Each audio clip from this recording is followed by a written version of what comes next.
Afternoon show. Hope everybody's having a great day. I see a lot of people already over in the chat, and it'll catch up over here on this side for us in just a minute, Paul. So let me introduce Mr. Paul Connors, who was part of the photo walk that wasn't a photo walk, or it was a very, very short photo walk. Yeah, But across the street to a bar. yeah, yeah, we wound up in an Irish pub, so we spent all of our time Short photo walk. 3 hours. Across the street to a bar. Paul, you're gonna have to mute your We feed. wound up in an Irish pub. There you go. So you can hear all of us in here and still participate. Yeah, we spent all our time in B&H in an Irish pub. Imagine that. A bunch of photographers didn't even get out and shoot. I think Paul, you got a few photos of us goofing around. Did you lose your audio, Paul? Oh, let me welcome it, Mr. Jeffrey Neville of Selective Imagery. There you go. I can hear you. Been able to be. I all you. I'm sorry. All right. Paul, move that lamp, they said. It's growing out of your head. Well, don't break it, man. Yeah, Nican said, great. They had an Irish pub in B&H, not in B&H, but just across the street. Almost, the entrances almost line up with each other. All right. So a lot to talk about on that today, but I don't want to limit it to just that. I hope that you guys enjoy it. How many people have been to B&H in the chat right now? That'll be interesting because for those of you that haven't, I'm going to show some video, and I'm just going to let you know right up front. I'm ready to take all the flack in the world for the video quality. Shooting with the Z6 II. The Z6 II is a fantastic video camera, by the way, but I didn't have my gimbal with me. So don't pick on the camera, pick on the cameraman, which would be me. Jeffrey, how are you today, buddy? How's it going?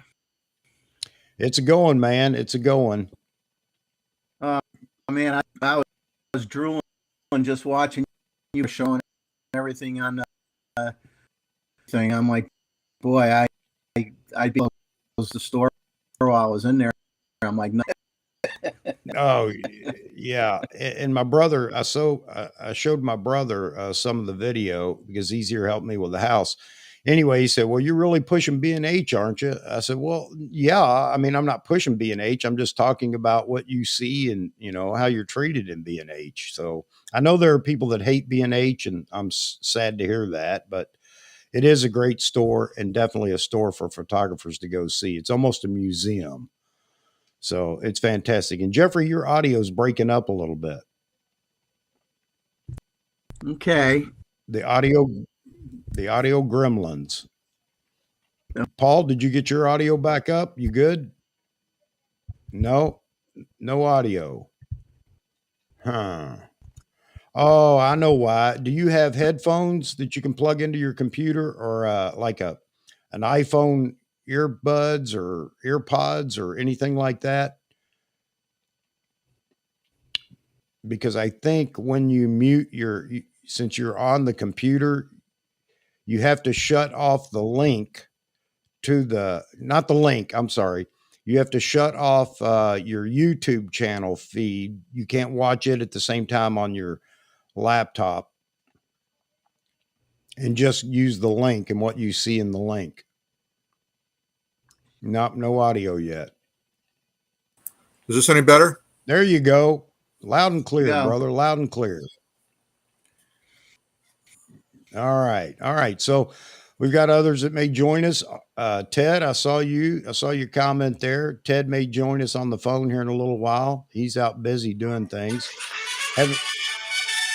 There we go. All right. Always busy. I know everybody is. All right. Not so sick I can't throw some shade at the host, Chuck, Jeffrey, Paul. Let's see, with the technical issues. That's absolutely right, Zach. Let us have it, man. Let us have it. Oh, okay. All right, just waiting to see who else may get in here, guys. I haven't seen Albert show up yet. I don't know if he's just going to join us in the chat or if he's going to join us in the feed. Don't know. I know he's a busy man. We talked quite a bit, and you guys will get to hear everybody here in a minute. So I'm going to play some of this video in a minute. And just for those that haven't been to B&H, again, I didn't have my gimbal with me, so you can beat me up for just bouncing around and moving way too fast. But if I spent enough time to cover each section of that store, this would be at least an 8-hour video. We'd And still be in the store. Yeah, I'd still be in the store videoing. That's just how big and broad it is with everything that they offer. All right, I'm going to try to keep up with the chat. Albert said hello. I didn't see Albert. Albert, you have a link if you want to join us, and I'd love to have you guys in here because you were part of the experience and can speak to all the things that went on. All right. And Nikan, I hope you get better. I know you're battling the COVID. I hope it gets better soon. I hope it's not too bad on you. Hassan's in here. Hello, Hassan. Where's our pal Vahagan? He'll be in here. He'll be in here too, I think. Albert's driving also. Pollard. Okay. Yeah. Albert's driving also. Okay, Albert, I know you're a busy man, but you'll definitely have a chance to get in if you get a chance. You have the link, and by all means, join us. Or when we open the phone line up, join us on the phone. All right. Hello, everybody. Man, we got quite a few people in here today. And again, it wasn't, it was billed as a photo walk, but we didn't do much walking except for around inside B&H. I wanted to get a cup of coffee. Everybody agreed they wanted a cup of coffee or a drink of some sort. And we walked outside. We were going to go to a coffee shop, but Paul had already seen the Irish pub across the street, and he pointed it out, and off we went. So we went from B&H to the Irish pub and sat in there and had a few beverages and left the pub. We left the pub and went right back to B&H. So there you have it. And the reason we went back to B&H, though, is because Albert was looking for a monitor for his computer. And as it turns out, they didn't have it in stock, but nobody else does either. So he just wound up buying another Megadap adapter. And if you'll see here in one of the videos, I'll show a short clip of all the lenses and things, exotic lenses and things that he brought to show us. The guy was his own portable B&H. Man, I'm telling you, he could have gone to the used department and walked out with a ton of cash with everything that he was carrying around. But I had such a good time talking to everybody. Ted is a hoot, and Ted just about sold 24 to 120 to Paul. I think he was trying to get a commission, Paul. You know, he told me that if I clicked on a certain link, he would get a commission. He was talking about affiliate links, which he doesn't have, but what he was talking about, kidding around, is, yeah, you can check my affiliate link and buy it through me, through B&H, and I get a percentage of it, pennies on the dollar, but whatever. But yeah.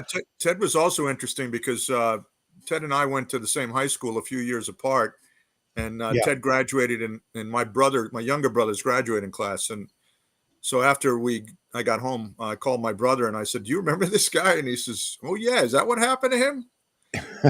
And I sent the short link that you sent us, Chuck, and my brother looked at him. He said, "Oh, so that's what he turned into."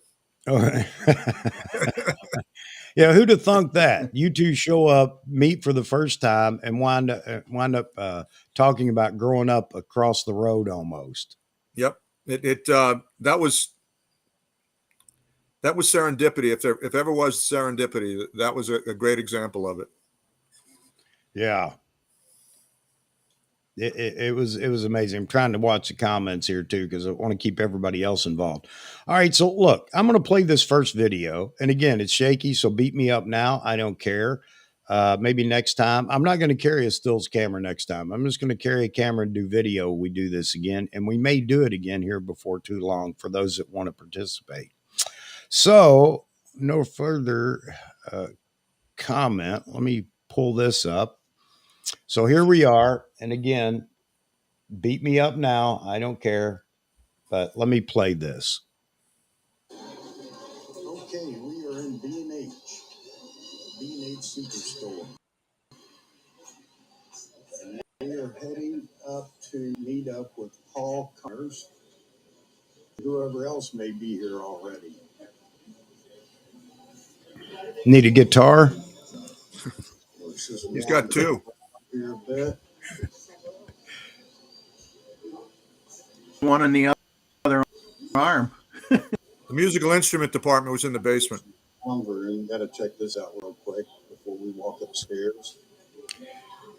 If you've never been here, this is the place to be. You can test anything. This is the sound booth for, I guess, all the mixers and everything else. All the soundboards, everything, speakers, external speakers, you name it. You can test it in there. Here's the B&H cart system. When you order something, 70,000 square feet of showroom space. Okay. So you buy something at one of the counters, you get a ticket, and you take the ticket out to the desk, and the item shows up on the little cart system. Back up toward the entrance. There you go. Had to catch this. The flagship. Xena. It's the only camera worth owning. All right, so let's move on. Try to link up with Paul. And I'm going the wrong way, by the way. Everybody. So I get sidetracked to look at some more stuff. This is just the bottom floor. I didn't even go to the lighting section. Need a headphone? Lost in there pretty easy, I think. 24 to 70 f4. If you can't find it at B&H, it probably doesn't exist. That is correct. Man. If it's camera, lens, electronics, optics of any kind, it's here. Yeah, Nikon. They have prime real estate down in Manhattan. If any of you ever want to get in there, it's at 9th Avenue and 34th Street. If you come by train, you come out the Pennsylvania Station side, the Amtrak side of the station. You can test. You come down 33rd to 34th and 9th, and you're right there. It's like literally less than 2-block walk. Two-way radios. It's just phenomenal, guys. Here's the lighting. I've got some other footage of the lighting I'll plug in here as well.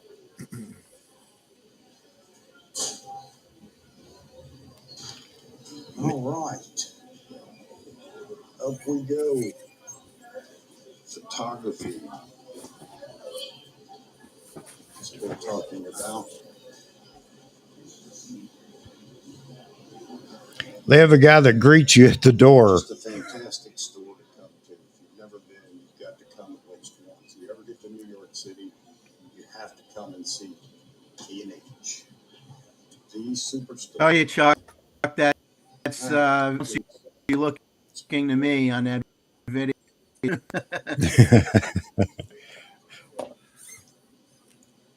Oh, let me back up. We're all you. Folks. The used counter. Raleigh, Old Mami. Contacts, Nikon, OM. You name it.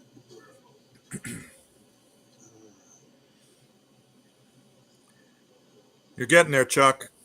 Yep. Fellas,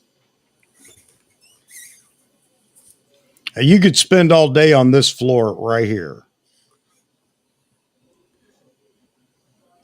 This visit whetted my appetite. I may have to go in again soon, whether it's part of a photo walk or not. I mean, it's Yep. Got a couple. Now over into the camera. place is incredible. Cameras and lenses. Each brand has its own. There's the Nikon kiosk. The audio corrects. I mean, I haven't done anything since the last not to be Mr. working. Paul Connors, here we are. All right. Checking out the 24-120. Oh, okay, cool. All right, we'll pick this up in a minute, but here's the Nikon booth. This is just That one kiosk part. is where they had all the F-mount glass. I'm sorry, Z-mount glass and the Z-mount cameras. All right. Yeah, Yaman, it's hard to walk out of there with It is. without a credit card that's maxed out. I don't know what happened. I think that may be the end of this segment. All right. Let me drop this real quick. Interestingly enough, Albert was the only one who spent any money that day. Yeah, absolutely. But he went there with the intent to buy the monitor, and I guess, well, can't get the monitor, so let me get something else. All right, so I think this is where we meet Mr. Jerry. So hang on a second. Here we go. Me fighting the system. All right. Yeah, Jerry was a great guy. He was. He's the guy that's working the Nikon booth, if you will. So Paul's playing with the 24-120. Oh God, I've got that sensor exposed. Forgive me. I 20. Oh, I've heard about it. So I think I stopped because we have Mr. Art Bear showing up. Or no, more from Mr. Jerry, who was just a fantastic guy. And guys, if you guys don't want to see this, just let me know. I'm just throwing it up here to show you basically what we did. We still got plenty of time to chat. This is the kind of stuff that kept us from actually leaving the store. It is. Guy lives in Rutherford, New Jersey. He takes the bus every day right across the George Washington Bridge and heads on down to B&H. Yeah, well, but what he said is, he goes, look, what happened is simply this. About once every 10 years, there's a whole new technology that comes out that makes you really decide to do this. That's what Nikon's mirrorless has done. Yes, I agree. I agree. This gentleman you're looking at here talking to us is a D850 shooter, folks.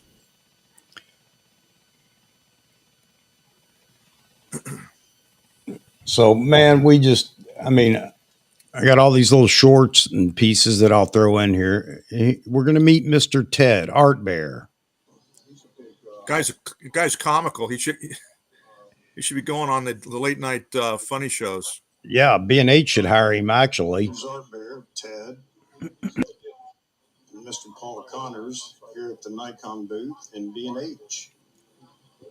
So we'll have to get some of this on our live stream. I know you guys want to see this, but it's nice to put faces to the names.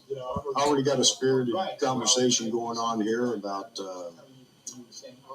YouTube and some of the YouTubers. So this ought to be fun today, folks. I hope you guys enjoy it. I'm probably going to do more video than I am stills, just so I can show you guys what we did. Oh, you guys can't see it, can you? No. Be here, and There it is.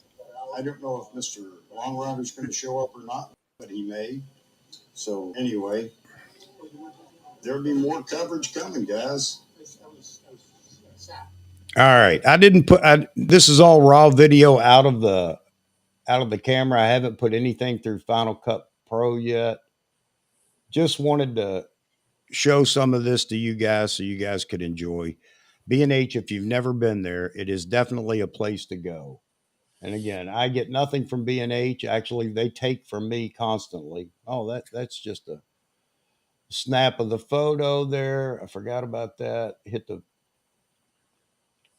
But here we go. Who picked up the A1 first? I did. It was Paul. The other And you're guy- feeling okay? you're not The other sick or two gentlemen with anything. us didn't feel like they wanted to touch it. They felt they might be defiled by touching it. Is that Mick Jagger? You know, I thought the You're same feeling thing, okay? James. Well, if you watch my little rant about it when Chuck pointed the camera at me, you know, you could see I'm a, I hate to say it, a Nikon fanboy, at least in that moment. Yeah. Oh, that was quick. Sorry, guys. I haven't scrubbed all these, put them in order or anything. But we'll just keep moving down the list here. And I got to move Well, these. to me, they have, but it's 9. Yeah. You're still breaking up, Jeffrey.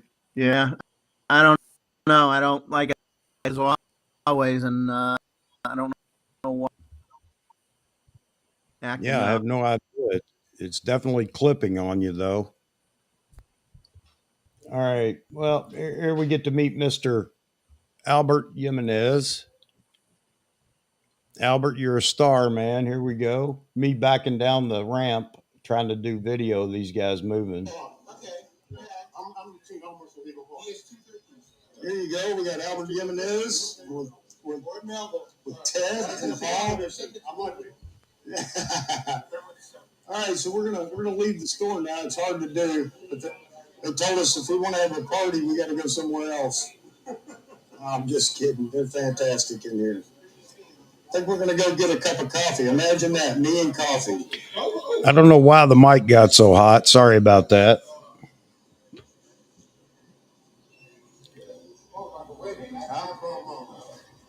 Nikon glass. Do you? Wow. Wow. We're trying to get out of B&H. Oh, we gotta go to the other end. We gotta go to the other end. It was really fun. Let you leave, do they? They wouldn't let us leave. All right. Yeah. We didn't spend enough. Again. Huh? You see Albert's backpack. It is full of all this. Wanted to come. I don't know if he could get away. He said he would try. It's full of lenses. Since he knows the city in and out too, all we got to do is tell him where we're at, and he'll link up with us if he can show up. And somebody had said you don't see wives in there. Actually, there were a lot of women in B&H buying things too. Here we go. Thank you, sir. I think there were as many, I saw as many women as men in there, Chuck. Yeah, I still have the YouTube on from the That Twins bar in the background is where we ended up. All right, you guys know where we're going, right? Come on. Is there a Starbucks or something? All right, let's follow the man. So like now the craziness begins in earnest. She's like, where are you going today? I'm going to meet This is as much of New York City as you're going to see on video. Oh, you mean the Ranger? You know, they have selected members. Until we get to where Albert parked his Jeep and started pulling out all his toys. Okay, whatever way you want to go. Where we go? You tell me. What would you like? If you have like scam calls, oh, this is anyway. The bar across the street has to go. All right. Here we go. The most. It's like a second lieutenant with a map. Yeah. That's what I was talking about. We're going to an Irish pub. Hey, Mr. McClanahan. Happy good morning to you. I ate a prices at Dublin last year. We did this just for you, Nikon. To the pub. As long as they got coffee, I don't care. Yeah.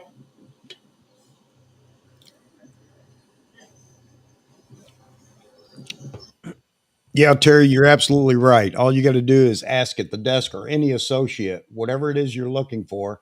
Not only, most of the time, they won't just tell you where it's at, they will take you to where it's at. All right, there you go, in the Irish pub.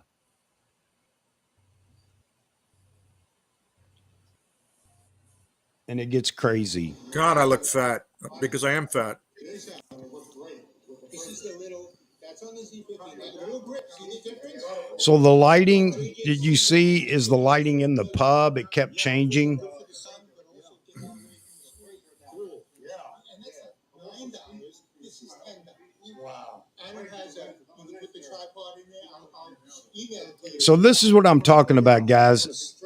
Yeah, similar, there's certain things, you just, I want to make sure that I talk to everybody about, if you haven't ever done this in your area with local photographers, you need to do it. Charles, he's showing his Z50. Ted's showing his Z50 with the grip on it. And it felt great in the hand. Albert was very, very animated when he was doing all that. Yes.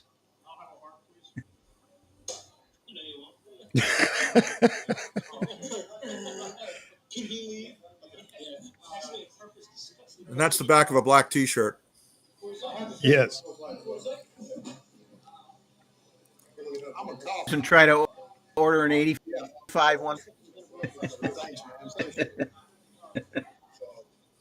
Yeah, the Z6 II, I love it for doing all this video. It was fantastic. So I'm using the Rode Go 2 mic. You'll see me take it off my shirt here in a minute and put it on the menu in the middle of the table.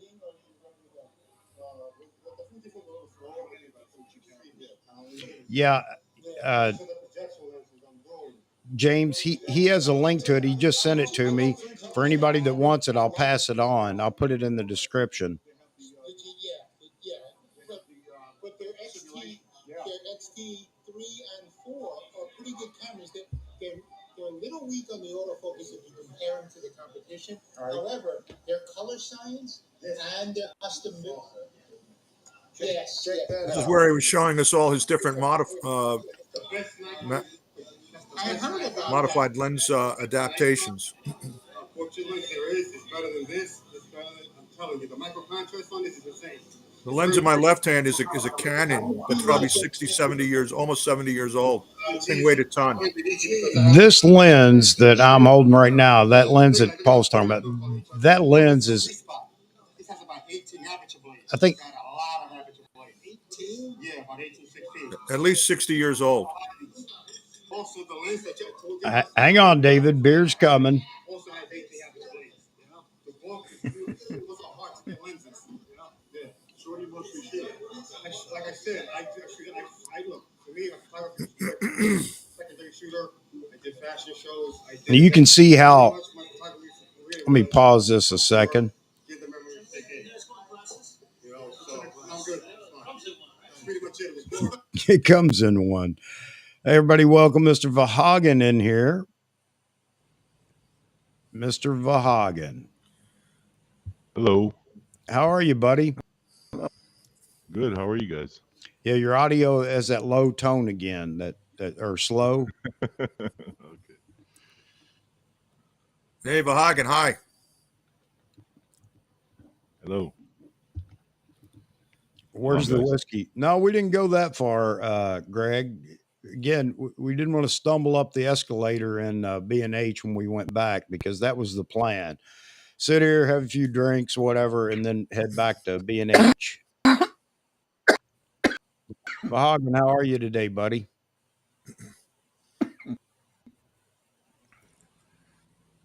Wait. All right. Let me finish this clip up while you do that. Check.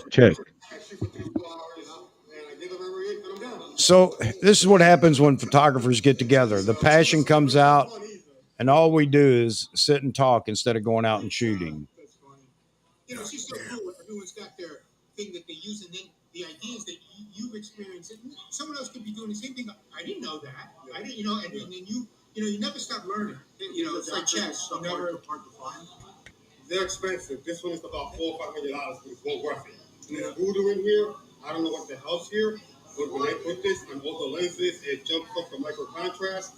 but the corners get a little soft. Now, is that interchangeable with other bodies, or is it specific? Hey, you can order it for any body. You can I heard Viltron's just got some good. Now, Ted and I both drank coffee. If I put the 180 on this, you would be stunned.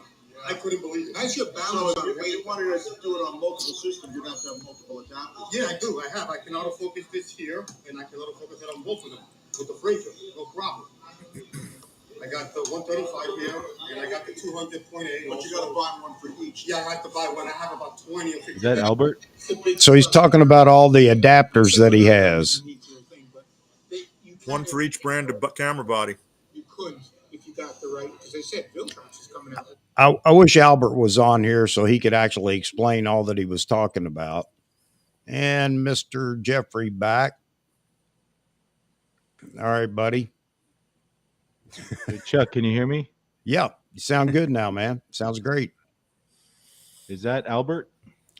Albert, this is Ted sitting across from me, and then Paul, of course, sitting to the right of me. And Albert's hiding behind Ted. Or I don't know, maybe it's just Ted dwarfed him. Ted's a pretty tall guy. So, yeah. So the conversation went on and on and on and on, and we had a great time. I'll tell you, I loved every minute of it. These guys are great. And I think that it's something that everybody should try to do. Everybody should try to get back, set one of these up, and have a good time. So here we go. I'll set this up. Go through this one real quick. Going back to B&H. Well, before I do that, hang on a second. So we sat in the Irish pub for a while. Then we get back to B&H. And I'm going to play this so you guys can see the condition we were in when we got back to B&H. All right. All right, here we go.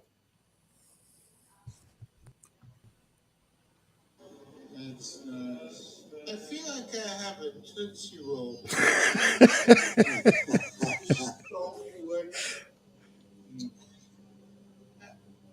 Ted was comical.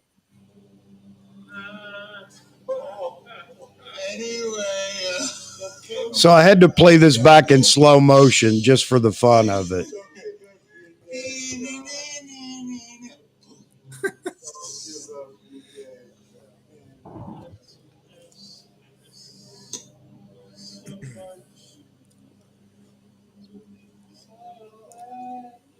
do you have the grip to go with it?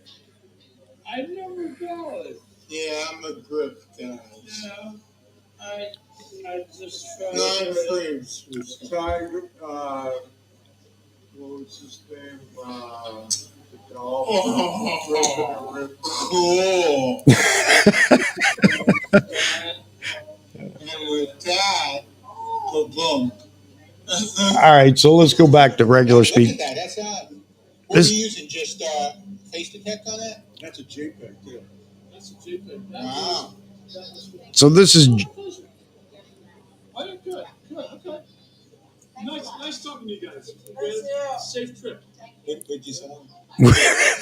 17. Oh, okay. 24 to 120. That I hear is an excellent lens. It's a crazy good one. And that's not an S lens. That's the standard, right? This is where, if I remember, this is where Ted's trying to force me to buy a 24 to 120. yeah, this is the beginning of that. Yes. So Ted's going to try to sell Paul the 24 to 120.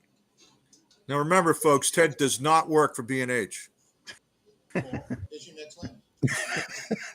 First, Paul, I'm handing the torch over to you. Look at feel this. Oh man. No, be nice. If I turn it on. Details. Can you tell he's from Long Island? I'll give you a cool. Anyway, hey, you want to go talk? Long Island? Long Island. It's not Long Island. It's better than Boston. It's Pactacan near the harbor. Pactacan had it, yeah. Yeah. I moved from outside of Memphis to Boston. Check this. They don't have it? I'm gonna buy the speed booster with the Fuji film. Yeah. There's the credit card. All right, let's go see. Put that away, you'll get in trouble. So Albert's going to buy Let's something. go over here. Yeah, let's go over here and watch the I transaction. want to see other ones paid. Yeah. 'Cause, Do it, man. hello. Do it. Not just a screen, I'm ugly. There you go. Chuck, I think credit card number. Do it, brother. That's funny. We're here by the speed booster. That's right. Sign into Fuji film. Charge card being the operative word. That's right. And, that Nikon wall where the gentleman is behind the counter, that was all F-mount glass. There were no Z lenses there. Paul will buy the 2024 to 120. He has to do the pay booth. He has to learn. Yeah. So for those that don't understand Payboo or don't know what it is, I left this in the video. You get an explanation from somebody at B&H. Let me move ahead. Yeah, but the pay boost system is down now. You can't even enroll in it. There's a little He's walking with the plan. Please apply. Hi, everybody. I'm being suckered into doing this by my Hi. compatriots. Chuck, Albert, and the gentleman from Jerry from the photo kiosk, the Nikon Yes, photo yes. kiosk. Yeah. But he's wearing a B&H and low pro vest. They're forcing me. They're twisting my arms. They're breaking my arm backward. Hi, my name is Paul Connors, and I'm a B&H There you addict. go. So you can do this right now? My name is Paul Connors, and I serve this message. That's right. There you go. People want to know, man. You want to know? We're going to show it. I'm Cardi Tom. I'm going to go around to the other side. Gotta love this video work, don't you? All right, we'll be right down.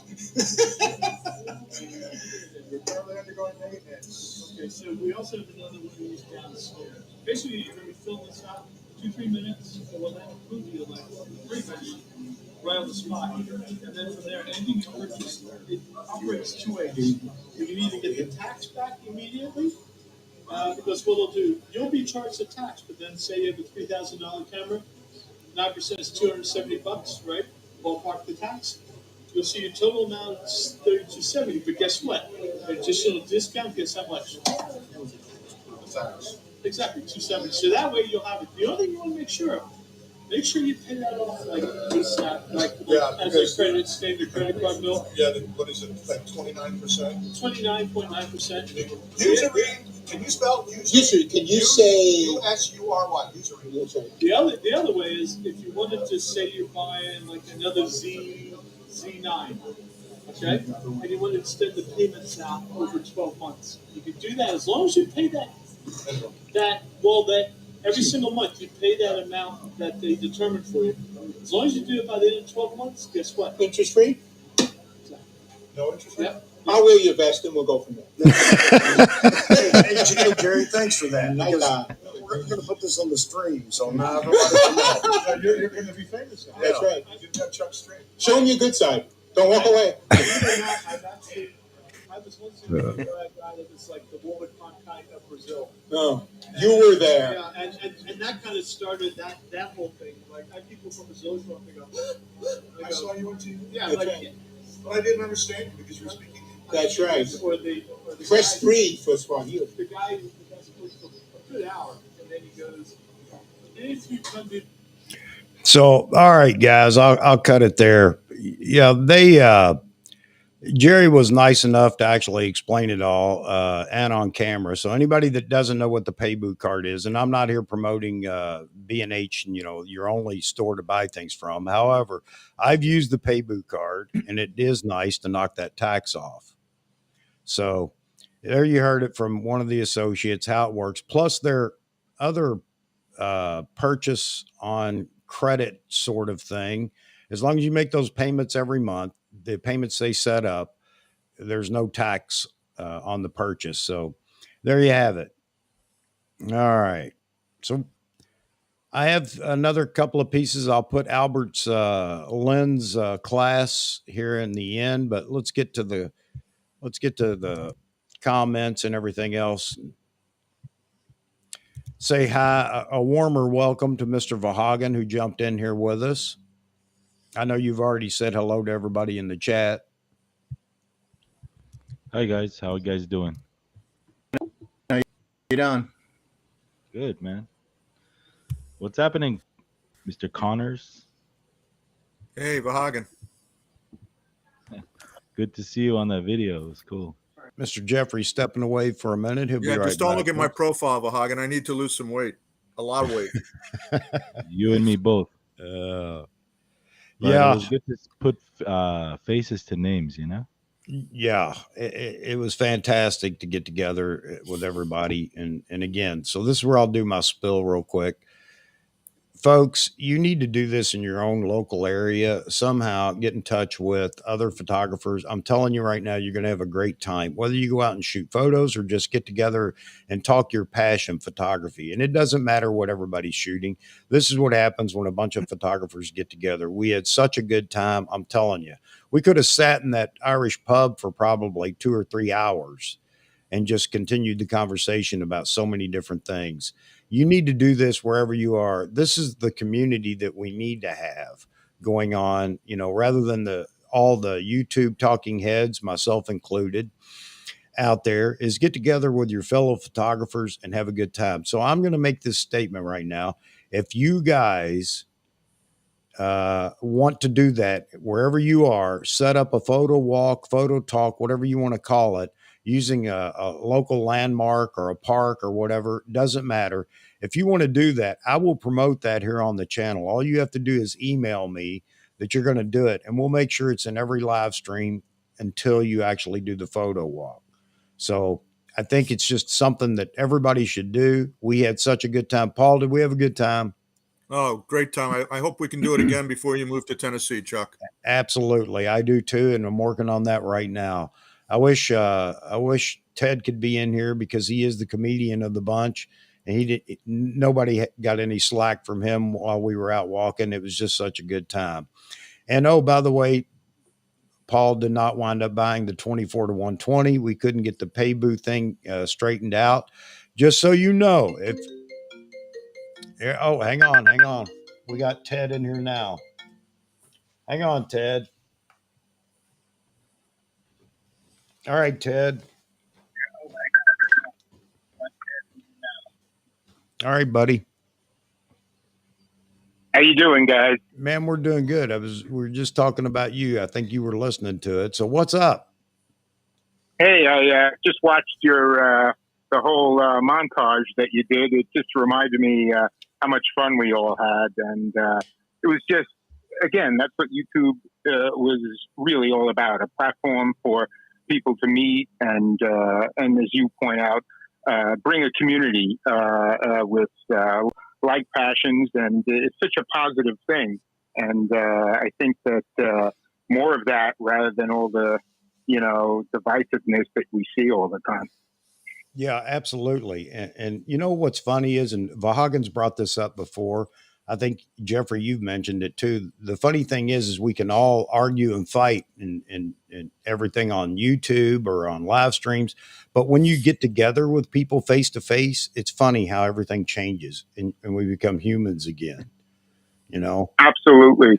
I was following Vahagan for a while, and I love his dream of doing a Route 66 type of thing and crossing the country, taking photographs. And I mean, that unfortunately life gets in the way, but that sounds like an adventure that would be just absolute fun. And it is, man. And I tell you what, you guys made the day the other day. I tell you, I had so much fun. I keep saying that, and we're going to do it again soon. Maybe there are other photographers up here in our area using New York City as the focal point. Whether we get out and take photos again or not doesn't really matter to me because I had such a good time.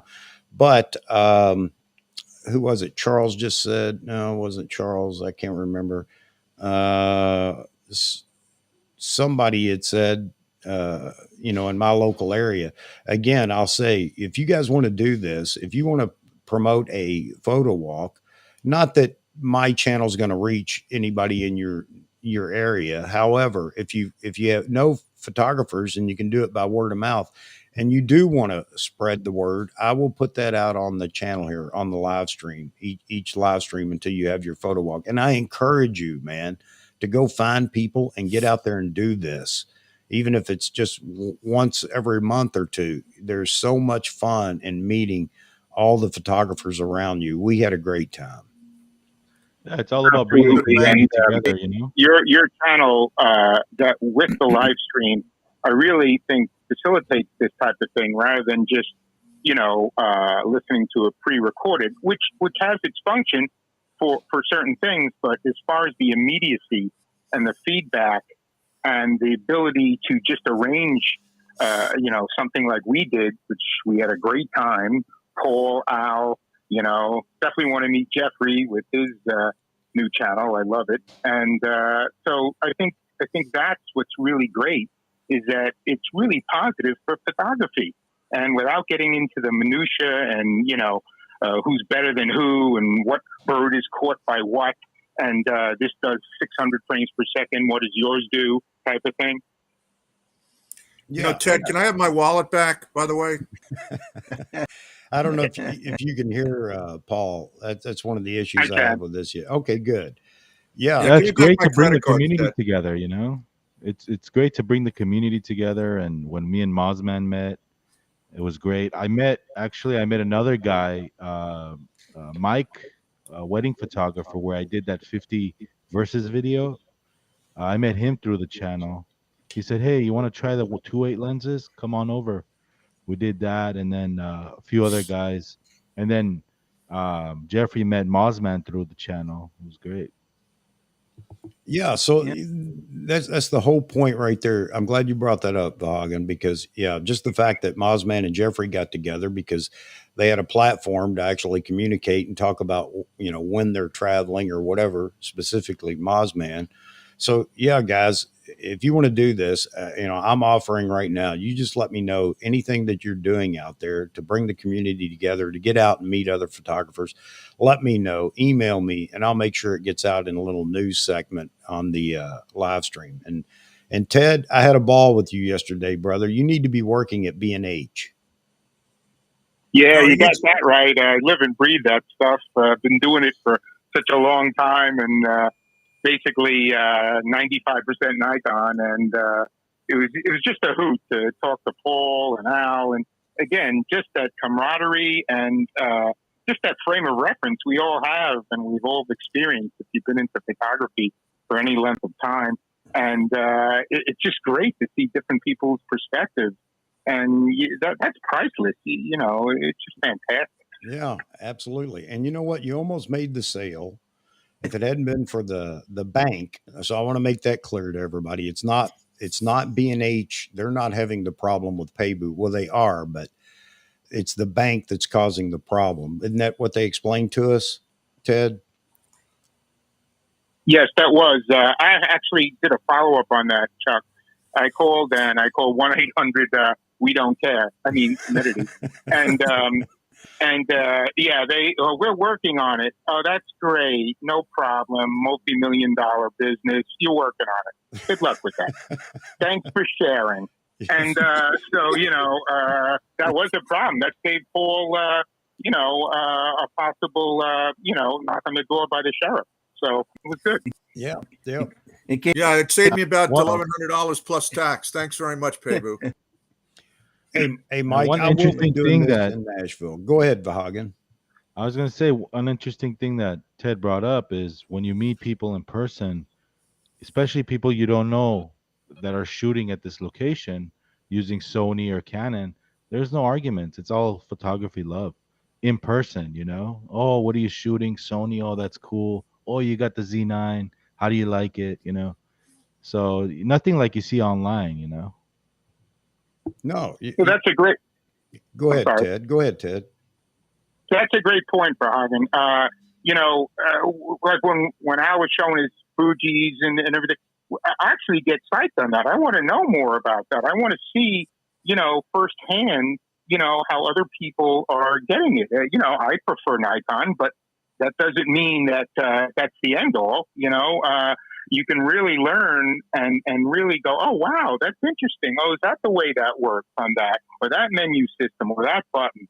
And that's what's fantastic about photography, rather than being this confrontational thing that I don't think is really good for anyone.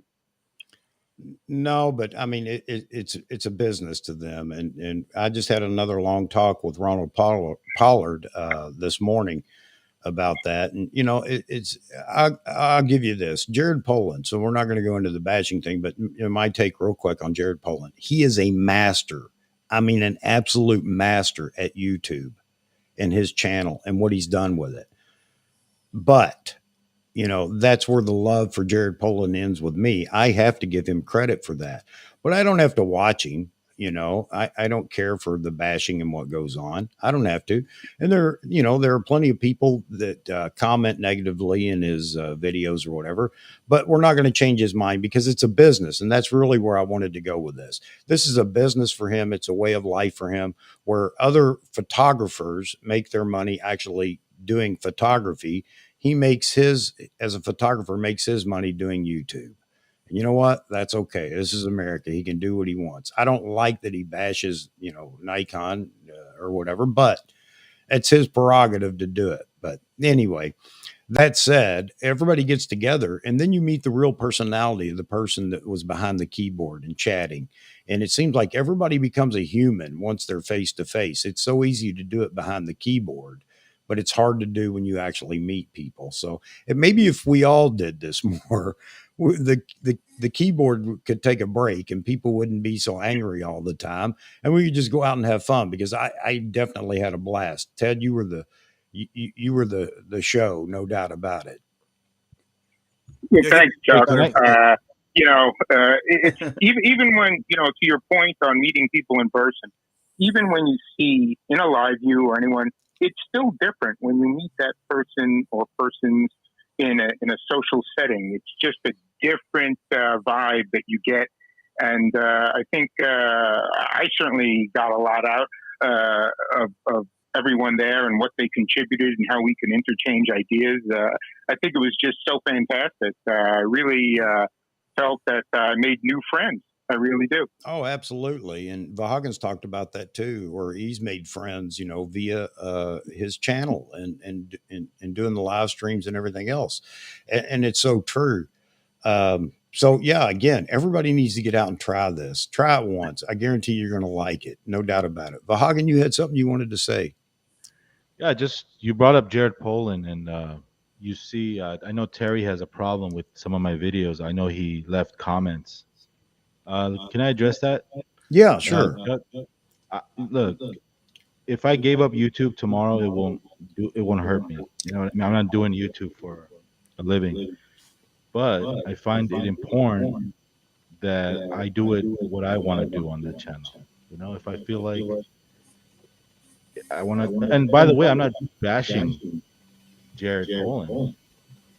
I'm sometimes bringing up humor, but I'm actually pointing out a few things. I'm hearing an echo. Yeah. No, I'm not.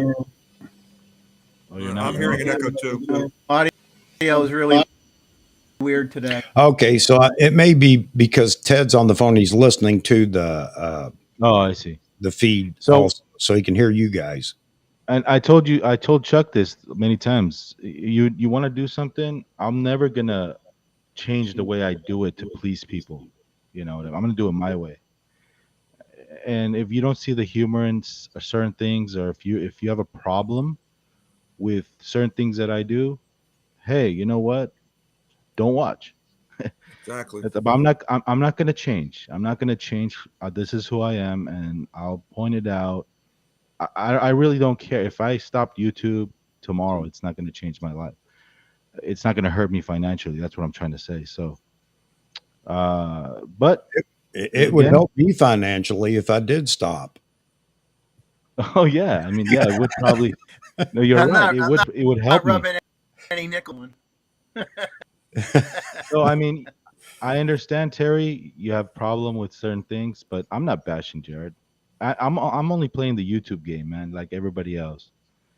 and having fun with it. That's all we got to do is just have fun with it, you know?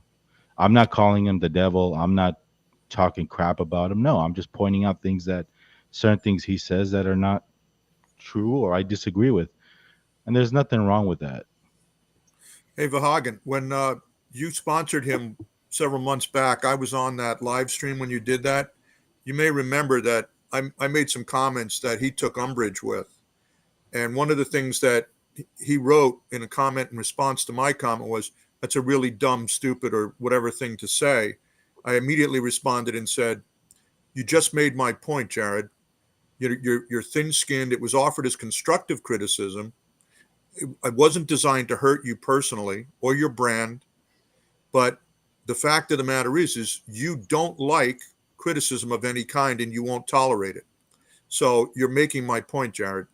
And he does that every time when I responded to another comment on one of your videos the other day, Vahagan, where somebody said, he said, "I don't hang out with anybody in the Philadelphia area." And I said, "That's because nobody can stand being around him, because he's that arrogant.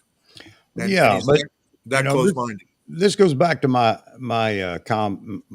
statement a while back. You can call the baby ugly without saying the baby's ugly. It just depends on how you say things. Look, I applaud you, Vahagan. You're doing your thing, and that's what everybody should be doing because there's plenty out here in the YouTube world for people to watch. And I still get an email every now and then from somebody in the background.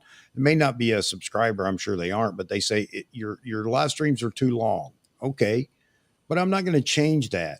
One, Mozman won't let me because usually he's the guy that's cheering the crowd on. When I'm trying to wrap it up after 3.5 hours, and Mozman's still trying to keep it going. But I love that because that's participation, from everybody. But my point is like you, Vog, and I'm not going to change anything. And again, long conversation with Ronald Pollard this morning. He pointed out a couple of things, and I absolutely agree with him. It's really just on verbiage because I'm always calling everybody ambassadors, and he was correcting me. Canon people are not ambassadors; they're seekers of light. Sony are artisans, but Fuji uses the ambassador title. So, and he's absolutely correct. If I want to be taken seriously, I need to use the right terms, So, Yeah. but my point is that I'm going to do what I'm going to do. Vahagan, you should do what you're going to do. And Jared's going to do what he wants to do, no matter what anybody does. You're not going to change his mind. And that's just the way it is. But if you want to poke fun at these people, Vanessa Joy did at Vahagan.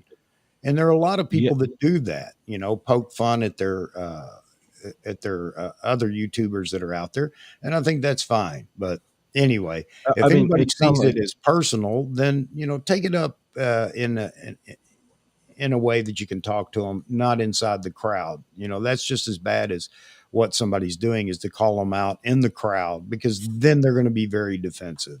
But anyway, well, it's not like I do it. It's not like I do it all the time. You know what I mean? It's just certain things that I feel like I need to put on tape. I will. And sometimes you want to talk about somebody. And you know what? I was always brought up, like if I need to say something, I say it. I don't keep it inside of me, or I don't care about the backlash, or, I'm not a politically correct kind of guy. So I'll say whatever I feel. If you don't find the value of my videos, by all means, man, you're not forced to watch them. But it's not like I talk about them every video. I mean, once in a while, I'll talk about somebody. But I think I understand it. I really don't care if it hurts me. Do you understand? Does that make sense? Well, you want to be you no matter the outcome. Yeah, and yeah, Terry, I understand where you're coming from, but I'm not. I don't see anything wrong with that. Anyway, no, and I'm glad you addressed it. Love here.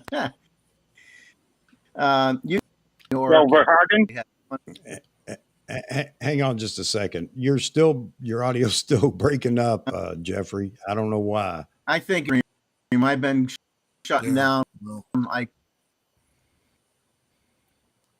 say, No, join a local it's still camera club. Join a local camera club. You'll meet, and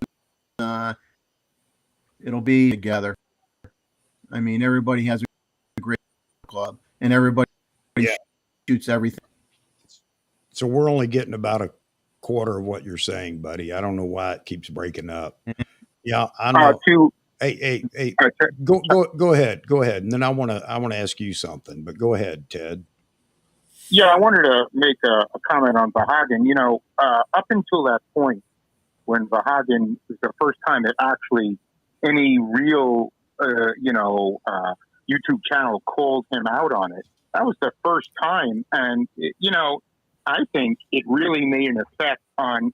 He was surprised that someone actually called him on, some unfair criticisms, and I think it was definitely a positive thing to do because then it just keeps on going and going until it gets to the point where, Chuck, as you mentioned, he influences a lot of people because he is good at marketing. Yes. And, he just needs to be corrected on things that are false.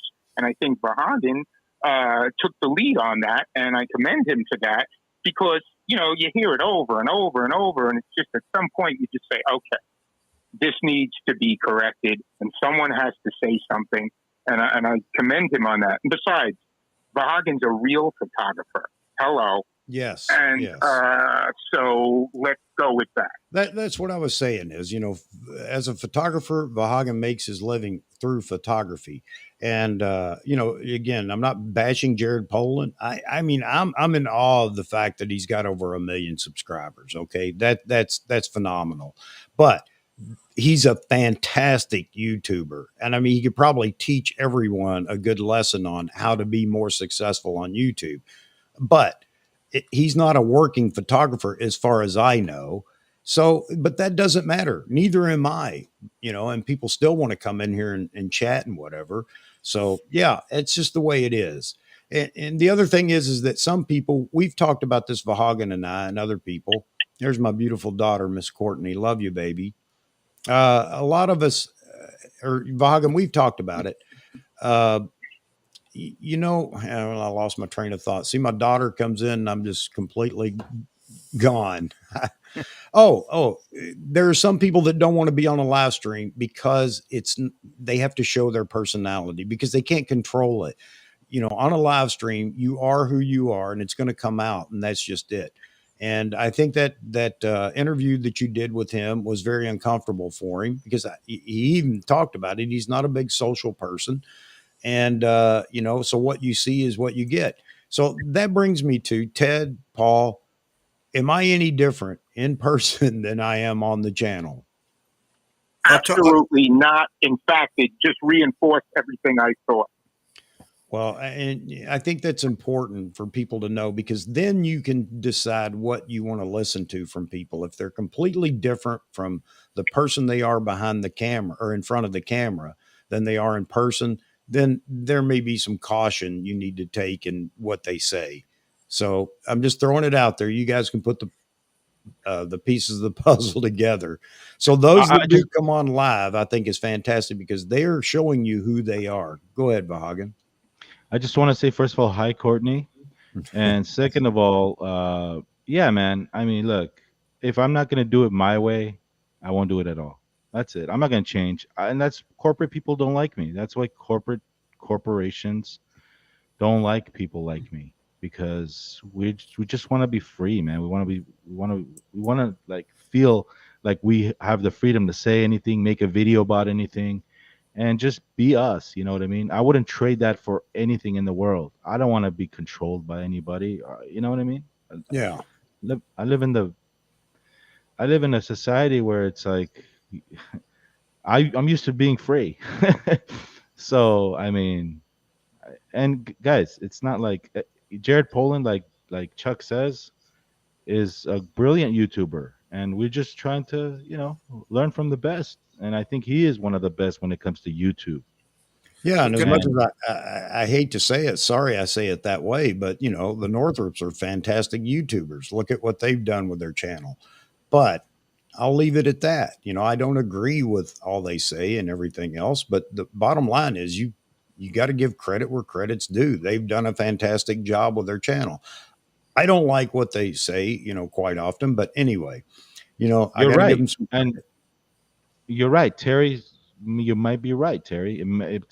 It maybe hurts me in some way, but I think, and the upside is, I hopefully people take away from my other serious videos that I do and take something away from that and say, you know what, we can put up with the silliness sometimes, and I just want to be me. You know what I mean? Like when I was growing up in a rock band, it was like 60% business and 40% silliness, and that's just the way I was raised. You got to have fun in what you do. So that's Hey, just it can I keeps jump us in here a sane. minute? Yeah. Go ahead, Paul.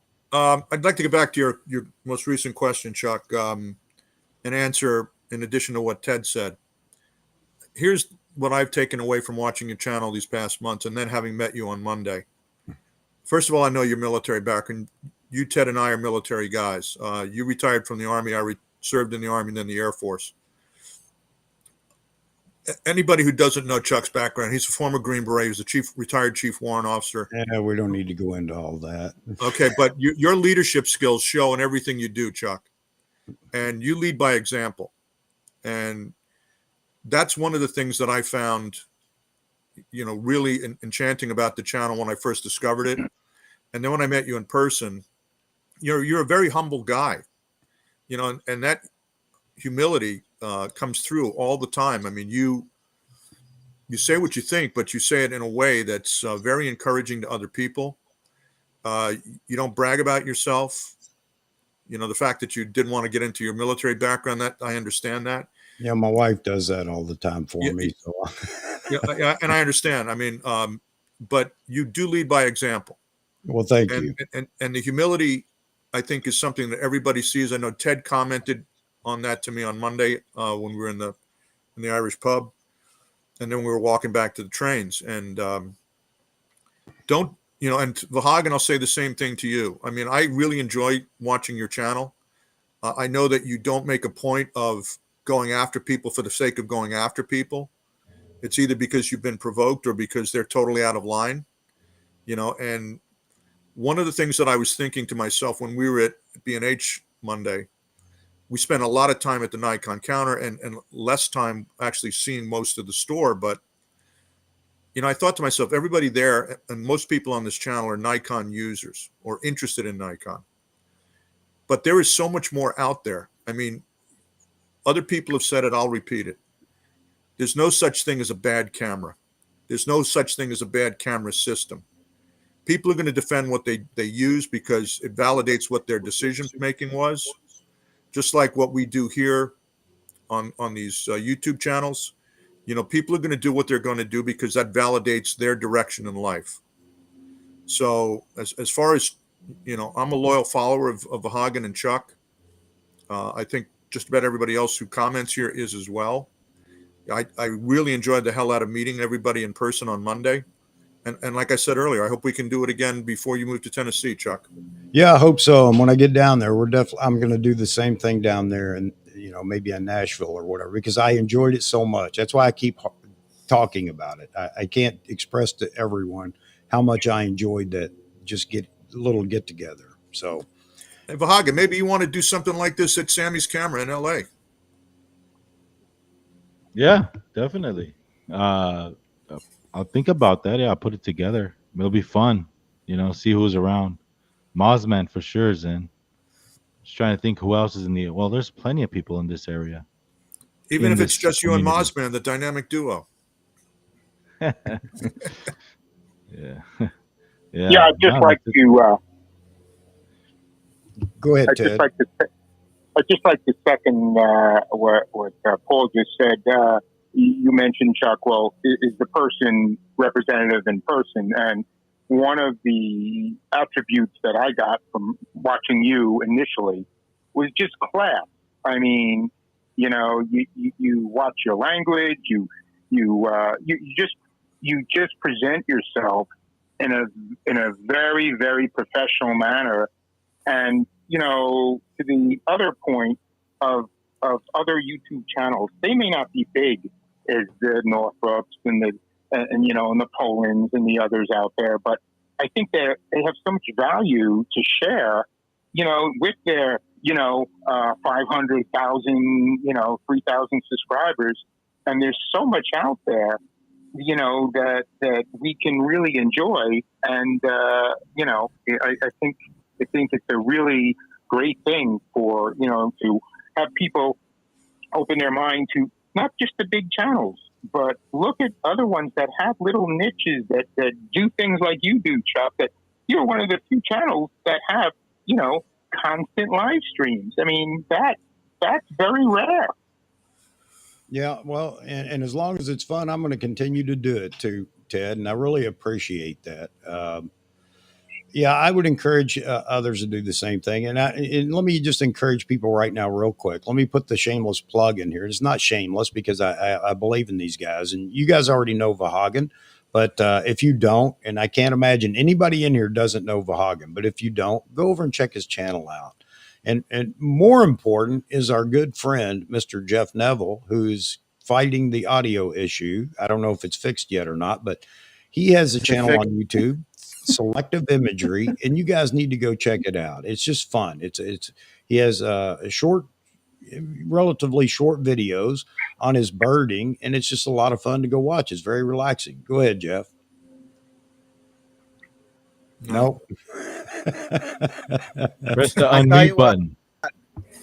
I'm going to reboot my whole computer to come back, and if I'm still call it a day, because so I will.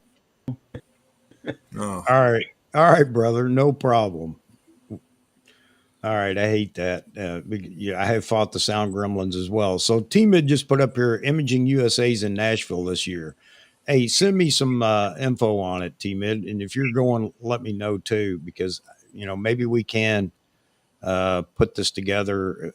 I wouldn't mind making a trip down there because I get to see the kids and the grandkids and everything else early, and it might be a good scouting trip for me while I'm down there looking for the next stop. But yeah, let me know, T-Mid, and we'll see how many people here would possibly be interested. I sure wouldn't ask people to commit, but might be interested in it. There was you mentioned Sammy's camera. There was this show in LA. I don't know if you guys ever been, but it was called the Bargain Camera Show.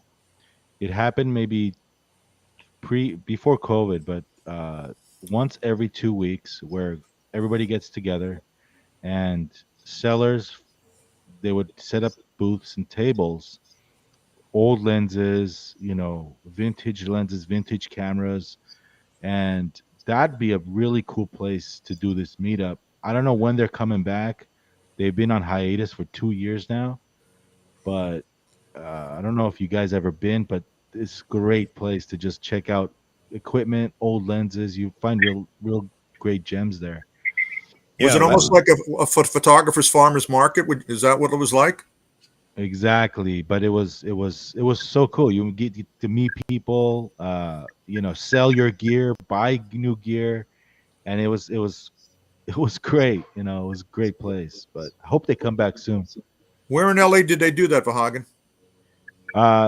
Two locations. One, it would be every 2 weeks. So 1 week they would do it in Pasadena, a place called Elks Lodge, and the next time around they would do it in Anaheim Convention Center or something like that. Oh, okay. A small show, but $2 to get in, and it's great time.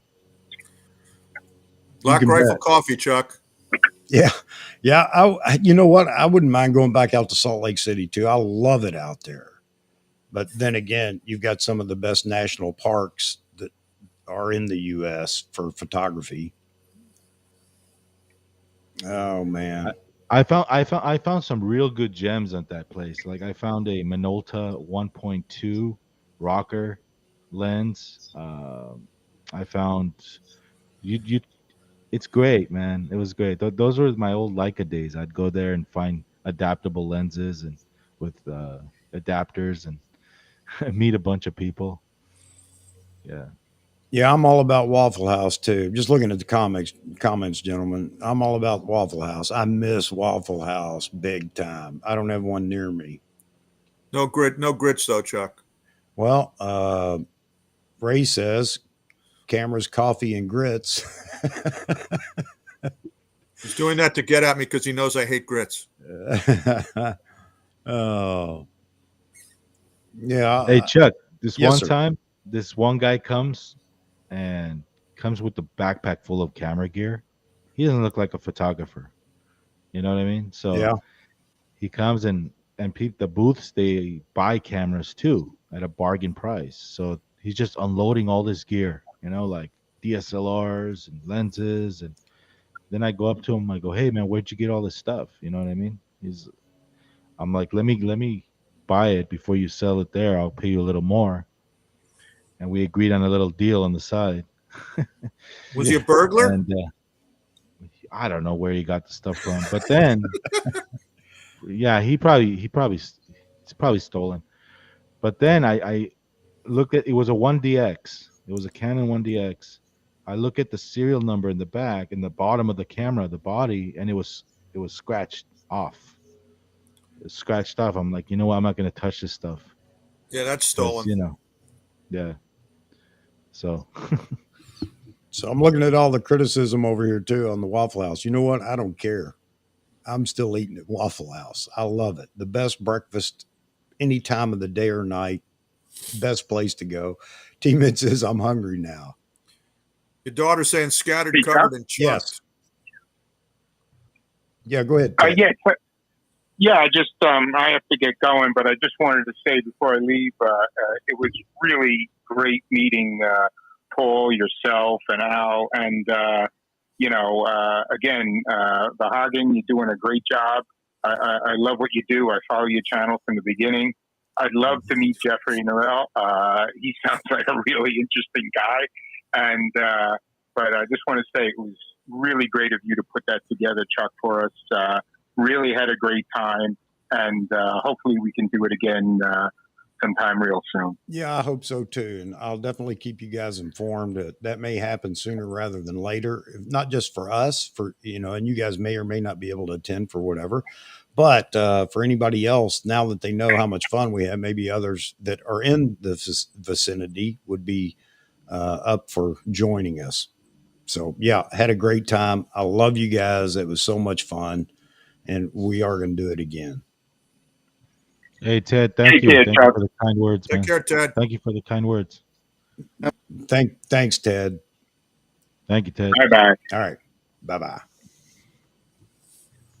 He really was a cut up. So am I still breaking? For those of you,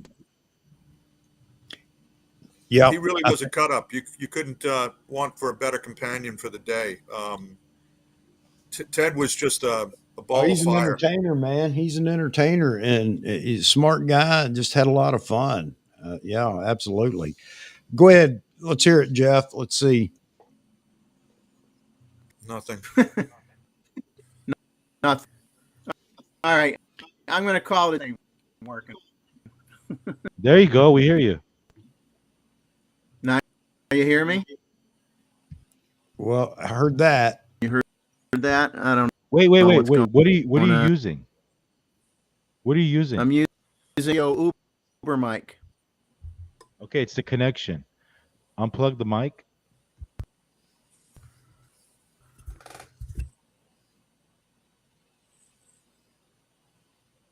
Hopefully, we can get Jeffrey up and try it. Nope. Try the back connection.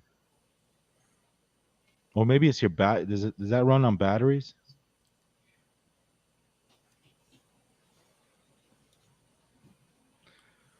What's cool about Canons, I don't know if they still do this, but what's cool about Canons is the serial number is embedded in the menu system. Huh.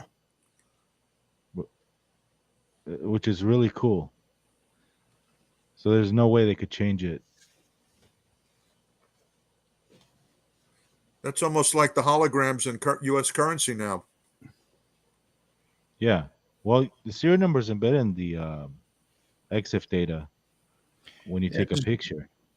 Jeff, can you just go back to your internal microphone on the computer? Okay. Keep plugging away at it, man. Hey, Mozman, do you know the venue for the Imaging USA in Nashville next January? Can you post that?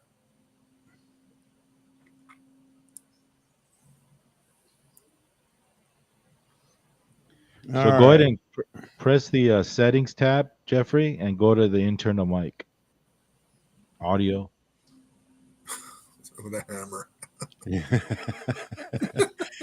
Here's Zach's got the fix right here, man. 20-pound ball peen. Boom. Oh, man. All right. All right. So how many people we have in here? Well, we picked up a few more people. I don't think everybody enjoyed maybe the video. I don't know, but in duct tape, my daughter says it's 100 mile per hour tape, baby. She grew up with that, fixing everything. 100-mile-an-hour tape and 550 cord, Chuck. 550 cord, absolutely. It fixes everything. There you go, James. Yes, James, I got street video when we walked across the street to the Irish pub. That's it. We never went out and shot. That's how much fun we were having, just sitting and talking. But next time, maybe we'll fix that a little bit. Hey, Jeff, hit the little icon, the little settings icon there. You see it? And go to audio.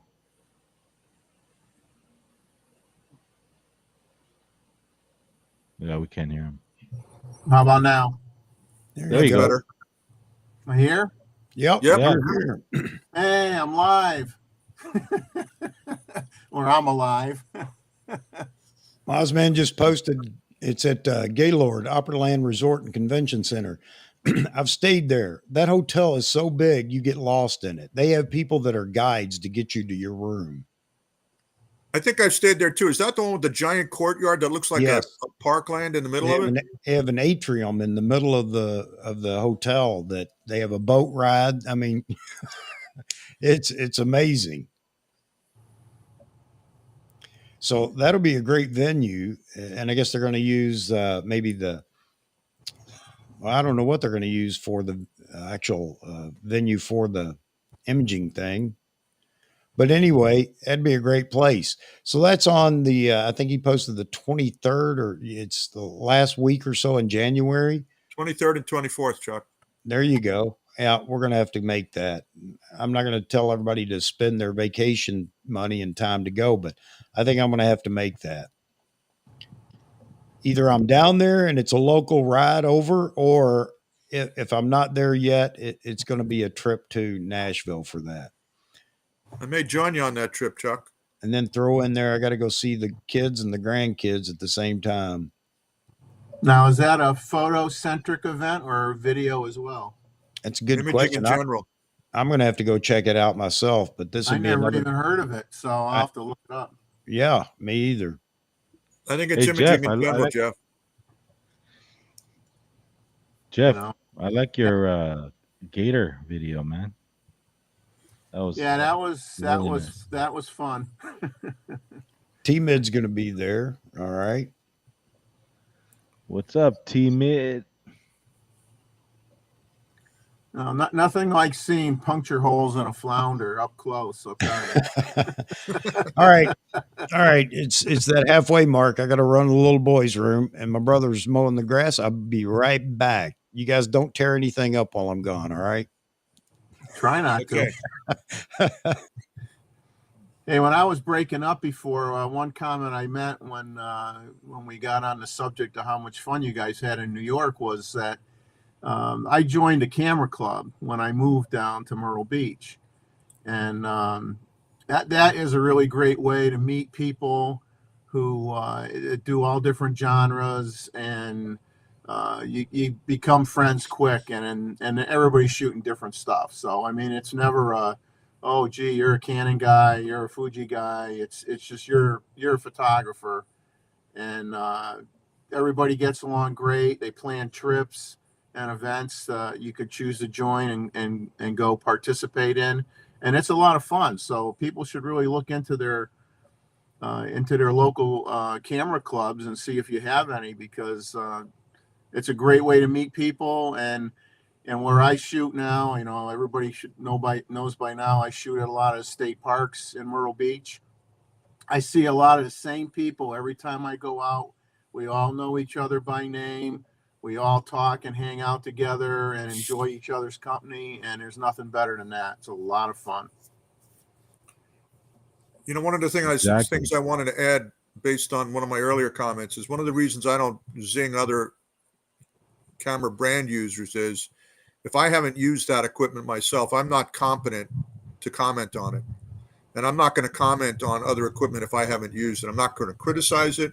I'm not going to praise it, but I'm just going to say, look, I never used the gear. And I go back to my original statement. There's no such thing as a bad camera and a bad system. So whatever you use, I mean, again, it validates who you are as a person. I mean, sometimes it's based on somebody's budget. Sometimes it's based on their shooting style.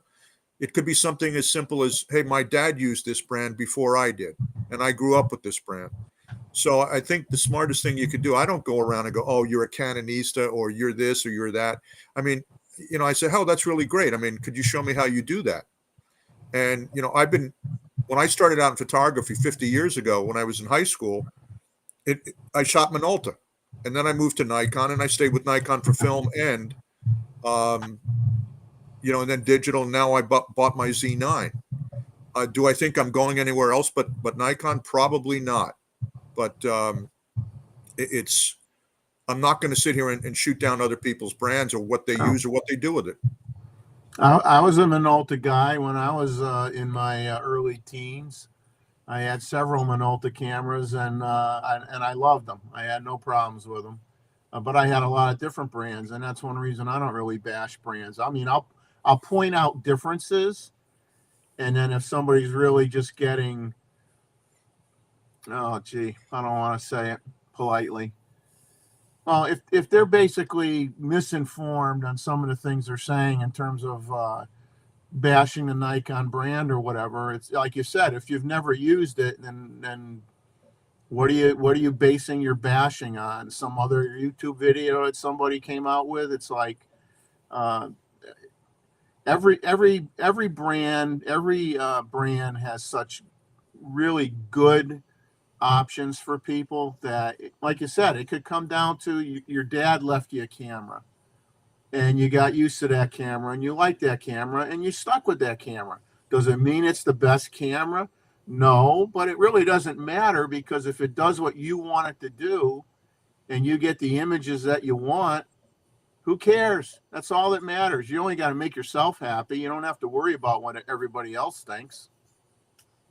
There's a famous scene in the book The Fountainhead by Ayn Rand, and it's also in the Gary Cooper movie, where Gary Cooper plays the architect Howard Rourke, and his protagonist, who's a left-wing statist, comes up to him at a building site that he denied him the architecture around the building. And he says, we're here alone together now, Mr. Rourke. Tell me just what you think of me. And he looks at him and he says, that's just it, Mr. Toohey. I don't think of you. So when it comes to stuff like that, you've got to keep yourself happy. You're the creator. You do your creative activities for you. Hopefully you'll please other people, but that's not your prime motive in doing what you do. Yeah. Yeah. And let's remember, we're in America. You know what? I'm not going to deny anybody that wants to make a statement or whatever. I may not agree with it, but I signed an oath a long time ago, and I still live under that oath, and that was to protect the Constitution. It's more than that, but in a nutshell, to protect the Constitution. You got a right to be an idiot or to be, a helper or whatever. It's guaranteed in the Constitution. So I'm all about that. Our loyalty was to the Constitution, not to a government, not to a president, not to a party. It was to the Constitution, because without that Constitution, we don't have a country.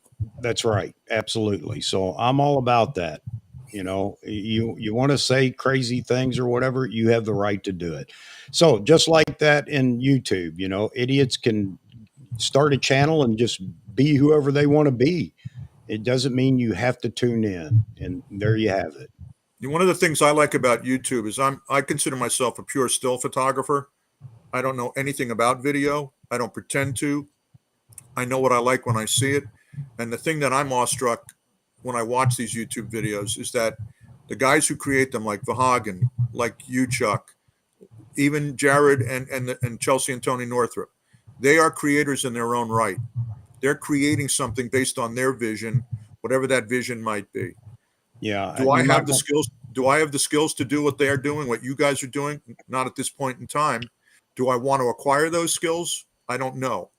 But I do know that I'm awestruck at what you put out, what Vahagan puts out, what everybody else I watch puts out, because those are the people who are putting in the time, the effort, the creativity. They're seeing their vision through to reality. And, yeah, you know, Chuck, just the whole thing with meeting you and Ted and Albert on Monday, and then seeing that put on video and then discussing it after the fact, you know, that's not something I'm capable of doing because I'm a still photographer. Well, there will be people that'll say I'm not very capable at it either after watching the videos. Well, Hey, you know, those were fine. you know what they say about opinions. Opinions are like alpha hotels. Everybody has one. Yep, absolutely, absolutely. So yeah, that's just the way it is. You know, this is America. As bad or as good as you see it right now, doesn't matter. Everybody can have an opinion on that.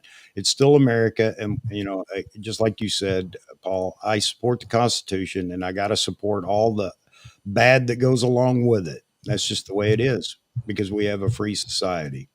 You know, if you look back at the question of equipment, for example, the diversity of what's available today, the number of different brands. Yes, a lot of brands have fallen by the wayside, but there's still a diversity of brands, technologies, how those brands get to the final conclusion of producing a product.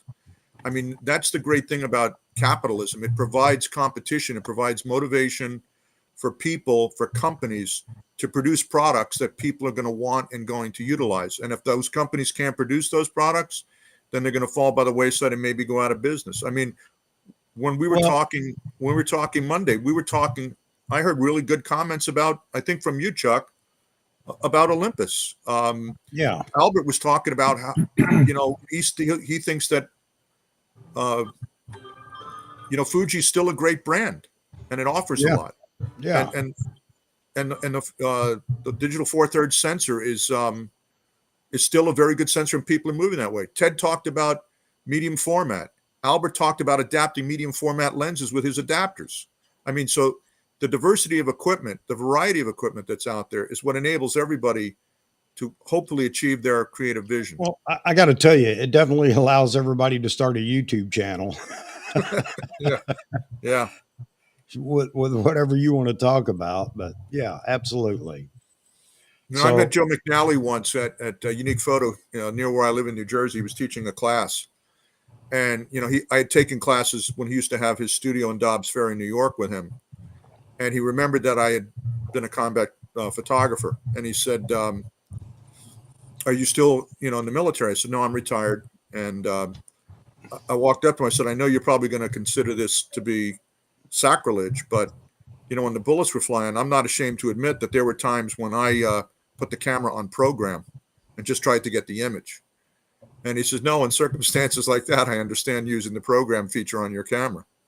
So it was nice to get that validation that I wasn't any less of a photographer because I put the camera on program. Yeah. Well, you know, and again, everybody gets to shoot the way they want and everything else, you know, so the video that I did is just for, you know, just to kind of capture the moment. I, like I said, I didn't go into Final Cut Pro and try to put together this fantastically edited video. I may do that, yeah, with bits and pieces and clips so that everybody could see, you know, a little bit of what we did. But my real intent there was just to show everybody what B&H offers. If you go personally to the store, what it offers, and you can have such a good time in that store. But anyway, I'm not going to get back on that. Yeah, all brands are good. And I do have that clip where you picked up the A1, and I think you were at least, you were very honest in your opinion. You talked about how it, quick focus and everything else. Now, it's not a real review, but at least you got to put your hands on it. And the same thing for me.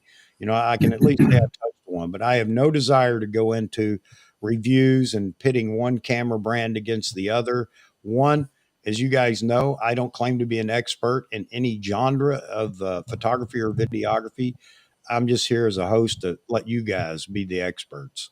Well, I was trying to clown it up a little bit when you forced me to pick up that A1, Chuck. I mean, I was pandering to the audience to a certain extent. Yeah, I think you called it a toy, didn't you? I did. I said, "This is a nice toy. Feels like a toy." Yeah. I'll tell you what, as I grabbed the camera, I was really impressed because I honestly didn't know what it would look like or feel like in person. But I was impressed. At least the ergonomics of it did feel, pretty comfortable. So they've come a long way from their little box cameras or whatever you want to call them, and I think they're doing fine. So there you have it. Well, they beat. Let's be honest, intellectually honest. They beat Canon and Nikon to the punch on mirrorless. Yep, absolutely. To answer J Rod, probably a 24 to 120. Although I'm using all F mount glass with adapters on my Z9. I just got the Z9 less than a month ago, so I don't have any Z mount glass. Yeah, the Sony felt good in the hand, but the grip is not as deep as the Nikon grips. Yeah. And I have small hands for a guy, but I really, and all my cameras have grips on them. So with the Z9 with the integrated grip, the camera just, it feels so natural in my hand that, with the Sony A1, you're going to have to go back and buy another grip if you want to have the extra gripping area on the body of the camera. No, you're absolutely right. I think a lot of people are wanting the smaller bodies now, though. Yeah, if you were a flagship shooter in Canon or excuse me, or Nikon, you're used to that, and that's what makes the Z9 so appealing. But you can always add the grip, and I'll say this: some people will say it doesn't make a difference, but it did to me. I have the grip for the D500 and the D850, and while it's good, it just doesn't feel the same as the permanent grip on the flagships. But no, it doesn't. Again, but that's why they make so many different models and give everybody an opportunity to pick and choose whatever it is you want. Mozman, I was shooting in 4K 30, and I was concerned about. I had a 128 gig card in the camera, and I was concerned, which is why some of the clips are short. I wasn't paying attention to how much room was left on the card. So, but 8K, yeah, that would be fun. You're right. Stock up on 2 terabyte cards. You're absolutely right. And oh, by the way, then go buy the NLE so that I can actually edit it. Because right now, I guess DaVinci Resolve is the only place that you can work 8K in RAW. So, Jonathan De La Rosa asked a question about: has anybody used the grip for the Z7 II or Z6 II? He dropped off, but Ted shoots both a Z7 II and a Z6 II, and he has grips on all his Nikon bodies as well. So he loves them. He commented when we were at B&H about the Sony needing a grip. So Jonathan, there's your answer. Everybody I know who shoots a Z6 II or 7 II, they have grips on them because they want the extra battery power. Again, that would be a reason I would use a grip if I had those cameras. Yeah. Yep. Yeah, grip. I've always put grips on my bodies whenever it was available. Obviously back in the old days, they didn't have stuff like that. But yeah, that's true. And auto winders and film cameras, which became the grip, right? Yeah, that's what I had on my Nikon film bodies. I always had a film auto winder on it. On my Minoltas too, I put auto winders. So Nikon says he tried the A1 but never felt comfortable in his hands. Yeah, I will say that my Nikon cameras feel better in the hands, but I think it's kind of an aesthetic thing too.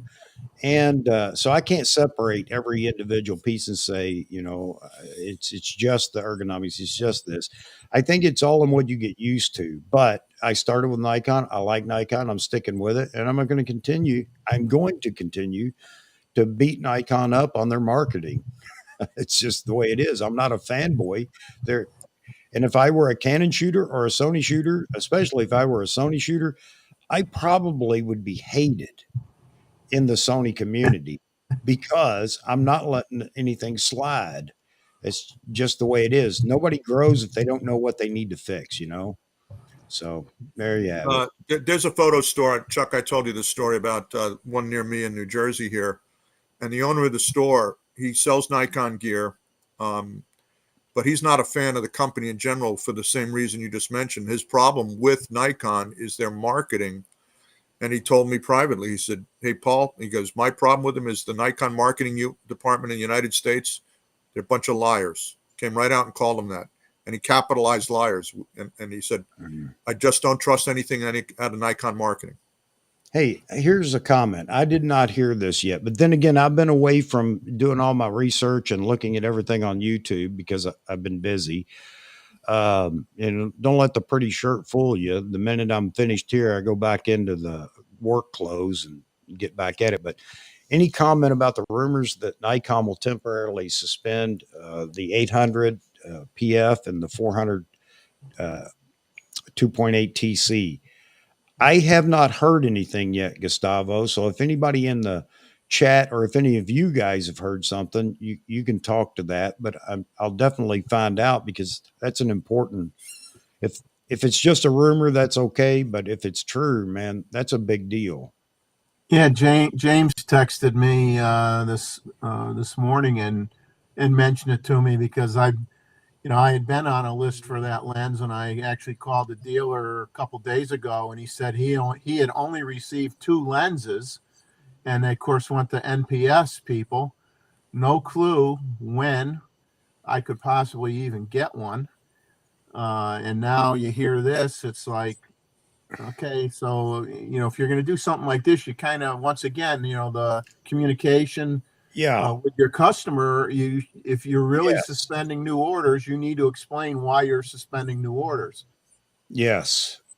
Nikon suspended orders. Yep, here it is. Mozman talking about it too. It's not a parts issue. Did you find a defect? I mean, what's the reasoning? I mean, you owe the customer base an answer. So here's a chance for me to start my rant, but I'm not going to. My big concern with, DX lenses and that shouldn't have anything to do with it. And then again, the Z30 will any of these things slow down production of other bodies or other lenses? And Becky actually mentioned that this morning. She actually brought that up this morning. Uh-oh. We're in trouble now. We have Frames. He's going to jump in here. The Hagen's got to get on his drums and do a drum roll.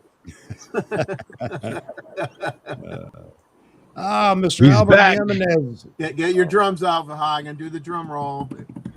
My neck Frames. Here he is. Hey, what's up? What's up, Mr. Frames?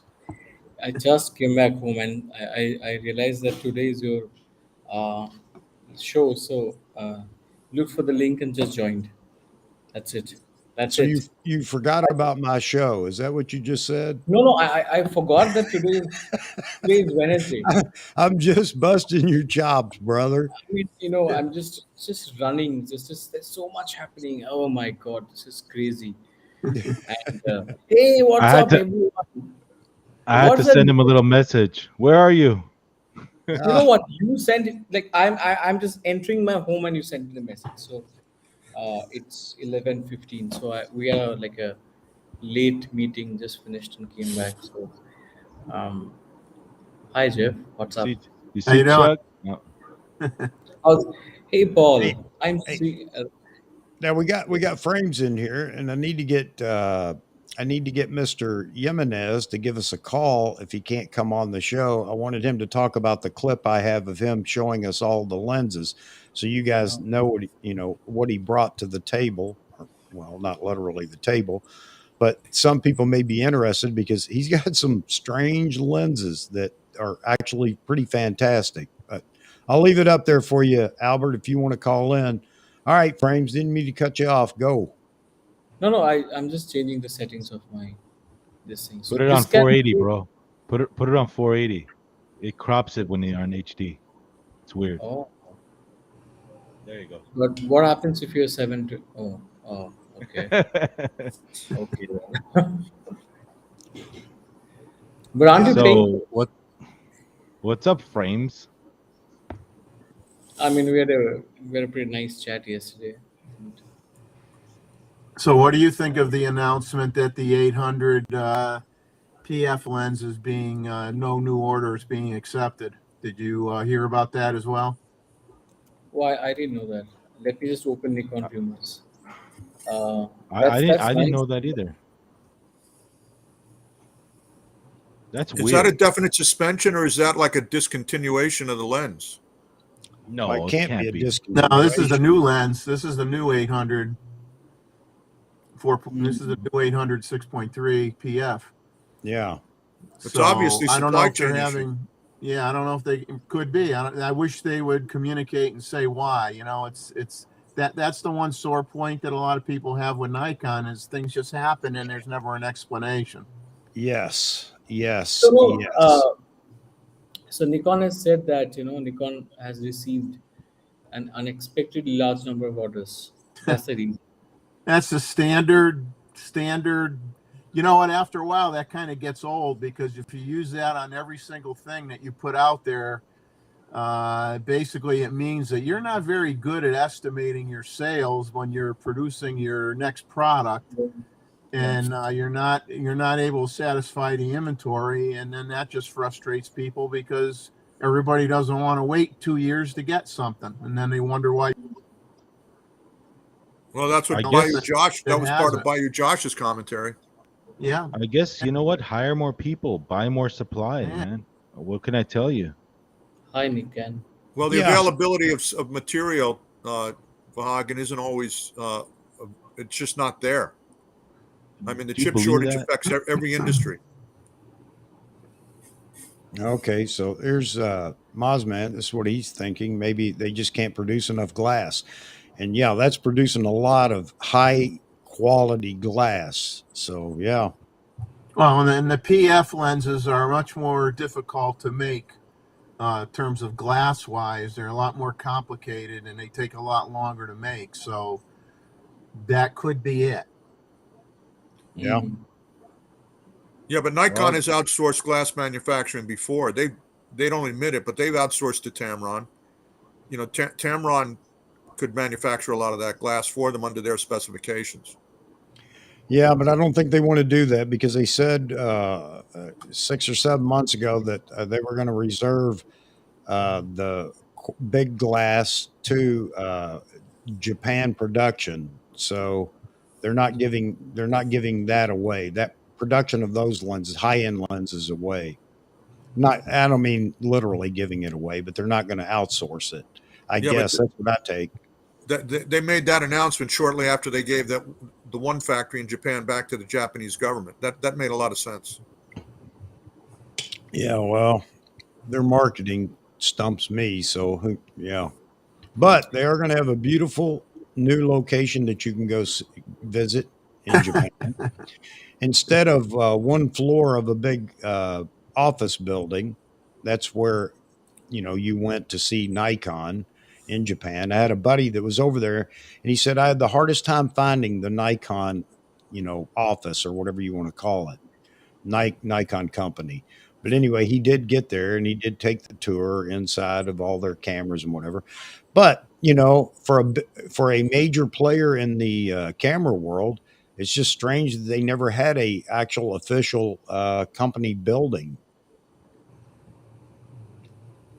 Well, real estate in Tokyo is probably as premium as it is in any other big city.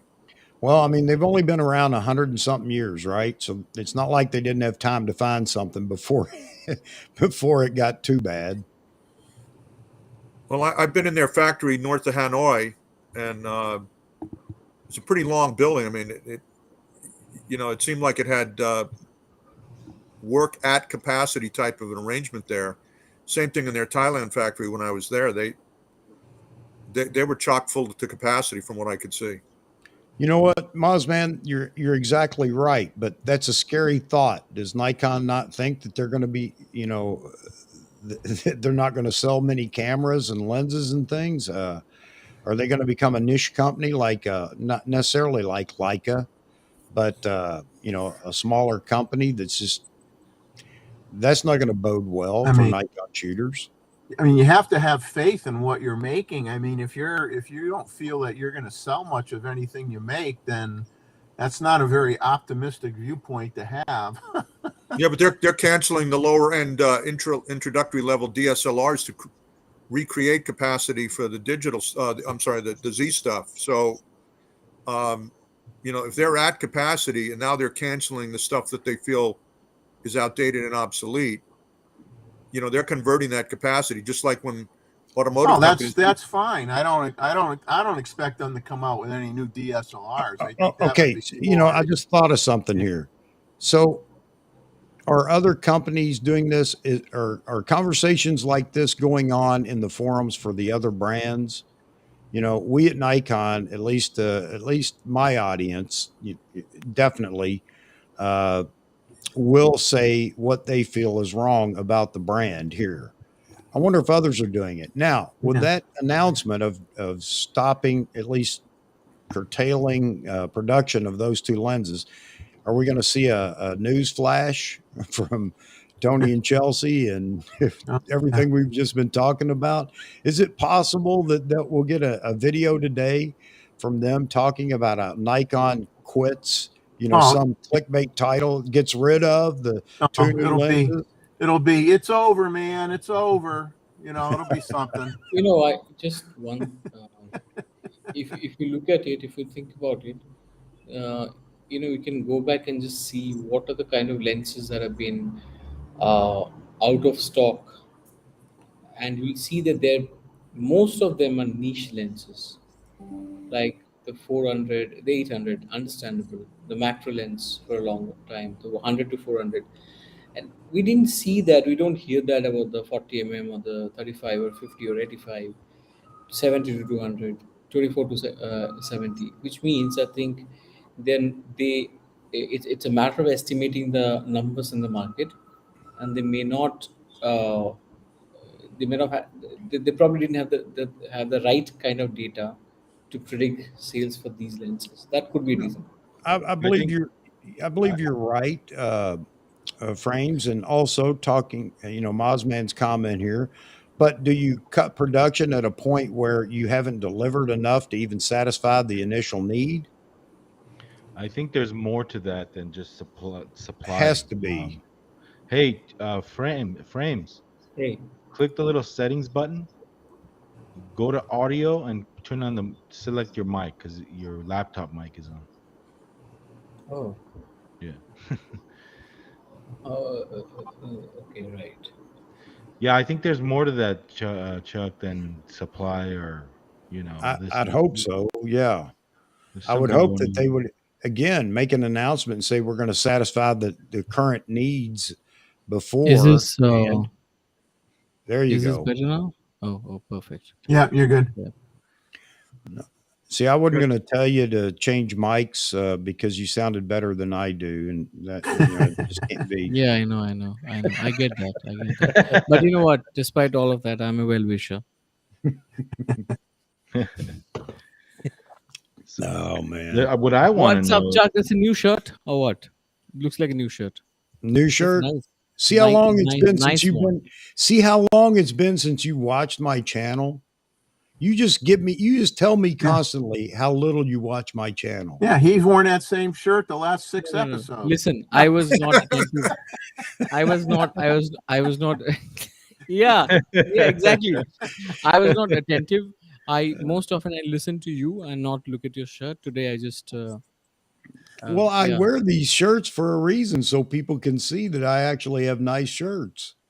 Yeah, Yeah, He he's likes not your wearing. voice, Chuck. He just doesn't like your clothes, I know. And, it and, is. and It's hopefully he amazing. knows by now that, again, I'm just busting his chops just because Frames is such a No, no, no. good I'm guy. very offended right now.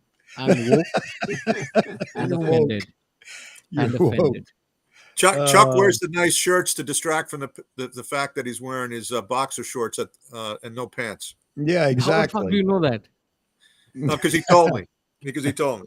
He Because actually when he says he has to have a bathroom break, he always crawls on the floor to get out of the room. So we figure something's going on. he actually did wear pants to B&H the other day, though. Hey, Mozman says Frames is 2 for 2 in 2 days. Oh, that's not true, Mozman. Come on, that's not true. That's not true at all. Fuck, there's so much pressure. Do you understand? These are 4 hour long chats. Like, Oh, I do understand, and it's That's why Mosman's fault. frames. That's why we like them. yeah, that's true. That's true. That's why you come and go as you please. Yeah, Exactly. it's So like I never have, I never have that many people live in the chat, but and the algorithm doesn't tell me. It just tells me the most people in the chat at a certain time or whatever. They don't count the 60 or 100 people that come and go. Oh, Yeah, man. that's But not fair. here you go. Let me throw this out there too. So I had an email, and Vagan and I had talked about this, but I had an email because I didn't know you could do it. Is put the channel markers in, the timeline, so everybody can skip to whatever it is they want to hear. Uh, so and Vagan was telling me about it. So I tried it, but I can't do it. I have to download the entire stream, go into uh, Final Cut Pro, do a quick edit. I don't have to do much, but just a quick edit and export it or render it, and then load it up on YouTube again, and then YouTube will let me put the frame markers in there. Really? Yeah. No. So can you? Well, that's the only way I could do it, and I queried. The YouTube, going to the help page, which is absolutely no help, by the way. Yeah, Just man. put it in the description. You can put it. Yeah, I can do that, but I mean, now I got to go watch it all again. So what I'm getting at is it's 3.5 or more hours of going through the video and putting all these place markers in there. So I'm sorry, guys. I'm sorry. And I hope nobody says, well, then I'm not going to watch anymore, but I'm not going to download the whole video or go back and try to put all those frame. Can you imagine the topics we cover in one live stream? How many of those there would be in here? Chuck, but don't worry about it. But hey, I mean, what's that blue soft box behind your head? That is my So then the Chuck talks. Paul Connors. That's the alien mothership.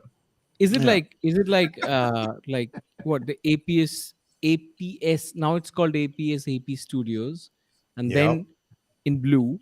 Then when you explain it by saying it's American photo shoot, then it's red. Then it's red. No, it doesn't change colors automatically for me. But you know what? I have the little light that's actually illuminating it, and you just brought up a good point. I can put that distraction behind me so it changes from red, white to blue. Okay. There's a patriotic colors there, frames. Yeah, I thought so. See, red, white, and blue. Yeah. So you know what? I think you should immediately rename your channel. Not. What's the channel name right now? The channel name?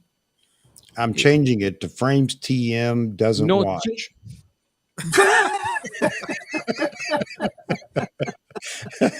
No, seriously. No, seriously. You please take me seriously. Okay. I mean, change it to American photo shoot. That's cool because you know what? This kind of, it addresses a sentiment. I mean, I think there is a lot of patriotism. That's what I hear, that all countries in the world are becoming very patriotic nowadays. So American photo shoot is what it should be. I think that's a better branding than Chuck. So I actually went on YouTube and checked, Google, or not Google, but searched for some names that I had considered here recently. And I need to do it now if I'm going to make a name change. And Frame Voyager brought this up. He changed his name of his channel a while back, and he said, it's kind of hard because a lot of people get used to the previous name. If you let it go too long, then nobody remembers it or will know who you are. But I had looked at Chuck Talks, just Chuck Talks. And of course on YouTube, I got a bajillion hits for anybody named Chuck talking in a video. So I don't know that it would be any better. I'd have to come up with something absolutely crazy so that I wasn't copied. Maybe Vahography's buddy, because there's only one Vahography that comes up. But also there's only one wagon, man. That's it. That's the way it is. But you may be onto something. I'm going to check out American Photo Shoot just to see how popular you should do that. is. Yeah, you should do that. The other reason for doing that is when you say Chuck Talks, it reminds me that scary movie, man. There's a doll that's called Chucky. Chucky, yes. Thank you for bringing that up for the audience. Chucky, yeah. Dude, damn it, that's scary. Now, if you tell people this thing talks, that's why you only listen to Chuck and you don't look at him, because he scares you, right?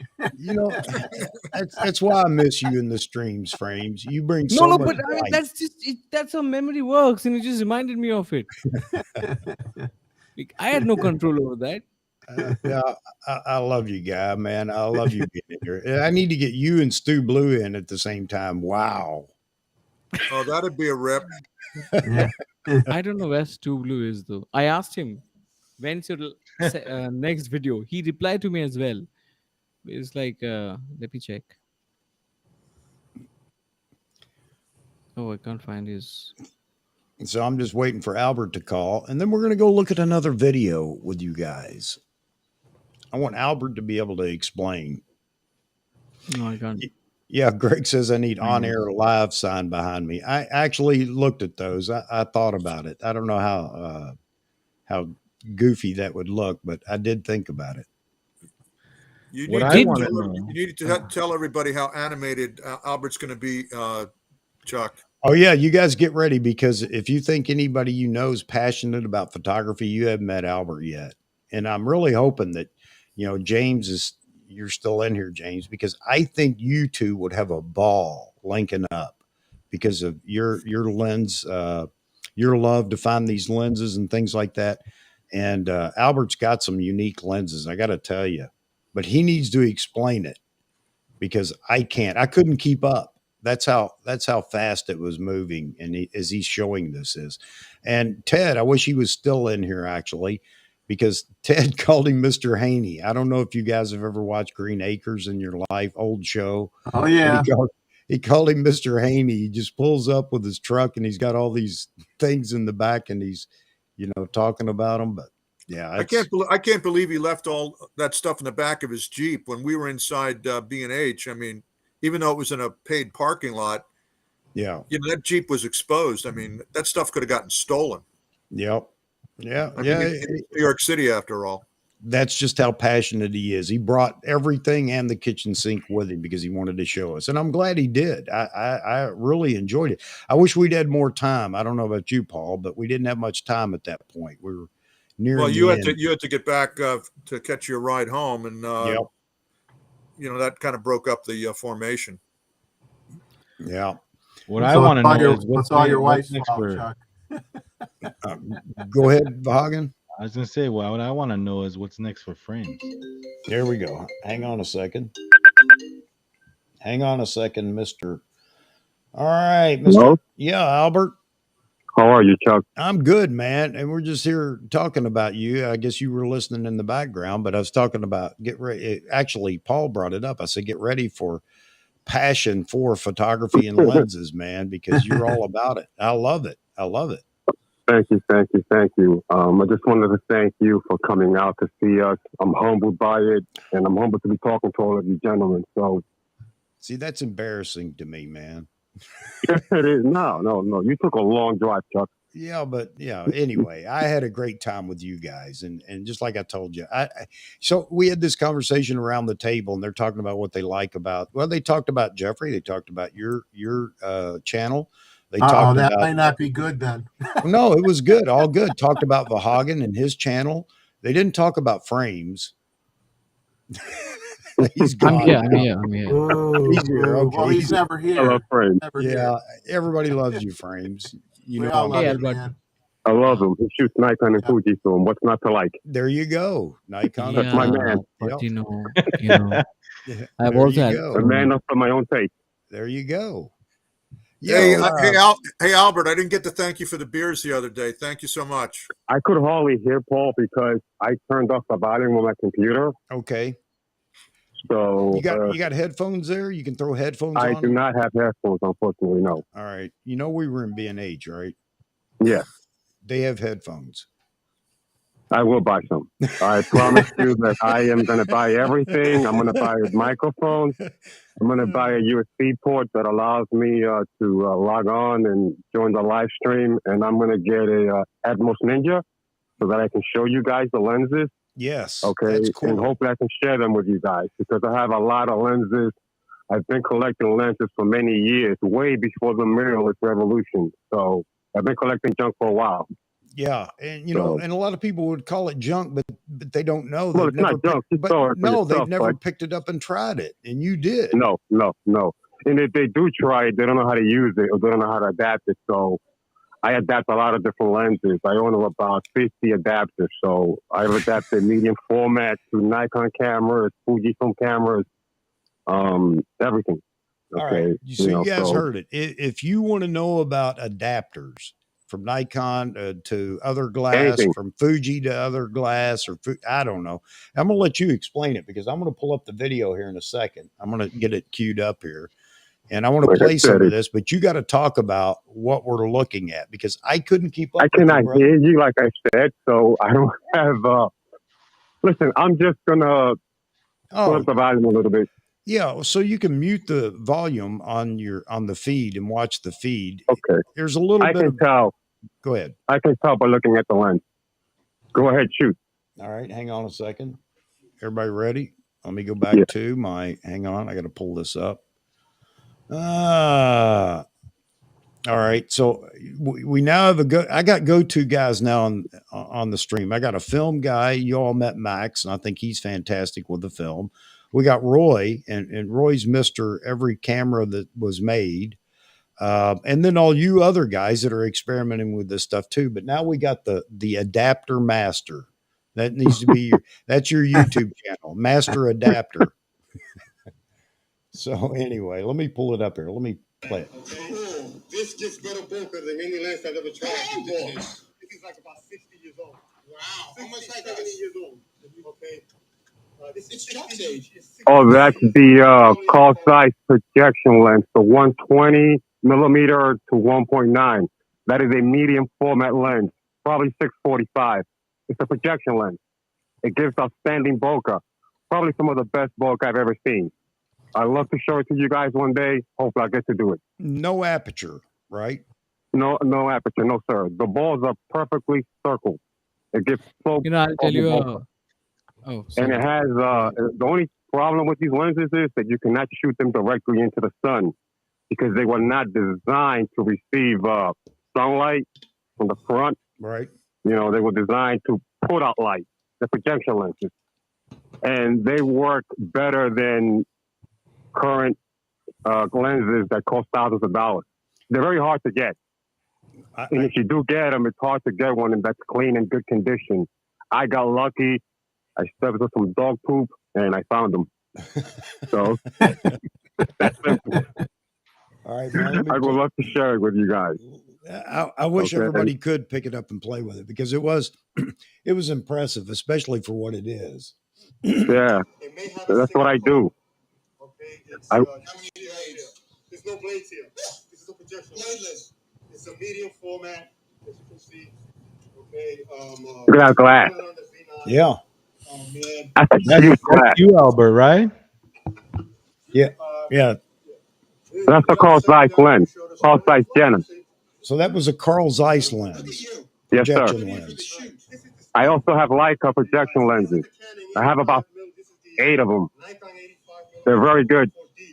But it's giving a focal view of a lot. There you go, frames. Canon. Let's Fuji. see, what's that? Oh, I'm autofocusing the Canon, I think. Oh, Yeah, the I can't Canon. see. Hold on. It's the Canon on the Fuji. I mean, Yes, you yes, can mix yes. and With match like nobody I've with the seen. fringe adapter. With the what adapter? The fringe adapter Pro. Okay. So anybody wants to know any of the adapters that he's using because you have these cameras or these lenses or whatever type lenses, just let me know. Let me know in a comment after the stream ends, so I don't have to go back and look through 3 hours of comments. But leave a comment about what adapter or your question about adapters, and I'm going to make sure Mr. Jimenez gets it, and he can provide us with that information. How's that sound, Albert? Sounds great. All right, buddy. So back to the Fuji Canon. Yes, I think that might be the Canon 85 1.2L. It is. That's what you said. Yes, with Yep. the Fujifilm, with the Fujifilm X2. Okay, and that's the fringe adapter Pro too. Okay. On it, if I'm correct. Here you go, live. You got to love live. Works quite well. And it works well? Yeah, it works successfully. Cool. Is that an AIS lens? No, it's the defocus control. It's in the 100 and the 100. Ron Pollard just joined. No, that's actually the Oh yes. that's the Canon one. That's the Nikon 85 1.4 on a speed booster. Okay. On the yes, on the speed booster, the Metabone speed booster. It gives a full frame view on a Fujifilm camera, and the lens drops from a 1.4 to a 1.2. Works great. Does a miracle for it. So there you go. So on the speed booster, it drops from a 1.4 to a 1.2. Yes, sir. And a 1.2 drops to a 0.9. It's not exact. It may be off by a point or two. Okay. Yeah. Some of these speed boosters, they have voodoo in them, especially the more expensive ones. They can increase the micro contrast on those lenses. However, they all have the same flaw. They get a little soft on the corner. Yeah. So they're perfect for portraiture because you don't care about the corners being a little bit soft when you're doing portraits. Hush your You got mouth. a standing bokeh. Nowadays, it has to be corner to corner sharpness throughout the aperture range. Well, for landscape, I can understand that, but not I'm for just kidding, portraiture. man. I'm just kidding, Yeah. man. But we get wrapped around the axle on that all too often, don't we? Yes, we do. All right, here we go. There you go. Here, look. This guy in that car, I was trying to let you know, he wasn't happy that we were. Oh, wow. Yeah, you getting I told the guy what we're going to do. Okay. I told him that I have an alcohol license, and I showed it to him. So he was fine after that. That's what he was worried about. Well, the way we were acting, and you said you had an alcohol license, that probably And went I showed it to him. Okay. I mean, he was cool after that, though. He was Frames. worried about the booze in the back of the car. Frames. This is the streets of New York City, Yeah. brother. Yeah. That's a different story for another day. Look at Ted, man. Ted had me cracking up, man. Ted's funny, man. Oh my God. What a lovely I don't city. know. We had 4 or 5 cameras out at one time. I'll Yeah. tell you, if somebody had jumped us with a gun, we'd have been hurt. That's Ted, the speed booster. Who's with that? The There's Fujifilm Chuck. with the Nikon 85 1.4. There's Chuck. Who's that guy? I think Yeah. that's Chuck with the That looks like C62. Tony Knoxville. Yeah. Tell you, Chuck, Okay, you're I looking, think he you're had looking the very serious there, Canon Chuck. 135.2. Hey, Chuck, is that your G Wagon? Yeah, that's the 135, I think. Yeah. My G Wagon? No, I don't have a G Wagon. I have a ML 350. But man, That's nice too. yeah, well, mine's 12 years old. How's that G Wagon back there? Didn't belong to any of us. No. No. Nope, and it gets a front row parking place. But so did Mr. Albert. He was up there on the front row where the guy could see. And I'll tell you what, that parking lot does keep an eye on things because we walked up into the parking lot to go over to his vehicle, and they were like, no, come see me first. So, yeah. So what did you show us before I go into this? Because people want to talk while the video's going, but just give me a heads up on what you showed us. I'm trying to All right, so Check let's back. reverse that. I wanted to show you the projection lenses. However, my M42 adapter for the Z lens for the Z camera was broken. I took the wrong one, and I couldn't show you the projection lens the way I wanted to. Right. I took the wrong bag. I took the wrong case, actually. Okay. So you have kind of kicking myself. You have this much more stuff at home in another bag? I have about 10 times more what you saw. Wow. I'm embarrassed to say. I've been doing this for years, for almost 20 years. So. Oh, man. And the thing is this, I got a lot of it really cheap because this was before mirrorless. Right. I mean, you could have bought a Konica lens for like $10. And now that same lens will go for $300 because you couldn't adapt the Konica AR mount to anything before mirrorless. Yeah. Okay. So the same holds true for a lot of these lenses. Prior to mirrorless, nobody could adapt it. And I would try to, even if I didn't get the full focus and distance, I would still get them. Okay. Yeah. And I'm glad I did. So I got lucky, like I said. So, Hey, Albert, this is Paul. You told me that you still found a lot of like lucky purchases at garage sales and things like that. So are you able to hear yet, Albert? Yes, he said something about garage sales. I was joking about that yesterday. On weekends, I drive around the tri-state area. I go to Facebook. I go to Craigslist, and I look at all of the garage sales. And if it says camera or glass, I'm there. So, you know. You're constantly on the look for yes, I am. I stop by, yeah. Yes, I stop by pawn shops, everything. So I also have. Go ahead. I also have X-ray lenses from X-ray machines, medical X-ray machines that I use as a macro lens. Wow. And you can adapt those as well. Yes, I can, sir. Well, you can also adapt medium format lenses to Fujifilm and Nikon cameras as well. So I can get autofocus on projection lenses with the mega depth adapter. So it's really strange. You just got to play with it. It's trial and error, basically. Well, since you've been doing this so long, like I said, you're going to be the answer man on everything adapter. You're the master adapter. You need a YouTube. Thank you, sir. Well, I think they got us. I have more than that. I have a lot of glass that I do not adapt. So you're going to be the I have a lot of glass. Okay. We'll call you the adaptoid man. You know the problem with adapting. I've tried adapting on Fuji X-H1 with Nikon glass. The problem I find is that there's a lot of CA when I adapt Nikon lenses to Fuji. Do you experience the same thing? Not here in Vahagan. Was it something about adapting? Were they F-mount lenses? What was that? Were they F-mount lenses or Z mount? They were F-mount. There was Fuji to F-mount. Fuji to F-mount. He said he was having a lot of CA on the lenses when he did that. I never experienced it. Okay, it depends on the adapter that you use. A lot of adapters are bad. Okay, they cause a lot of light leaks. Okay, you know, so you got to get an adapter that's coated with some special coating that they have in China. I'm going to buy them as well. So when I get that, I'll also let you guys know about it. Okay. It depends on the adapter. The cheap adapters can distort how the light goes through the sensor. Oh, okay. It was a Photo Diox, like $50, $30 adapter. It was a Photo Diox adapter, he said. He said it was a cheaper. Oh, yeah, they're bad. They're not that good, actually, to be honest with you. Hey, I have had, out of all of the adapters I tried, I've had the worst luck with them. As a matter of fact, I bought one for Konica. I opened it last week, and it just split right open on me. Wow. I had to return it.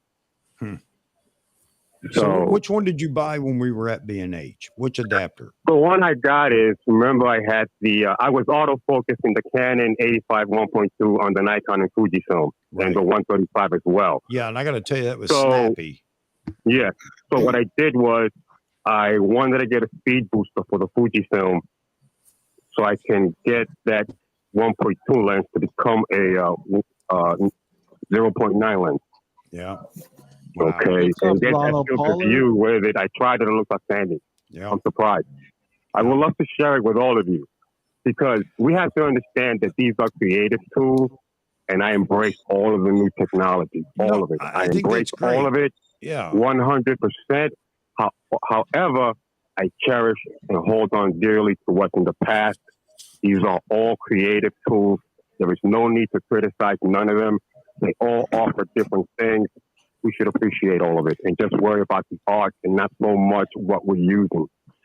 Man, you said a mouthful there, and I know Ronald Pollard just joined us on the stream, and I know he agrees with that as well. It's all about the art. No camera's better than no camera, Yeah. in my opinion. Or Well, lens. not It's your creativity. Yeah. Unless you shoot action in sports, obviously, but yeah. Yeah. Okay. So yeah. Hey man, you need to get your set up there at the house so that we can get I'm you on. trying. I'm trying, Chuck. I'm going to do it. Jeffrey has motivated me, man, and you have as well. And All right. I want to thank Vahagan because if it's not for Vahagan, I would not know any of you gentlemen. Yes. Okay. I'll Thank you, Vahagan. I'll You're the thank man. Vahagan too. Thank you. You are the man, Vahagan. I would not know about none of these people if it was not for you. Really? Yes. You did a Oh. shout out video and I heard it and I checked everybody out and I subscribed to everybody. See, Chuck, it works. So, Yes, Shout it out. does. exactly. I would not know about nobody here if not for you, sir. And that Thank you, sir. I gotta thank him too. Yeah. Well, you're welcome, man. That's why it's so important Thank to you. Thank you. spread Thank you for awareness. being one of the pillars of this community. And we gotta have a drink together, man, one day. Well, we will. We will. Yeah. Yeah. I'm not shy. No, that I believe. That I believe. I like cognac. Okay. Okay, gentlemen. Now I'm going to let the gentlemen go because I have some things to do. But hopefully I'll get on the live stream, show you this stuff, and maybe one day I can open up a YouTube channel where I can share this with you guys. Because what is having something if you cannot share it at the end of the day? No, you're absolutely So- right. You know what? And Albert, what you're doing is so unique. No, I don't know of anybody out there that's doing it like you because Oh, there are people doing it. Are there? Yeah. On YouTube? Sony Media Division channel. There's this kid named Tito. Yeah. That's a Wish kid here on YouTube. You know, if you do film, check them out. Okay. But I'm telling you, there's just great work being done with Micro Four Thirds, with crop sensor cameras, with full frame cameras, any sensor size you could ever imagine, man. That's You know, that's great. That's you know, alien to a lot of us. We don't follow that or do anything like that. So this is interesting to me. people are constantly killing Micro Four Thirds, and let me tell you, there are a lot of people switching to Micro Four Thirds. One example of it is Julian Edelman. He used to shoot Nikon, a lifelong Nikon shooter. Yeah. Okay. And he came to the realization, if I'm going to be in a studio with a 200 mm lens shooting at f8, why the hell do I need all these expensive cameras for? Yeah. No, You that's know, a I'm good in a point. studio. Fair I'm point. shooting in control lighting all the time. Yeah. Okay. So, you know, it doesn't matter what you shoot. Okay. But at the end of the day, I love Nikon. I don't deny it. I love Fujifilm. That's okay. I'll leave it at brother. that. There you go, man. There you go. All right, brother. Thank you for having me. Ron just joined us. Ron, you have anything you want to say to Mr. Albert Jimenez? I'm going to watch the first part of the stream. And well, first of all, good Okay. afternoon, good morning, wherever you are. Frames, is good seeing you again. Vahagan, Chuck, and my new friend. I don't know his name yet. Oh, Albert Jimenez. No, that's Albert in the white shirt. In the white shirt, that's Albert. No. Albert's Connors. he's on the phone. Albert. Oh, okay, Albert. Okay, and I just and wanted see to get Jeffrey this in there. is on. Ronald, I just wanted to see if you had anything you wanted to share with Albert before he goes. He Not has yet. to go. Not yet, because Okay. I just Well, finished can I- up with this other person. Yeah, Can I go say ahead. something before he leaves? Can I say something? Guys, I'm going to hang up so that I can hear what they say, and then I'll respond to the comment section, okay? It'll be Yeah, a that's lot fine. easier for all of us. Yeah. Thank you. All guys. right, Thank you for having me. You guys are the best. You're pretty good yourself, man. Hey, Albert. Thank you. That's humbling. Albert, thanks a All lot. right, I'm man. going to hang up, guys. Take care, Albert. All right. Albert, thanks a lot, man. It means a lot what you said right there. It just means a lot, man. Bring people together. That's what I'm about. That's what I've been about since I started, man. Just bringing people together. You know, young, old, big, small channel. Doesn't matter, man. Bring them together, and Let's have some fun. That's what it's all about, man. So I'm glad that you appreciate that and you see the importance of that, Albert.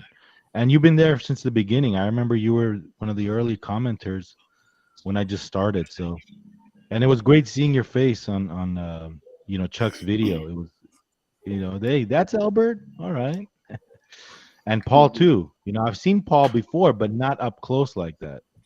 Well, I'm sorry you had to look at me up close, Vahagan, because it's kind of a scary sight. Ah, come on, man. Well, that's what Albert kept saying, but I'm not going to agree with him. We had a good time. Mr. Ron Pollard. Let's go around the horn. Paul, introduce yourself, starting with you, and then Vahagan needs no introduction. Ron just wants to know who the new people are. I guess really the only person we have that's new is you, Paul. Okay, Ron, nice to meet you. I've watched a lot of your videos, and I've watched you comment on everybody else's videos, so it's nice meeting you. My name is Paul Thank you, Connors. Like Chuck, I'm retired military. I was a combat photographer, still photographer. Retired, started my military service in the Air Force, retired in the Army, I'm sorry. Retired out of the Air Force in 2009. And not a videographer, don't do what these content creators do, but still do still photography. Just very recently fell into dog poop, to quote Albert. I was able to get a Z9 without being on a waiting list and without paying an exorbitant amount of extra money. I won't tell anybody here in public how I did it because I'd get a Nikon East Coast rep in trouble. But I did acquire a Z9.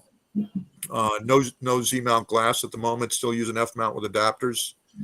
And I'm just a huge fan of everybody else on this screen right now. So because I was able to meet with Chuck and Albert and Ted Monday at B&H in New York, that's, I guess, my claim to fame being here today.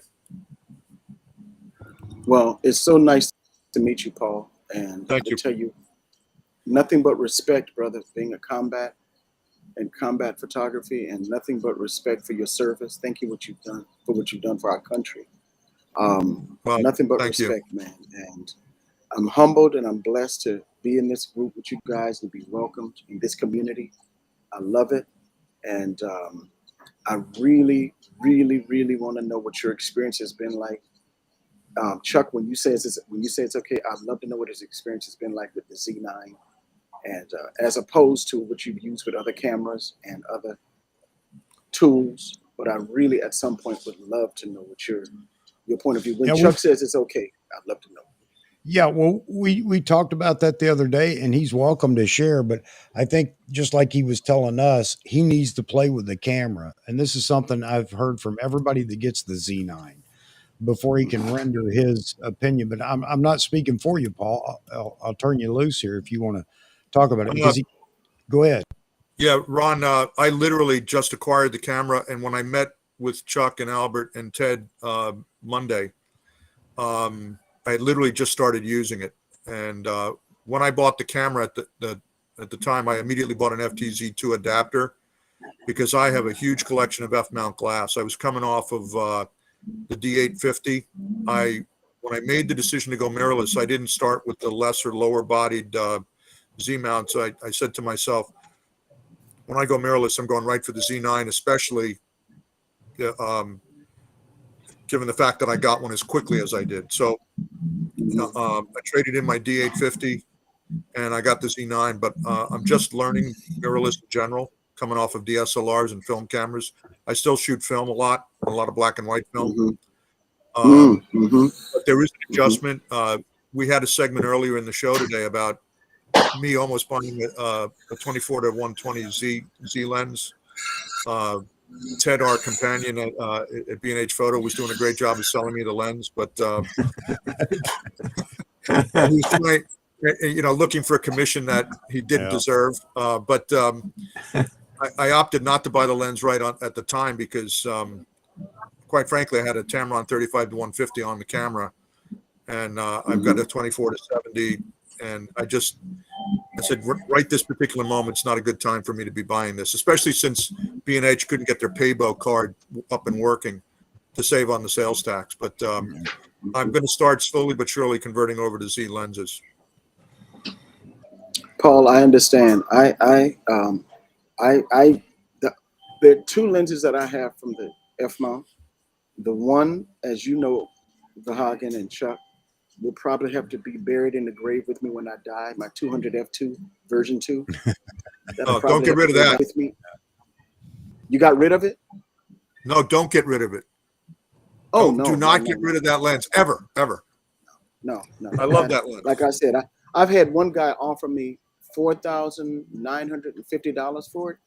I told him, you might as well go sell your mother. I'm not selling this lens. I'm sorry. I'm not supposed to say that, but I just said, man, forget you. I said it very much more colorfully than that. I'm like, this lens right here? That's one of the greatest lenses any camera manufacturer has made in the history of photography. And I know that. That's why Joe McNally is committed. He said he'll never sell his. He'll never get rid of it. And the Z-mount version, when they finally do make one 25 years from now, will probably be about $50,000. But that was one of the best $6,000 purchases I've ever made in my life. That lens. You said there was another lens that you wouldn't get. You said there was another lens you wouldn't get rid of? No, what I was saying is that that one. And everybody I know who has that 105 1.4 F mount. Yep. Every pro I know has lost their minds, have said that lens is going to be buried with them as well. So I just don't have that one. But the 200 F2 is enough for me and my family. And so I have the version 2 200 F2, Patrick, and there you go, it's phenomenal. So I sold off everything except I sold my D5s, I sold my D4, D4Ss, I sold everything and went mirrorless, man. I jumped in and haven't looked back. And the only F mount that I will keep, and I'm using it this weekend. I've used it for weddings, I've used it for events, political rallies, for portrait studio, weddings, engagements. I use it.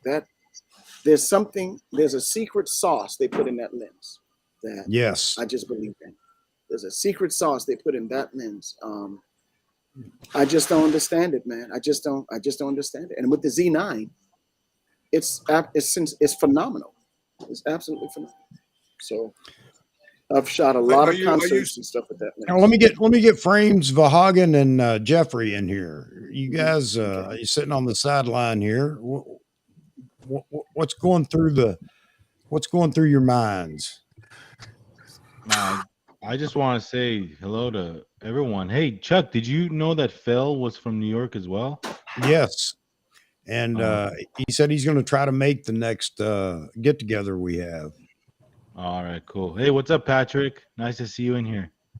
And everybody, Mike, Farewell, and Gustavo, and Charles, and Timid. Patrick had the 200 F2, sold it, bought the 300 2.8, which is an incredibly sharp lens in itself. To Vahagan's you say he sold it to Vahagan's friend. Who? Thank you, Patrick. Patrick said he sold it to one of your friends. He sold it. Yeah, he sold it to Baron. He was on my show, Baron Silverton. Mm-hmm. Oh yeah, that's a bad dude, Vahagan. Yeah, he Frames knows him well. Baron. Yeah, I hooked them up to, I guess facilitated the sale. Or whatever you want to call it. Got them together. Mm-hmm. So it's a good community. So in other words, man. Paul, it's good to meet you. Yeah, it's good to meet you, Paul. In other words, it's good to meet you. Jeff, nice to meet how you doing, brother? I'm doing good. I had to leave for a bit. My daughter-in-law called me up, so I had to get out for a few minutes. But you got to answer the phone when your daughter-in-law calls. So you lost your place in the line to talk. Yeah, well, I like doing the Hollywood Squares thing. I like moving around on the screen all the time. It's a lot of fun. Exactly. Yeah. Frames is out doing something right now. I'm sure he'll be right back. Hey, so I can't talk bad about him. I have to do that when he's present. Yeah, go ahead.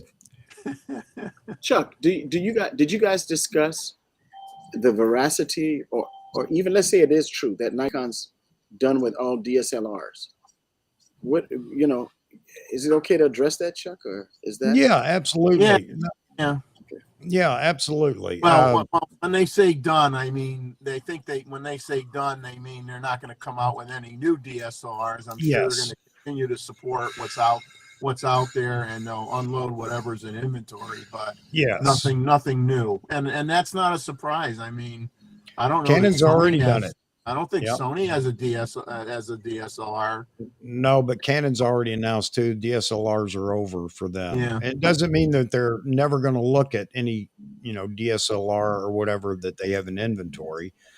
But as far as new models, that's it. And I mean, that's understandable. If anybody didn't see that coming, I mean, you need to wake up.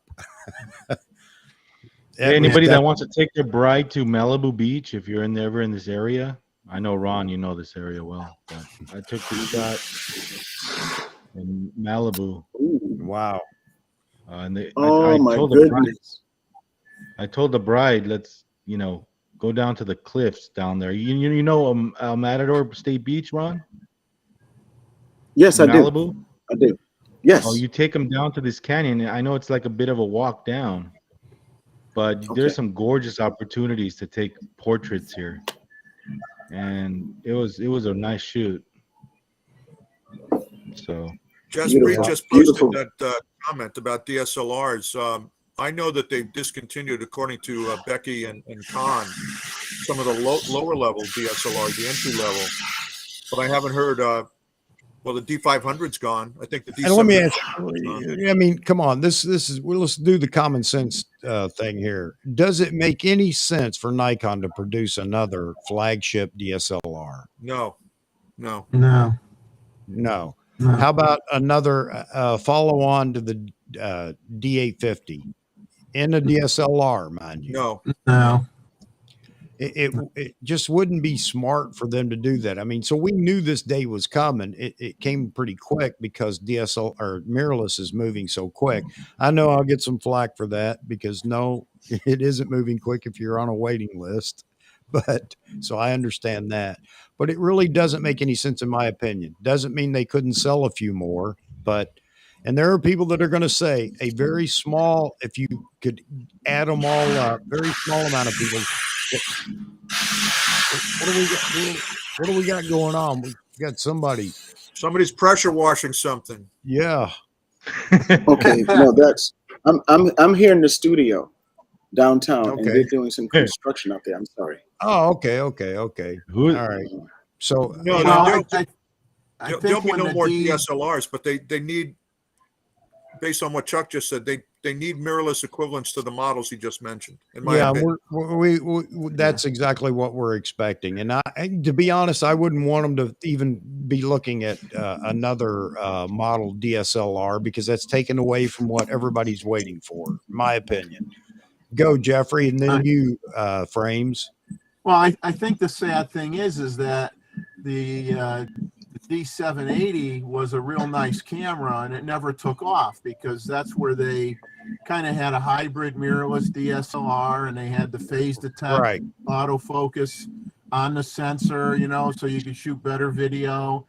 And maybe if that thing had really taken off and done well, then they might have incorporated that same technology in a featured D850 replacement in a DSLR format. But the fact that really didn't catch on for whatever reason, and it's a great camera, I think that kind of clued them in that we're not going to go down that road. We're not going to do any more stuff. I remember when in 2000. I remember in 2003, 2004, I was in San Diego, and they were making a presentation on the inevitability of digital. And everybody was so committed to the F4s and the F5s until when they at the Nikon school in San Diego, and we went Balboa Park, and they were talking about digital is inevitable, guys. It's like Thanos. It's coming. It's not going to be stopped. And everybody was kind of hesitant and unsure. But when the D1, which cost a whole bunch of money back at the time, and all of that stuff came through, people began to jump off, and it was D1 with what, like 2 or 3 megapixels maybe? And that evolution is now, that transition is, and evolution is happening now with mirrorless. It wouldn't make no sense for Nikon. You heard Mr. Nikon himself say, I'm never going back to digital. Right. I mean, he's fearless. You heard Joe McNally himself say, he's never going back.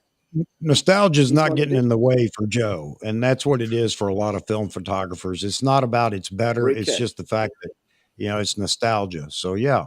And he's all about technology because he's still out there shooting. Yeah, he's still earning a living doing it, Yeah. Frames at a super high level. Frames, get in here, man. Yeah, so no, I was just observing all the conversations, and I was also like, we're talking about adapting. So I just realized that I want an adapter. I want the E to Z, but in India you don't get that. So I was just trying to see if there's a way to get that in India. That's one. And then you were talking about lenses, Ron, and I, the thing was, I'll come back to talking about this, which is the third discussion that you. Interesting point. But on the lenses, the 200 f2 and Ono 5 1.4, I thought I've been thinking about this. Should I save and probably just wait for the 85 1.2 and just get that and not have the 105 1.4, or should I have both, or should I, it's just because they're also very similar to each other. So and I was checking if I can get a used 105 1.4. I was getting one. In fact, I made a call to someone. That guy said, "What time is it? This is not the time to call. Are you crazy?" And yeah, okay, we'll talk in the morning. But anyway, that's what I was doing in the background. Now, this whole thing about Ron, we're talking about going from film to digital. Now that was a massive change. That was evolution. That was mutation, not evolution. But DSLR to mirrorless is essentially an evolution. It's a smaller, it's an incremental change. It just, yes, contrast detect to phase detect, eye autofocus and all of that, but fundamentally you could still have the mirror up and have the same tech. Canon did it with a dual pixel autofocus, right? So it's not as big a change that film to digital was, number one. And number two, I think the real change is happening elsewhere. The real change is happening on sensor size, megapixel, and AI / computation photography. Now, if you look at the sensor size, the kind of power that a 1-inch sensor can pack today versus the kind of power that a micro four thirds, you're talking micro four thirds, right, can pack today. So, as what is that point where that extra capability of a large sensor, whether that's full frame or medium format, does not matter anymore? Where is that point? To make those extraordinary full frame sensors tomorrow will require extraordinary research and extraordinary money, and therefore, you'll expect that sort of prices. But I'm just wondering, we may soon see even larger sensors on phones. And then the phones will have dedicated GPU and CPU to process all of that information inside. See, Nikon has already done it. Have you realized? The pre-release feature is exactly that. The sensor is taking pictures after pictures before. It's constantly taking pictures. The moment you set it on pre-release, the camera is constantly taking pictures. Let's say the camera is on and you're moving around, the pre-release function is switched on, there's not a single second that the camera is not taking pictures. Or And then committing you it to memory, yes. yes, right? It's just not choosing to save it because you have not pressed the shutter. The Yeah. moment you press the shutter, it would Thank you. save the last few, like the fraction of a second, 1 second's pictures. So that, I think that is the direction. That's where things are moving. And the reason I was quiet, I was thinking, I can't even, to be honest, anticipate the kind of change we are trying to see, that we're going to see. Yeah. And that to me is scary, can make you optimistic if you're an optimistic person. But what it essentially means is that if you can do so much more with just a what you call a non-professional camera and just use lighting, then the market for camera will be left to people who are mad about cameras. They just buy Yeah. a camera because it's a camera. So you're talking about people with passions and not with needs, because needs can be fulfilled by technology. Well, the problem is Format of a camera, the format, this experience of holding it and bringing it up to your eyes, and that experience versus the functional need of a professional photographer, they're two different things. Once the functional needs are met through different technologies, the camera, this in this current avatar and format, serves only one purpose: is that emotional connection between the photographer and this style of shooting. Yes. So What does that do to the market? How is Nikon prepared for that? That's the, I think we're going to see that mutation. We there's haven't seen. never a perfect time for anything. There has to be an ending and then a new beginning. It's just the way it works. What would benefit Nikon to continuing DSLRs? It's going to eat up production. It eats up parts and things like that, or ordering, or chips and sensors and blah blah blah. And the first thing you get into is everybody will want a morphed DSLR that brings some of the mirrorless tech over into it. And where are you now? So there has to I be mean, that's a very easy answer. DSLRs makes no sense right now. Yeah. The biggest reason is not the camera. The biggest reason is, in my mind, is the mount to the sensor. The distance is reduced, so you get much better lenses. That's it. Yes. All right. So XP7 processors. Should that be the processor for every camera that comes out now? Yeah, that's again an obvious thing. Save maybe the Z30 type camera, a very economical Z30 is last year's plan manifested this year. This is not this year's. This is not 2022's plan. I'm sure about it. If XP7 is in every camera that comes out now, do we expect the technology to follow or no, it can't be done with XP7. XP7 caught up with the rest of the market. It had that for that you need an XP8. You're talking about massive image processing. I think Ron, you have a point for some time. You know, I think something. I think something you said is so true. Frames. I think context is everything. When Nikon introduced shutterless, this new feature, 120 frames a second, the state of the world that we're in now is vastly different than what took place in 99, 2000, 2001. Patrick Smith is right about that. He's talking about that in the chat. So it is critical that the innovation that Nikon, that you're talking about, frames, is there. Canon is trying it with the eye autofocus, through the viewfinder type thing, whatever that is. And it's like everybody's in a race to be so uniquely different and to set a standard. Nikon, Jeffrey, did this, but it didn't get quite the press that it did when the D3 came out. It did get major press, but Nikon had taken a beating for 3 years, guys? 2 years? Yeah, easy. Since 2000. Yeah.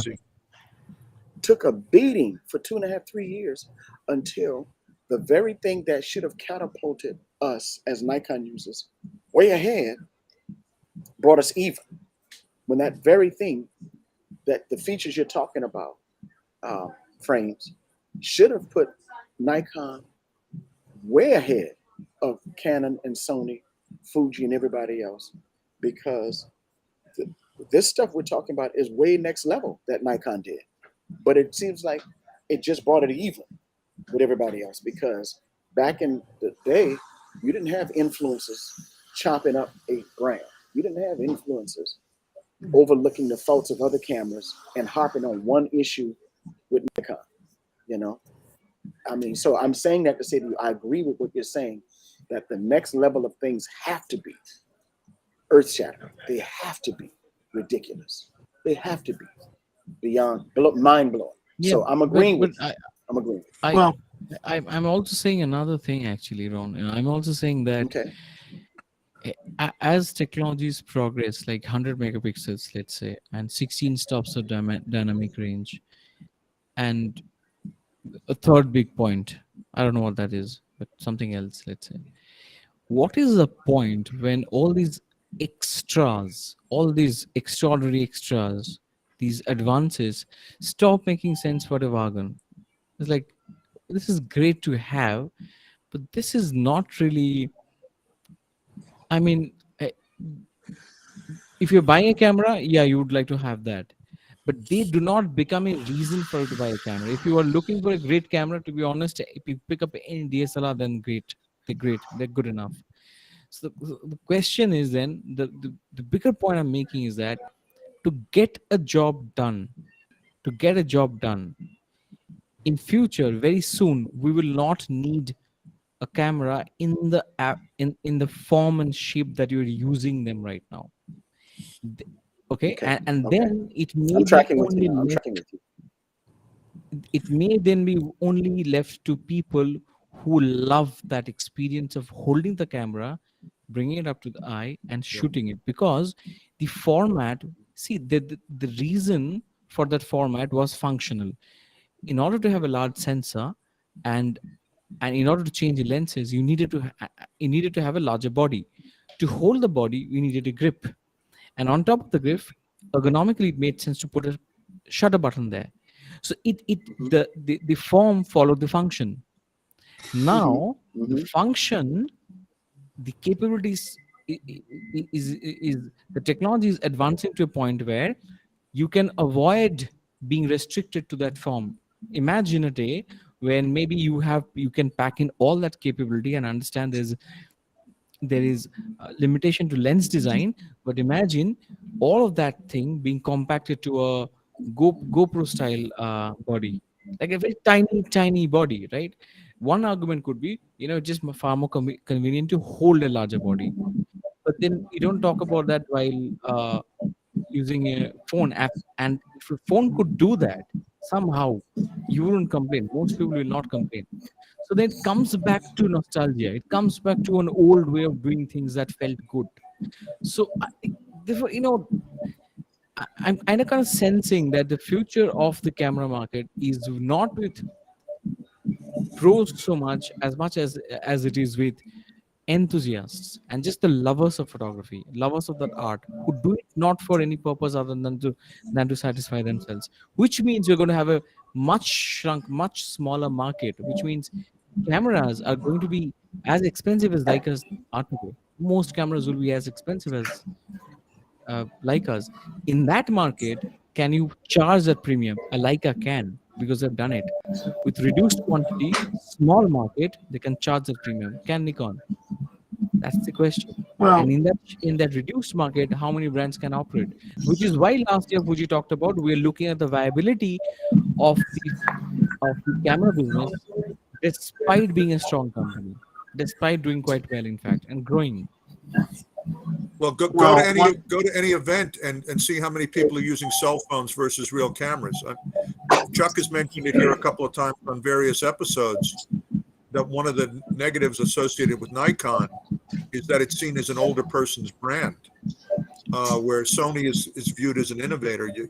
When I go to different events that I shoot at, I see people using cell phones instead of cameras. probably by a ratio of 25 to 1.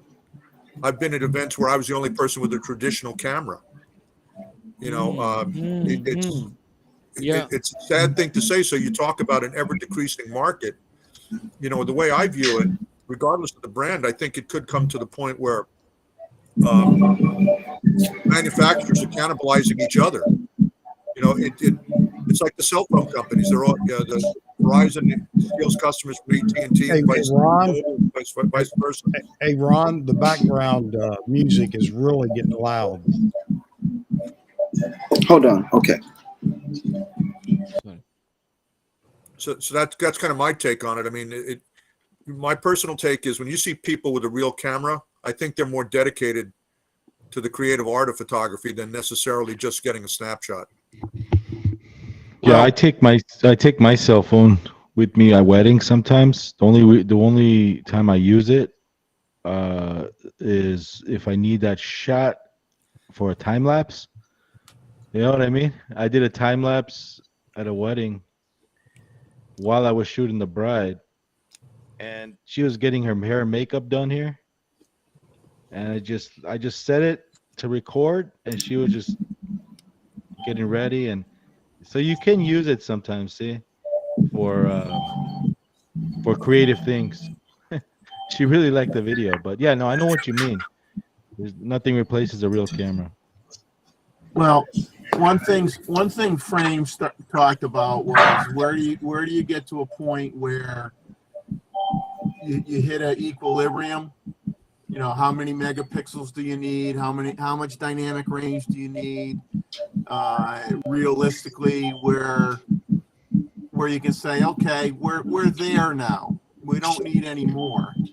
But the problem is, it isn't whether we think everything is good enough for what we're doing. The camera business isn't any different than the company making refrigerators that decides that, oh, you got to have a screen on your refrigerator so you can keep track of the food in there because you can't get a pencil and paper out anymore to make up a grocery list, or you have to watch a video on a screen on your refrigerator while you're pouring a glass of milk. I mean, they're always going to be coming out with something different that their marketing department is going to try to convince every single one of us that we're going to die if we don't have that feature. We're going to be horrible photographers if we don't buy the camera with that new feature. Yeah. And that's the sad thing, is it never stops. It's just like with TVs. You had high def, then you get 4K, now you got 8K. Then you're going to have what, 16K, 12K? So let me be the devil's advocate. It never stops. It'll never stop. Just one point there. It's not going to be, and I want to let you have your point. But the only thing I want to say is that, companies have to entertain what the trend is to stay relevant, whether we like it or not. We may not like what they bring out, but they're looking at the market. Where's the market going? And they have to entertain where the market's going, because they get left behind if that doesn't happen. I'm all the crazy ideas are just part of what we have to put up with. Go ahead, Frames. I'm also trying to maybe just provoke the conversation. I'm also trying to provoke a conversation here, right? So, hey, Ron, can you just mute when you're not talking, because we're still getting a lot of background. Appreciate it. Yeah, I think so. I think I'm trying to provoke a conversation here, and I think just one point about the camera industry and its shrinking market and all that is, if you look at it, I think there was an inflation in the number of cameras that were sold in 2010s and 2011, 12, and all that. Those during that period when people wanted to buy a camera, because there's now social media was coming up and there was more avenues where you could share photos, right? But then the phones were not as good as they're today. So there was this period of time when people did not have the option of going for everyday, but not a dedicated camera, right? So the numbers got inflated. The moment they had credible option in the form of phones, They shifted to phones. They were not real buyers of cameras. They would have bought a camera, kept it inside their locker or somewhere, and they were forgotten about it, right? And what they realized is because of the form factor, they wouldn't have used the camera as much. They would use a phone. So the phone is far more useful for them. So that was not really a real market. That was not an addressable market for addressable. What that means is to be, there is a theoretical market, which you could theoretically say, there are people who buy cameras, versus there's a market that actually buys the kind of cameras that you produce. They were not an addressable market for real camera companies. Now, when you see the numbers coming down, what is happening is correction, like you see in stock markets. There was inflation, and now we're seeing a correction. All those people have gone out. Now we're looking at the meat, the real market with serious camera buyers. Now, half of that real market with serious camera buyers that you never need, but ignoring the things we do need. Huh? Now, half of that market, maybe I don't know how much of what's the percentage is, but let's say 40% of the market is actually professional photographers. 20% are, let's say, beginners and people who are just learning, and 40% are, let's say, enthusiasts. Tomorrow, see, the professionals would look at money. They say, how much do I need to invest? How can I get the job done fast, efficiently, without much hustle? If there is better technology that sacrifices this form factor, this form, they will, in a jiffy, go there, because it makes more sense, because they're investing money to generate return out of that money. It's ROI for them. But, yes. But the people with passion, that rest of the 40% who are enthusiastic about it, they do it because of an emotional connection. They will not go. And I asked a question: what do you think Nikon strategy is? And now let me tell you, I think I have the answer. See, Nikon, when I read the 2019-20, I think their strategy document, they talked about addressing the enthusiast market, and they gave it as much weightage. They said pro and hobbyist. So the hobbyist market is a serious addressable market for Nikon, because they know the pro market may become disloyal because it's about money. But for the hobbyist market, it's about feeling good about himself or that experience of shooting. That market is not going anywhere. The question is, do you have Nikons today that caters to that hobbyist, that caters to that emotion? We have one half-assed attempt. That's a ZFC. We need to have cameras that bring that, that emotional nostalgic value. Now we need a full frame ZFC. And with that form factor, you don't care. We need film simulations in builds like Fuji. I want to agree with you. I want to agree with you, Frames, but I'm going to stop you here for just a second. Ray asked a good question. I'm going to address that. But there's a timing issue. There's a lot of things Nikon can do to satisfy a select amount of people. No doubt about it. But they're looking at the bigger picture. They should be. And they need their timing needs to be correct on which model comes out and when it comes out. Yes, a lot of people are talking about a DF-like camera because they don't like video. They don't care for video. They don't want video. But right now, the market demands video, whether you like it or not. Absolutely, yes. It doesn't. Yeah. You don't need to sacrifice video just to have a DF-like camera. Well, Why do you no. You're trying to re-educate people. And I talked to Ron about this and Vahagan about it and Jeffrey about it on the show about it. We're not going to re-educate anybody to accept anything. They want what they want. So we need to get out of that mindset and get into the mindset of what does Nikon need to do then?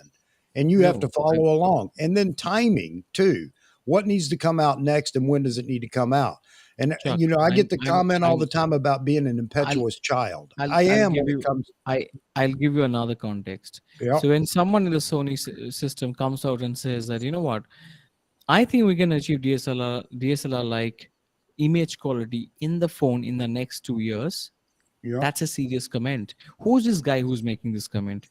Is the guy who's selling the chip and the sensor to Sony Alpha. It's not Sony Cameras who's making that comment. Right. That guy is now spending sleepless nights because his friend in a group company is telling him, look, I'm going to eat your business because Yeah. I'm going to make you relevant in a few years, because I'm going to make mobile phones as capable as the box you're making today. Now that's the context. In that context, I'm saying maybe I don't know how many years it's going to take. It's maybe 3 years away, 5 years away, 10 years away, but eventually when it happens, the camera market will be dependent on only one kind of people. It's that this one species, this species, it's a bit like the dinosaurs. I mean, they're like Well, old stuff. They're like yes. memories. They're like nostalgia. They're emotional fools. That's Yeah. the market. What do you have for that? Yes. Fuji's, Okay. look, That with the tiny sensors, Fuji is ready. So Ray's saying here, why do they sell us something we never need, but ignoring the things we do need? And that's a whole segment of conversation in itself. What Yeah, do but you I need, think Ray is Ray? talking about And the what coming does 3 years. and I what mean, does Ron I'm need? I'm And what? talking about, because of the Yeah. conversation. I'm really sorry, Chuck, because the No. conversations of what Ron said, I kind of started thinking about it. In fact, to be honest, I've been thinking about it for some time, because recently, because of Wall E, because of what I saw, you speak to the damn software, it creates a picture for you, it creates Yep. painting for you. Yep. Yep. It's not scary. It's half inspiring, half numbing. You don't know what to feel about it. I mean, Yes. like I was talking, you talk about a paint a Da Vinci painting of of a tarantula eating a child. Right. It'll do that. I know, but it's not personal, meaning it doesn't capture the moment. You can't Yeah, do that with AI. So exactly. that's why that is great for some things, and you're absolutely right. But for documenting and things like that, it can't do that because it wasn't Yeah, there but to what see if the you're a moment. poet? I'm saying, I'm stretching the argument. Yeah. What if you can vividly describe what you're seeing in a Yes. sentence? Yes. What You I'm don't need to be talking a painter if you're a poet. You don't need to be a photographer if you're a poet, because they're going to take your words and then give you the picture. No, you're absolutely right. But I want to go back to this comment, and then we'll continue with that. But I'm very passionate about this, and I hear it all the time. But The but thing why about it don't you is, want to talk about the apocalyptic world of the camera? I do, but I want to make this point because again, we're not going to re-educate everybody. The thing that you want is not necessarily what I want Yeah. or what Jeff wants, and things Jeff want aren't what I want and what Ron wants. My point is that why do we continue to fight this? This is beating our head against a brick wall when we're fighting Okay. this. Nobody stupid statements like nobody needs a 100 megapixel sensor. That is an absolute stupid statement. I don't want a 100 megapixel sensor, but that doesn't mean that there isn't a desire for it out there. Yeah. So we do that to ourselves constantly. And this isn't a Nikon thing. This is a photography thing.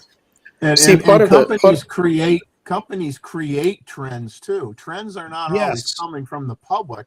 that's right. Many a times the trends are created by corporate America. They create a trend. They create a situation where everybody thinks they got to have that widget. I mean, hey, if you could that's sell a what's pet rock, if you could sell pet rocks, my God, you could do anything, right? that's So, exactly what Steve Jobs said, Jeffrey. That's exactly what people don't know what they want until they see it. Steve Yeah. Jobs said that 25 years ago at Apple when he said they don't know what they want until they see it.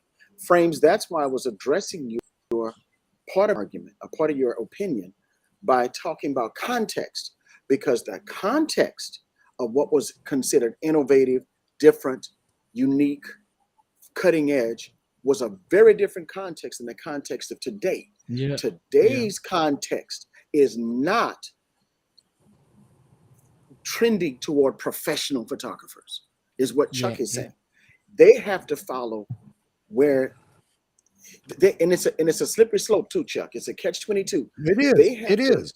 they have to be true to what they believe, what they value, while being relevant to the public. And If that, anybody, my yeah, friends, is a tough balance to maintain. and if anybody thinks that some corporation is so noble that they're going to forego profits and everything else just to give the people exactly what they want, you're absolutely crazy. Companies might want to cater to their audience, no doubt about it, but there, make no bones about it. It's about making a profit. It's about making money, because the company doesn't exist without that.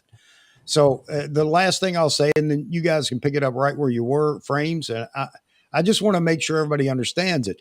Quit worrying about, or quit complaining about, you're not getting 21 steps of or stops of dynamic range. You know, if we could do it, it would be in the camera. That's my opinion. They're not holding it back just because they can. All right. So, and in this case, you never use video. Guess what? You can still do photos with these hybrid cameras.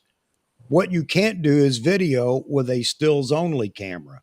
Yeah. Which one sells the most? That's where the priority is. So Chuck, this is just, but sentiments have strange reason why those sentiments exist behind them. For example, this whole conversation about, we don't need, let's say, 100 megapixels. The reason it is the cost of gigabyte of space per megapixel. As that comes down, and the processing power, as that comes down, 100 megapixels won't matter.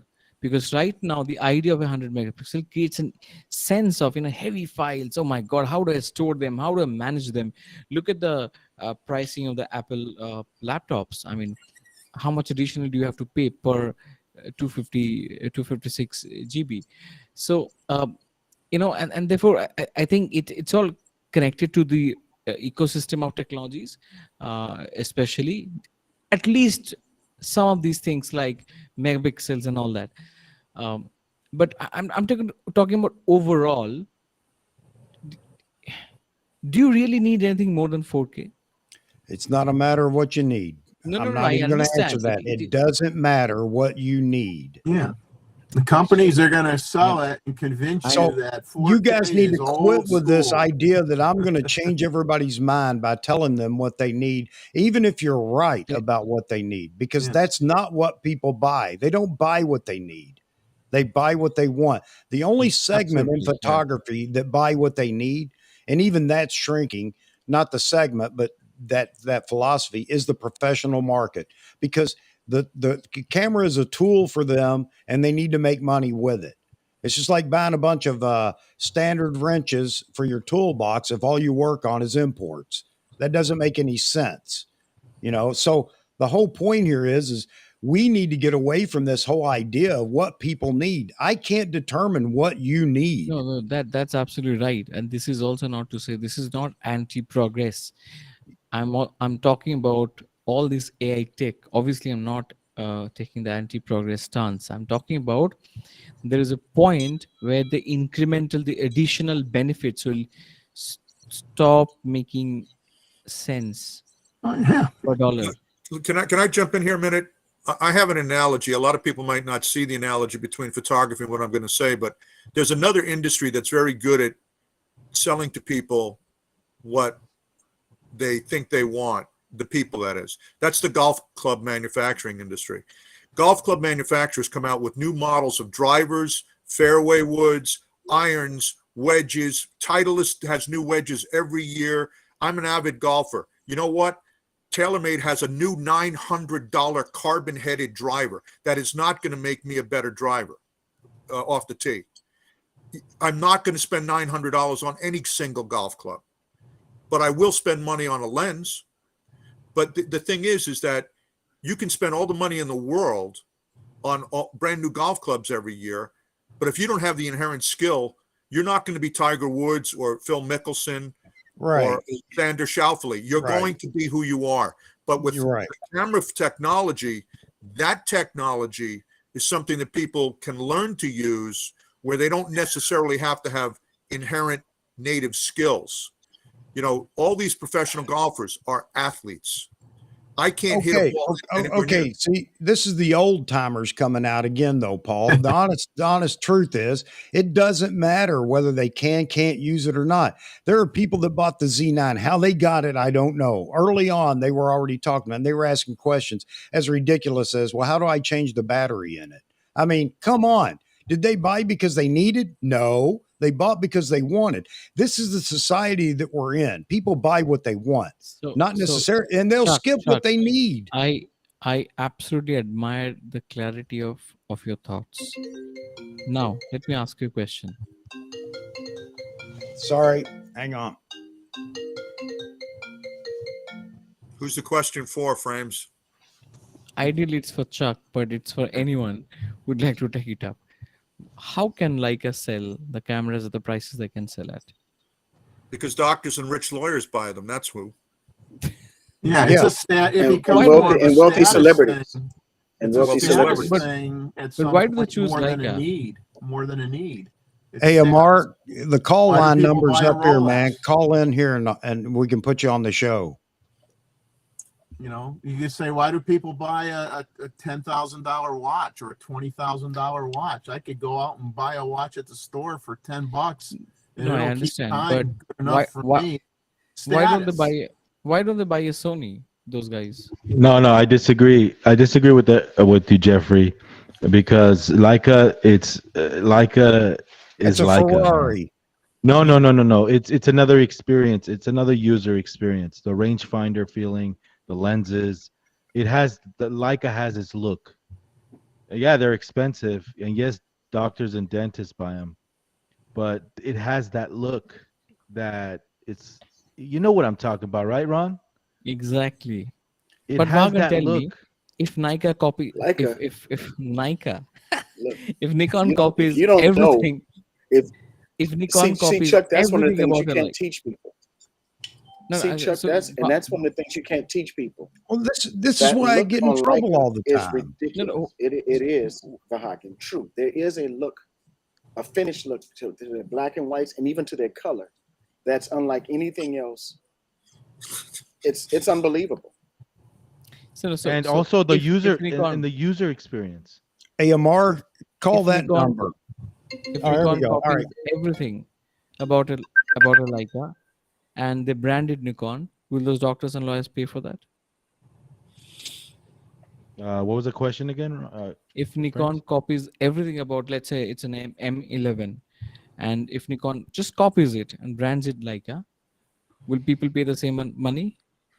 So the They won't. experience, they won't. The experience is, They won't copy it, and yes, the name matters as well.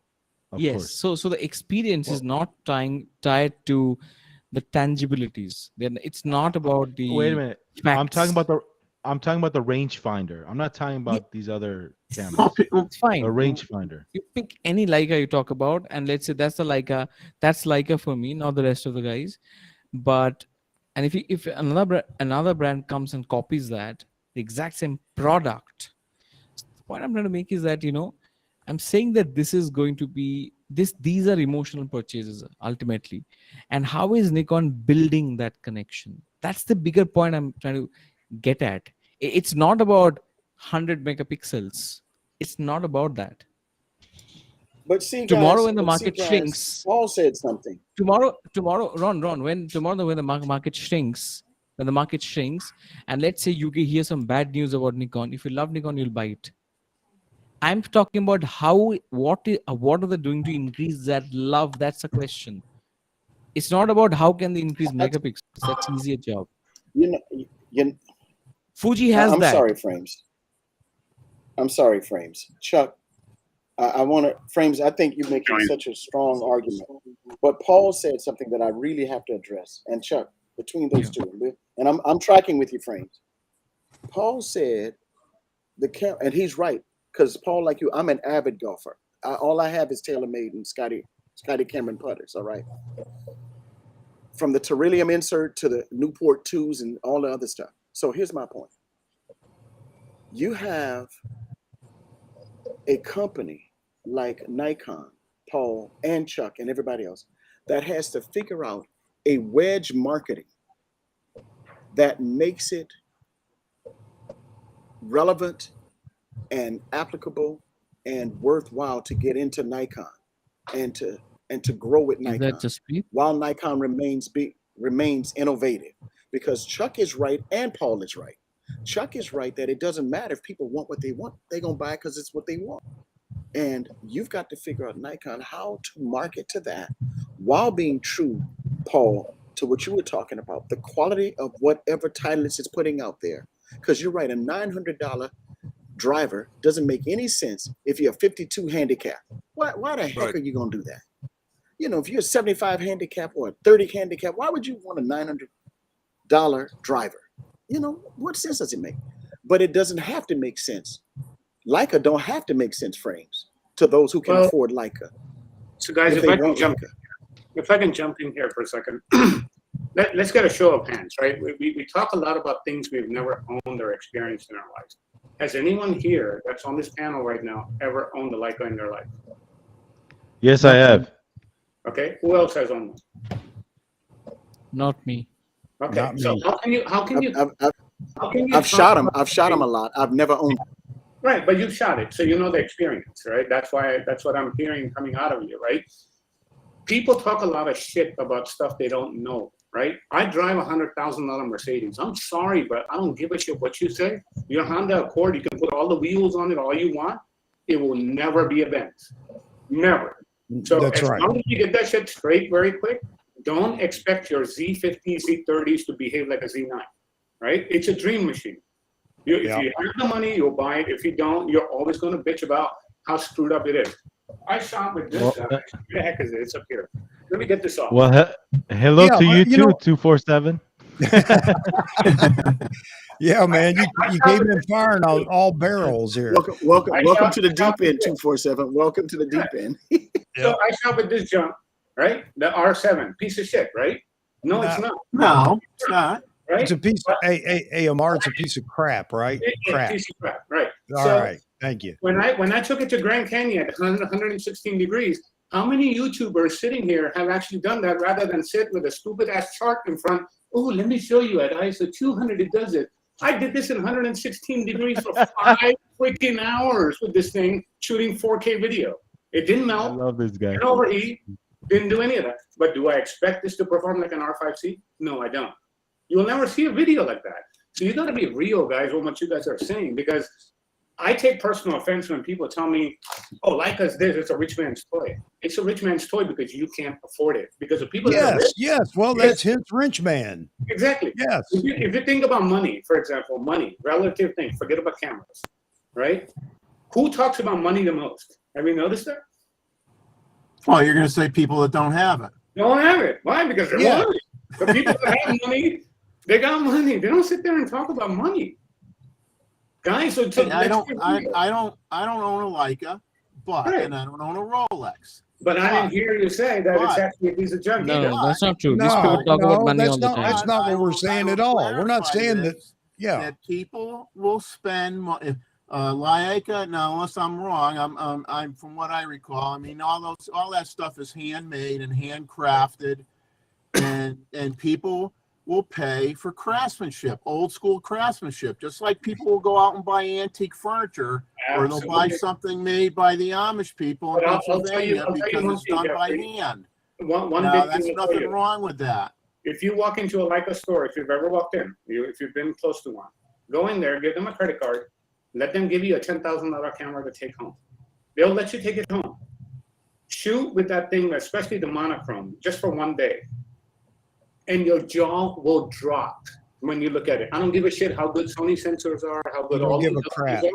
You'll be looking at it and say, I never knew life could look so beautiful.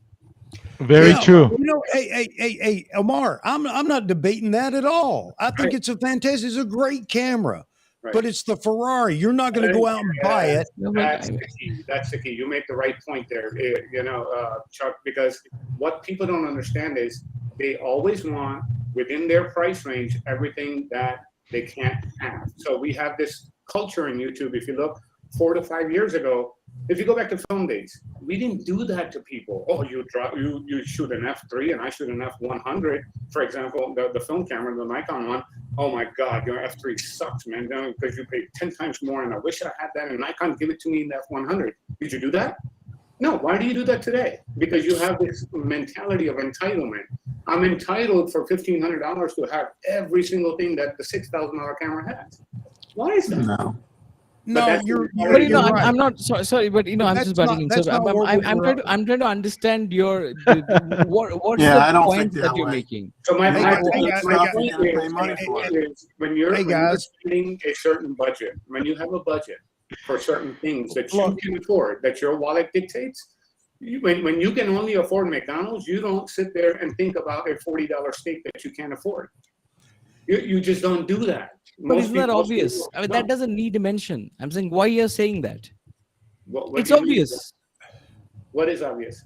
So it's obvious you can't buy the stuff that you can afford. So Right. beyond So- that, what's the point? Agreed. So the point is, when you're trying to get the same things on things that you can't afford, and then you sit here on a live stream. No, that's not the point being made here. That's not the point being made here. The point being made is I've seen some no, of your that, videos. no, hold on. That is not the point being made here. The point being made is if tomorrow XYZ brand makes a camera, hypothetically, which is as good as a Leica monochrome, will they pay the same money for that? The answer is no every time. But why does it have Because to be? it's no, because it's not about the product. It's about the software nuances associated with it. Let me ask you a It's question. taken 100 or more years to build the the brand is, right? Let's take this conversation back to 5 years ago, when everyone and their brother on this planet wanted their Sony camera to look like a Canon camera. Today, are they paying just as much as a Canon camera for a Sony camera? Sometimes even more. They are, right? For different reasons, not for the same reasons. People who like the Canon ergonomics and the files, they'll not go for Sony. They're not going for Sony even today. Hang on a minute, because Jaspreet just weighed in with don't compare the Leica to a Ferrari. Look, my point about that is you can buy a Prius and it gets you from A to B. Right. Or you can buy a Ferrari. It gets you to A and B. Why would you buy a Ferrari? Not because it's economical, but because you want it. Right. It does the same thing, but you want it. So this is now, an RX1R Mark II, 42 megapixels. Why did I buy this over the Leica Q? Tell me why. Anyone tell me why? Same price, almost the same price. Because you wanted it. This is a $3,400 full frame fixed lens piece of junk that no one shoots. Right? Did you want it? Yeah, this is the one that I wanted. I tried. There you go. I tried the Leica Q. The only reason why I didn't buy it is because it had an APS-H lens on it, which was 28 millimeters. I wanted a true 35 full frame. Made Buzz Sights for this thing. That was the only reason why I picked this over the Leica. So Jaspreet, all I'm saying is, that I think. So hang on a minute. Hang on a minute. I got to address this. So Ray's talking about, and Ray, I don't want to leave you out in the dark here. I understand exactly what you're saying. You would like an affordable camera, new camera, affordable that you can buy. And you know what? You're absolutely right. And a lot of people have talked about that. And the Z30 may not be the camera you're talking about it because it's a vlogging camera. It's more video centric than it is still centric. So I understand you 100%. Will Nikon do that? Do other brands do that? Do other brands have those entry-level cameras or whatever? I know you have to live within your means, but cost is going to be cost no matter what we want. And that goes somewhat along with your point, Amar. You can't have a Ferrari for the price of a Prius. It's not going to happen. I'll say one thing. If Canon tomorrow makes a monochrome camera from the ground up and puts it in the old F1 body, just like if Nikon were to do the same thing and put it into one of the F3 bodies or something like that. Yep. I don't give a shit if it's $5,000. You don't give a crap. I would buy it in a heartbeat, because once you have a true like a monochrome type of concept where there are no photo sites that are color pixels on there, the gradations of what you get, you will never get that in a color sensor. You know, Amar, I'm happy to hear that, but you want to shoot black and white. Again, this goes back to, does a company market to the small bit of people that want something different? It's niche. It's the niche. Yeah. No, they should not, because they won't be a company long. They have to sell to the mass market. You got it. And that's later, timing wise, they can do that. But you know what? Right now, and let's talk about Nikon. Nikon needs to fill the team. The team is everything that falls out under the Z9 before they start filling the bench. The bench would be a DF-like camera. The bench would be a monochrome only camera. The bench, in my opinion, should have been the Z30. but we got it now and we got to live with it. I mean, you can ask So- Line Rider. I was just talking to him the other day. I'm like, I need a DF, but this one's 16 megapixel, and the amount of money that they're going for use right now, I don't shoot a lot on Nikon, but I love the way that freaking camera looks, right? It is what it is. I mean, I know they try to make the new ZFC similar to it. It's not the same as DF, right? If they were to put in like a Z7 II sensor in the DF and charge $5,000 for it, I'd buy it. I would buy it. Why? Because that is truly, it takes you back in history of what you've shot. And most people today that are in their 20s and 30s, they have experimented with film. We lived with film. And if you don't understand film, and if you've never shot black and white film and actually processed it, you don't understand black and white photography. So a lot of people have this thing, oh, I'm going to make everything black noir and all this contrasty stuff. That's not what black and white photography is. I mean, that's one very niche style of photography. It's all about the gray gradations. And that's where you run into issues where black and white photography is also starting to come back big time and like a monochrome. Yeah, I think that's great, but that's not marketing 101. You know, the bottom line is we need to talk about marketing because that's the issue right now. Yeah. And see Amar and team, that's what Chuck, that's the brilliance of the depth of Chuck's arguments. Yeah. Chuck's clarity of his arguments have been rooted in that because everything else about re-education, new education is useless. It's wasteless. That's why when I saw this Chuck's arguments is that you're not going to get these people with I forgot the educated or the technical term for it, but it's called group or mob mentality. When I forgot what Dr. Harry Edwards calls it, the sociologist, but it's a mentality that has taken over in this community today that Chuck is speaking to. He is trying to delve down hardcore into why the marketing psychology within Nikon has to be relevant, because you're not going to re-educate, you're not going to update folk who are determined to not be educated, re-educated, or updated. And that's what Chuck is speaking to. YouTube, right? But I've been around about 6 years when the 7D Mark II first came out, right? So someone said, you should start doing this because people can really benefit from it. So I did it. It got so bad once the Fuji train came in, and then, you know, it was like, man, these people were really, they would attack you and slit your throat in every single thing you said or did. It was brutal, right? So I said, you know what? If this is what it is, these people are not here for photography. They're not here to better their skill. Like to your point, I think someone made that point. You can have the Ferrari all you want, but if you can't drive a stick, you ain't gonna go nowhere, right? So most photography people that talk a lot of crap about their cameras, you go look at their portfolios, it looks like shit. I don't care how crap. It looks like crap. So if you don't have paying clients that are willing to pay for your work, don't sit here and talk to me about a $7,000 camera, because you definitely are not an authority. Today, anyone can open a damn YouTube channel and all of a sudden, oh, I'm going to tell you all about it. Really? Do you have a licensed business? Do you have insurance? Do you have this? Do you have that? Do you have employees? Do you pay taxes? Oh, what is all that? Oh, is that what it takes to run a photography business? Yes, sir, it does. Jeffrey, you know that, right? You've been on the fence for how long now? We talked on the last live stream. I encourage you to go in and still do it. It's a hard thing to do. It's very easy to talk the crap. Oh yeah, sure. I mean, I just went to the Grand Canyon right now in California. I spent over $15,000 on this trip. Most YouTubers don't make that in a year. How are you going to spend it? No. I spent it just for this stupid thing to prove a point. Because it's overheating after 6 hours. Oh my God, I got light. I mean, really? Do you guys buy these cameras on YouTube to destroy them, or do you buy them to actually see, let me go on and create something beautiful with the thing? Who's doing that today? No one. Yeah. Well, I'm going the opposite way, Amar. I'm going back in time, and I'm shooting black and white with this. Hey, you saw what I pulled out last live stream. Oh, that's a beautiful camera. And all of my film cameras are downstairs. I mean, I have tons of them still shooting. And I can run downstairs and bring all the film that I have in stock in my fridge. So I don't just talk it. Yeah, I'm old enough to appreciate the beauty of the whole camera. Hey, look, you know, I believe all this. What frames? Where were we at You don't know. No, I was. Where were we at?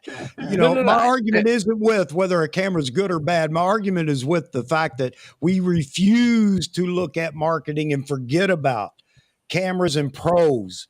Pros are not the majority buyers of frigging cameras. I don't care what model. And So what do by you the think I've way, been talking about for yes, the and last by the 15 way, that's exactly what I've been saying. yes, 20 somethings buy as expensive gear as I do. Get out of this fact that kids don't buy good gear. They do. They absolutely do. They got money. Now, let's address the one thing that I had on the screen a minute ago. You got people on a fixed income like Ray. Ray gets, a little bit perturbed because we're always talking about the Z9 and D8 and D7 III and D6 III. Well, that's because that's relevant, Ray. And I'm not, demeaning you in any way by saying Nikon doesn't present us with any model for those that want to, get in on the bottom end or stick within their income level. I'm sorry about that. And as soon as they mention that they're going to do that and they're going to give us a camera, then absolutely, I'll be talking about that as well. However, right now we have to deal with what we have and what Nikon signals they're going to do, and talk about that. That's what's relevant for us, not Amar, because he just wants a DF. Yeah, and to be honest, you should get a. Why don't you want a? Don't you want a ZFC full frame? Which one? ZFC full frame. Yeah, it's APS-C. Again, what if they come up with a full frame one? Like I would have it the next day. I would order it. Absolutely. See, that's what I'm talking about, Chuck. I think I agree. I agree with you, but marketing is going to look at that. Marketing is going to try to figure out, okay, is this relevant? Right now, what are people talking about? Here's the best poll or best marketing research you can do. Look at every forum, Nikon wise. Look at every forum, every live stream, everything going on about Nikon. What are the two things right now most wanted in the Nikon camp? What is the successor below the Z9? There's one. What's the other one? Replacement for the D500. And where is the 85 1.2? Nope. There's the 2 to 600. 2 to 600, the 800, and those are the two. No. The 2 to 600 is the most talked about. And 85 1.2. That too. And that comes in a close. I think people got tired and stopped talking about it, but. So now what does Nikon do? Do they say, well, we're just going to build a ZFC full frame? Because, a few people have mentioned it, and we'll probably sell a few. The camera body line have a different businesses. They'll sell a lot of it. They're different teams. Oh, they will. But what is everybody waiting for? Is the guy waiting for a 2 to 600 going to go buy the ZFC full frame? No. So ZFC full frame paired with like an 85 1.2. That's probably going to be the most baddest looking combination you can get out there, right? And people will buy just for that. Sure it will. And you know what? Maybe right now I'll run another poll and see what people say. Yeah. But my point here is that the marketing has to look at what the trends are and what people are waiting for. You gotta make money, guys. Right now in the Nikon camp, the Z8 or at a minimum, either a Z6 III or Z7 III is one of the most anticipated things coming from Nikon. Yeah. Why? Because the technology is going to follow the Z9 in those bodies, and that's what everybody wants. And I'm not putting down the Z6 II or Z7 II. They're great cameras, but they do not have the tech that comes in the Z9. That's what everybody wants. If they're going to purchase a new camera, they're going to go buy that, and they're waiting for it. Lenses. Everybody's sick of telephoto lenses, but the 2 to 600 is one of the most anticipated lenses out there for Nikon shooters. All right. Yes, I got these here, and you can see you can't buy this anymore. It's discontinued. This is the original Acros in 120 for your camera that you have there.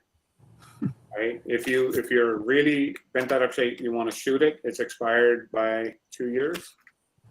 2 years. It's brand spanking new. Today on eBay, these sell for like $150, $200 for 5 of these things.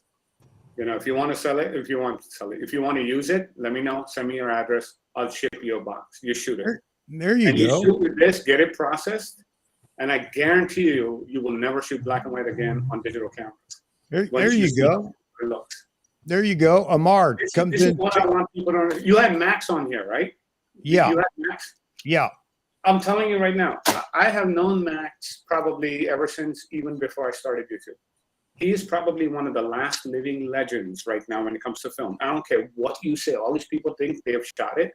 This guy actually did the chemical compositions for Ansel Adams' assistant and wrote the book, right? Yeah. So that's the kind of knowledge. Once people like him are gone, all of this is going to turn into a vacuum, right? Where does the knowledge really lie? 30 frames per second. Well, you know, Jeff and I were joking around, like long rider, right? He's like, how many pictures did you shoot at the Grand Canyon? I'm like, I don't know, Jeff, like probably 5,000. At the Grand Canyon? I'm like, yeah, 30 frames per second. I just held it down. He's like, why'd you do that? I said, because I wanted to see myself 30 times over because, you know, I wanted to see if I missed the focus just by a little bit so I can tell everyone, look. That's what we're doing today, right? So look at this. Yeah. You had all of this. I have it in 35 millimeter. Here's the original portrait, still here. If you want to shoot that, hey, I have a question for Frames and Amar. What's up, Amar? By the way, why do you want Amar? What? It's not. It's Amar. It's not Omar. I said Amar. Amar. A-M-A-R. Amar. Yeah. It's in India. In India, they call it Amar. So the A is much more softer. Okay. Which is fine. Yeah, go ahead. Well, I got a question for both of you. Why do you want the full frame ZFC? And how much would that camera actually be if it reality? Why do I want it? I want it for the look. I'll tell you that. And I'm really going to come out and say something I shouldn't, but I will. Nikon has always had some of the most beautiful looking cameras in my opinion, right? Even though I shoot Canon. I shot Nikon for a long time, and then once I turned and went to the EOS line in 87, 88, never looked back, right? Because the autofocus on Canons blew it to water, because Nikon was still screwing around with the screwdriver. Anyway, so regardless of all of that, that was a choice that I made. They still had one of the best looking, cameras ever built. And the F6 is one of my most, if I can find a great deal on an F6, I'll probably buy it just to keep it and put a 51.8 on it. Just keep it forever, right? They will never make anything like that again. So I love my F3. F3 is beautiful, right? F3 was my last Nikon that I shot, and I had it with that, that little pack on the bottom with the power. What do they call it? They didn't call it a power winder. They called it something else. It's a motor drive. Used to shoot a lot of weddings with the Mets megabits, those potato heads flash. We used to shoot major events that way, and that was life back then. So never went back. So to answer your question, I would be willing to pay up to even $7,000 for that, just to have something that's very niche, and especially if they make it a special edition type of thing with maybe like an 85-1.2, like you were saying, frames.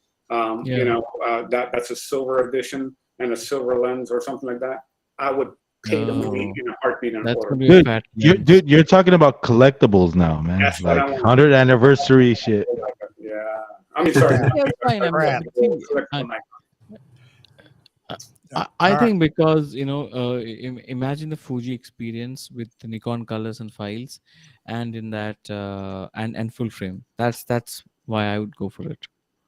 Yeah, same concept. When you shoot this, even on with the older Nikon glass, it looks incredible. Especially some of your, I think it was D. What I want to be screwing this up. What was that 105 that you guys had? The film lens, manual focus. Yeah, 2.5 lens. Yeah, that 2.4. That lens, this film. If you overexpose this film with that lens, and especially if you got one that's been thoriated a little bit because it had a thorium element in that, man, that look is just incredible. It's like a Super Takumar 8 element look to that, but at 105. So Pentax never made a 8 element, Super Takumar look to that. So that kind of look is very nostalgic. Hey guys, hang on just a second, because I'm going to ask something of you here. It has nothing to do with the cameras or film or marketing or anything. I want more people to be part of what we do here. I'm not begging for subscriptions and everything else, but more people to be part of this community. Yeah. Will you guys, when you're on here, and it's not going to make a difference for this stream, but you have the option to restream this on your channel. Now, I'm not asking you to do it if you know, I don't want this on my channel or whatever, but if you're not opposed to that, will you do that the next time you're on? Restream, and you can do that. It's an option here. Restream on your channel. Let's get this information. I want to get it out to more people and build this community. I tried so hard, Chuck, 6 years, and I've been fighting this damn battle by myself because you have the Tony and Chelseas of the world just BSing all day long. I know. You said the name. Yeah, I said the name. I have followed you that long, and I know you have. I've seen you know, I shoot all, you know, same deal with him. You know, I like this guy. He brings gas to the fire, Chuck. Yeah, Chuck, I don't really know how to do that. I'd be happy to tie it in on my channel. But can you show us how to do that, Chuck? Can you just give us a tutorial offline on how we you know what? I honestly wish I could, but it's on your end. I click the box here that allows you to do it, but it's something when you come on, you have to do. I have to do. That you guys have to do. As you know, I can't get on your channel, Chuck, until you've already started the stream. Okay, so one of the things about that, and I'm still waiting for a better response from Restream, is all they're asking for is your email, because you know what it is? It's all marketing crap. So they can send you ads about Restream. I got those, but I'm trying to find where the reshare button is, like on your channel, on my channel. Hey, Chuck. Yes. Chuck, I think Frames gotta go. Yeah. Yeah, Frames. So I'll join back very soon on your next show, and hopefully. Dude, it must be like 2 in the morning there, right? Yeah, it's like, and I've come straight back from work. Where in India are you? Where in India are you? I'm in New Delhi. Oh, New Delhi. Okay. So I'm like almost half, like I'm like sleeping here. I have a lot of family still there. Yeah. Yeah, yeah.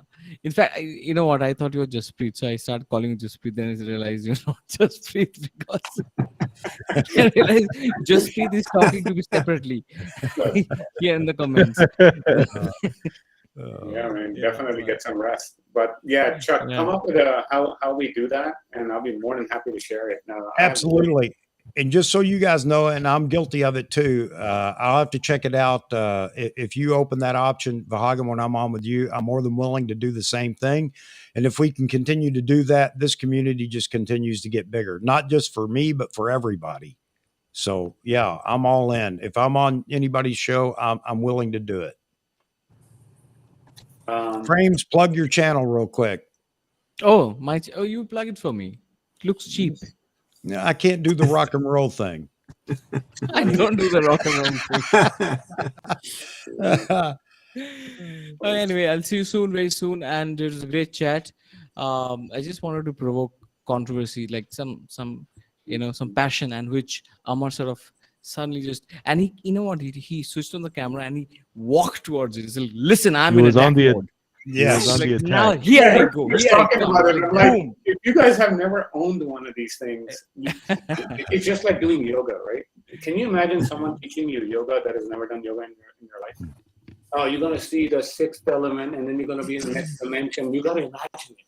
Really? Amar, this is what Amar, like Leica is like a regular camera, or Nikon, Canon, Fuji, whatever.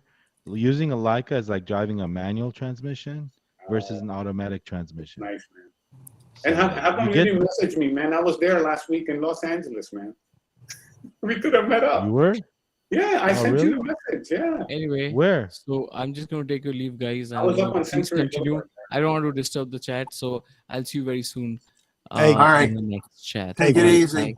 Good night. Thanks for being in here, man. I enjoyed it as always. Thank you. Good night, Frames. Bye. Good night. Night, Frames. Hey, we're still live because Mozman won't let me go. We got to be close, right? This has got to be a new record. No, not even close yet. No, we're about an hour away, right? Yeah. Yes. Ron, I've never been to your channel. What all do you do on your channel? Oh, Ron doesn't have a channel yet. He just has a website. He's working Photog. He has a website though, but he is talking about YouTube here in the future. Ron. Good for you. Hey, Mr. James is going Yeah, to I join am, us. fellas. But I'm gonna take off quick. I gotta go do this checkup thing and make sure all the systems are working Yeah, I properly. am, fellas. But I'm gonna take off quick. I gotta go. Ron, thanks so much for jumping in here because James has his feed going still, so we can hear you twice, as it should be. Blessings. Your voice is so Blessings, nice, we everybody. hear it twice. Hey, James. Hey, Chuck, guys. me too. I'm gonna take off as well. Got a few things to do, but it was pleasure. Chuck, everybody, Amar, Wonderful, Paul, Chuck. Jeffrey, Ron, Chuck, Frames, wonderful, bro. James. Thank you very much. Thank you. I love I this, just Chuck. I love this. love you, I Ron. love Thanks for coming. Okay. Blessings, guys. Nice meeting Yes. you, Ron. Nice meeting you, Ron. Good meeting you, Paul. Good meeting you, Amar. James, blessings, guys. Here. Yeah, we'll see you guys next time. All right, guys. Have a good night. All right, Hey, Vaughan. Thanks, hey, buddy. Hey, Amar, my name's Paul Connors. I Take live care in of New it, Hagen. Jersey. See ya. And there's a All right, local buddy. community college 5 minutes from my house. Their photography program, they mandate that the students start with film photography, black and white. Awesome. And they actually still have black and white and digital labs. So the students can actually operate in a black, regular traditional darkroom. Yeah, that's really awesome. That's I'm happy to hear that because I'll tell you, you can shoot all the digital you want, but if you just shoot one roll of film, I mean, Jeff can probably attest to this now that he has a camera in his hand. The sense of accomplishment and that feeling of fulfillment that you cannot get right into an SD card. It's just not the same. Well, I love film cameras because a Nikon F5 saved my life in combat. Yes. Well, see, there you are. Those are some remarkable machines, right? Even today, they're fully functional. They don't break down that often, and especially even the older ones that are fully mechanical. The one that I really, really loved that I had is a variant of the F1 camera in the old days, and it was very heavy. The one, remember, one with the meter thingy on top. And the meter broke, and then eventually you just got a light meter and did that and just kept shooting. You didn't care. But when you go back and look at how much history Nikon has from an optic perspective, they're an optical company. They make the glasses that I wear. I mean, this thing actually has Nikon lenses in it. So either I get Zeiss or Nikon lenses. They're some of the best in the world. So I'm not sure if you're aware of that. You can actually ask your brand, whoever, like lens crafters, whoever, just ask them to put Nikon lenses in here, and you'll be shocked at how much better they are. They cost more, but they're awesome. So, they have a lot of history. So to your point, Chuck, I think you were asking about what should Nikon do next? Yeah. From a marketing perspective, it only makes sense to make everything that's a hybrid. Everything is video centric. You already know that. I shot 800 gigs of video on this R7 just to satisfy the hunger of YouTubers, right? Yep. All the people that are here, because show me the video, show me the video, show me the video. Okay, I'll show you so much video, you're going to get tired of looking at video. YouTube's going to blow You'll up. never shoot video again now. It's crazy, but that's what happens. Took all the space. But that's what sells, right, James? I mean, the bottom line is they're doing whatever they can to keep their lights on, right? And they're not going to go after someone like myself or Chuck that's looking for a niche camera. And yeah, they might sell some. That's what the DF was for. Okay, we got some patrons that will buy it, and they did buy it, right? And if you look on the used market today, I'm shocked at how much they fetch. They get a lot of money for that little thing, even though it's 16 megapixel and it's outdated, but people still buy it. So I was excited to see that. I wish they would carry that forward. And like Vahagan asked, if they make it and they make it a full frame and with the newer sensor in there, I would definitely give it a go because I just love the look of it more than anything. And there are people that want something like that. I'm not saying that people don't want it. I'm just saying that it's timing. This is not the time, I think, my opinion, for Nikon to go that route. They need to build out their system right now. Yes. Because time is very limited now, right? So if you look at Sony, they've had a party, right? You can see some Sony cameras right here. They've had a party for about good 7 to 8 years with competition. And once Canon pulled the plug and said, you know what, we're coming for you. They weren't playing around, and they are. And in just 2 iterations, what they have done with this R7, it took Sony 6 years to do that.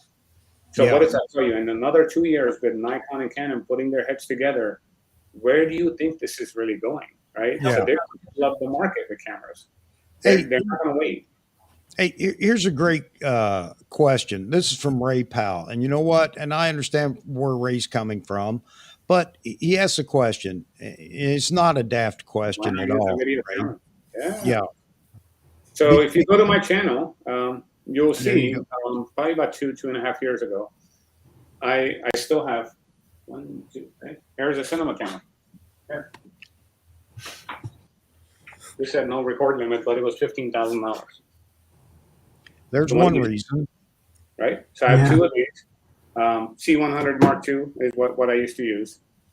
Then it all became like no one really cares. No one really wants to watch that anymore. They want to watch the newer stuff, right? They want to talk about H.265 and this and that and the other. So the whole beauty of making content, of making beautiful content that's worth looking at. If you guys haven't been to a Hollywood, right? So that's where I was. I went to Universal Hollywood. And there's a 50-minute tour. It's called the studio tour is what it's called. When you go in there and you look at it, they don't talk about Sony. They don't talk about Canon and these little cameras. They talk about, what do they talk about? Lighting, setups, right? Spending the time into building beautiful content.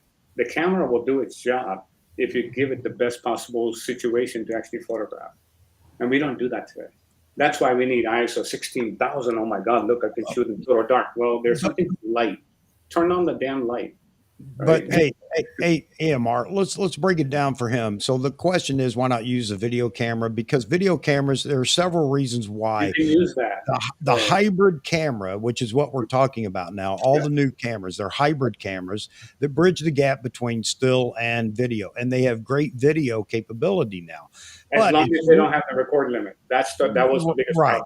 Right. You're absolutely right. And other things, because audio is different using a hybrid camera. You have to adapt and do a lot of things for audio.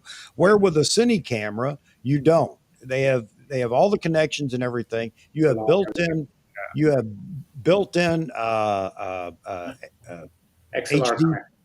HD filters, or not HD. The ND filters. ND filters. ND filters and things like that. And you can't buy these cameras without that, by the way. So they're expensive. They are fantastic.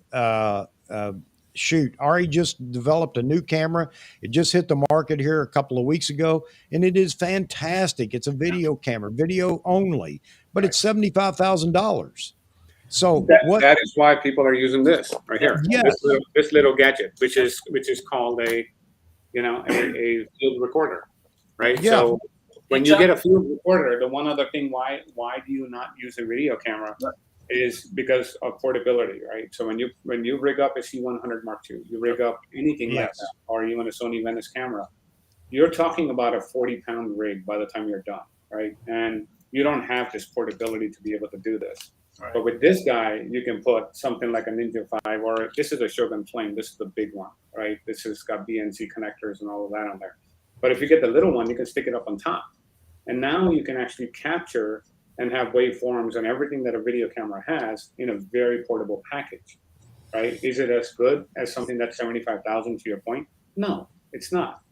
But with Atomos coming and doing what they're doing, you can put the crappiest camera in front of that Atomos and it'll produce incredible results, right? So now all of a sudden, this is not the video machine.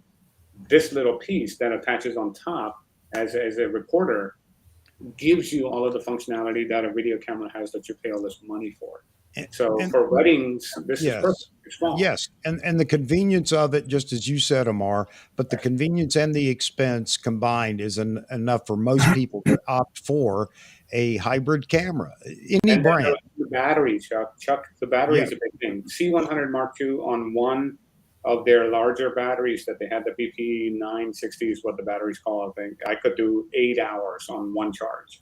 And let's, yeah, you're absolutely right. And let's not forget the most important reason the hybrid camera has become so relevant and important is because there's so much more video produced today.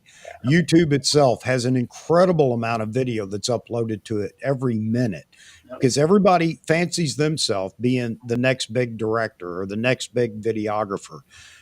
Very few will actually achieve that, but it doesn't matter because so many people are still willing to take the chance and try. And that's why these cameras are so popular. And that's where the market's at. Hey, Chuck, sorry, I got to head out. All right, James. Good to see you for a minute. I had to join the felony infos for 10 minutes. All right, buddy. James, as they say, hello, goodbye, how are you? Yep. Mahalo or whatever. See ya.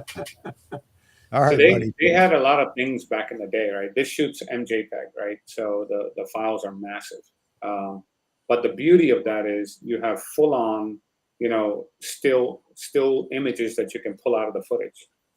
And in 2012, that was unheard of. There was nothing like this that could do that without overheating. It had no record limit in a DSLR body. So have you guys seen the original Fast and Furious, the movie? Yeah. This was placed inside the car to shoot the car at 200 miles an hour. This was the camera that did it, right? So you have filmmakers, like Philip Bloom and all those guys. They actually used this because of how the C-Log looked in this camera at that time to made it up to, production cinema cameras. And they could take this camera in there, and it's all because of portability. So sometimes this is a cinema one, the R5C is following camera, but I think that's going to end up being the future, like the FX3.5 that Sony has. And I would love to see Nikon actually come up with one because their autofocus system and their video capabilities on Z7 II and Z9 are pretty incredible. So there's no reason why they can't make a video. Don't get Jaspreet started. Don't get Jaspreet started. Jaspreet will be. Is that what he wants? Jaspreet will be calling you at your house pretty soon. He wants Nikon to build the little cube camera, the box camera, Sure. i.e. the Cine camera. I'm sure they would sell it. They would sell it. They would do great with that. And I got to tell you, he's constantly talking about the video side of the house with Nikon. He's always talking about that. And I love it. I love his passion for it too. Hey, here's a comment. And I'm really happy that we can answer some of this for somebody like Ray. What's the rage? Why is it important? Why does Nikon go this way and Canon go that way and Sony go that way? And he just says here, I seem to think that the tail is wagging the dog. Video is taking over. You're absolutely right. Unfortunately, and a lot of photogs don't want to talk about that. It is. Is photography going to go away? No. No, it's not. But video is here and it's here to stay. So I got rid of my 5DS, which is a studio stills camera that was 50 megapixel. You guys know that. And I got rid of the 7D Mark II. And what did I do? I got this. This has the resolution of the 5DS. Resolves up to 83 megapixels to scale it up to full frame, right? And it has more speed than even the 7D Mark II. 2-in-1, $1,500, you're done, right? So now tell me, why do I need two bodies sitting around when I know in another year to 2 years, that thing is going to be pennies on the dollar, which is fine. With this, you got nothing to worry about. Use it, throw it away. And guess what they did here? They put the same switch that's on the R5C. So when I go from here, so when you're switching bodies, it's natural. Yeah. So when you go here, like this is off, so it's turned on. This is. Can you see this? Yeah, you can. Yep. This is stills. I'll take the it's off. This is video. Back to stills. There is no lag. Right. Like on the R5C, it's like 8 to 10 seconds. But the R5C, this is where I'll take up for it, and I know you will too. It completely goes to another menu, though. Well, that's right, because it put the video centric. Because it's so video centric, right? So you know what? And when people bring that up, they're trying to bash it for that. I don't bash it for that. I don't think so. I think it's the right thing to do. But yeah, more I agree. But people were talking about, well, it takes so long. Well, you're not buying the R5C to go out and just shoot photos and then switch real quick to video. That's what you buy the R5 for. Or an R7, right? Or an R7 or whatever. Easy. Yeah. Yeah. Yeah. So, So that's what I love doing on there, because when I so was I'll shooting defend. stills and flip Yeah. video back to stills, I had a blast. Yeah, I'll defend Canon on that one. I'm sorry, guys, you're picking on that body for the wrong reason. But anyway, Jaspreet is absolutely correct. I really would love to see Nikon get into the video game because, okay, another thing I'll say that I normally don't say on my channel. Since this is the Nikon world here, I'll speak it on your behalf. The blues and the greens so the greens on the Canon are beautiful, and then the reds. The blues that come out of the Nikon sensors and the Nikon way of rendering the files on your NEF, I think it's called NEF, right? Is your NEF, yeah. It is to die for, right? So I would love to see that blue pop up in videos without color grading, because I hate color grading, wasting my time. Can I do it? Sure, but it's a waste of time for me. That's not what I enjoy doing. I enjoy just shooting. That's why I'm saying I would love to see Nikon come up with a video-centric camera, because I think they probably would hit it out of the park. There's so many people that love Nikon for what it is, and they would buy it, as a companion to one of those cameras. Yeah, you're right. But then I go back to timing. I think what you're saying is absolutely right, Amar. But Nikon's got a couple of things to catch up on first, and I'll keep harping on that. I know you guys understand that. They'll get there, guys. They'll get there. Chuck, I mean, just look at what they've done just in the last 2 years, right? Oh, They were grounded a year and a half ago, right?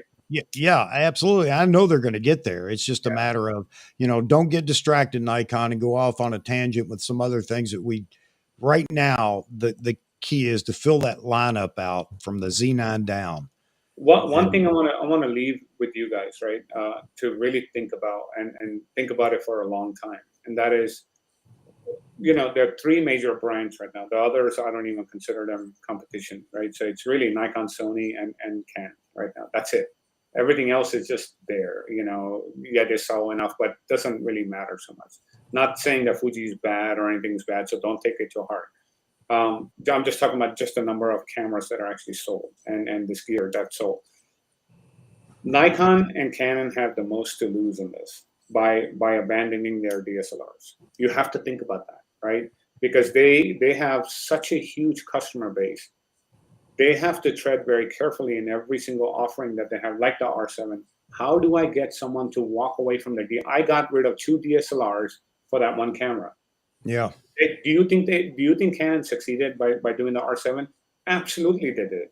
They got me to do it. So just imagine, you won't believe how many people have ordered it off of my channel, right? So it's the same thing that Nikon needs now, right? What am I going to make next to get someone to part from the D850, their D500, and say, hey, mirrorless is a new thing. Let's get rid of this. Let's go and buy the new, right? That's what they are trying to do. They're trying to make sure that folks can stay within their system and not leave, right? Because if they continue to do that, then now they have an opportunity to sell new lenses.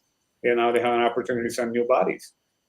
Because all those people that have a 600 f4, they're not going to buy another 600 f4 anytime soon, right? Unless you have unlimited amount of income. Am I going to do it? Yeah, eventually I probably will. But this one's holding up just fine. The R7, I don't have a need right now, right? It goes right back to what we were talking about earlier, right? Need versus want.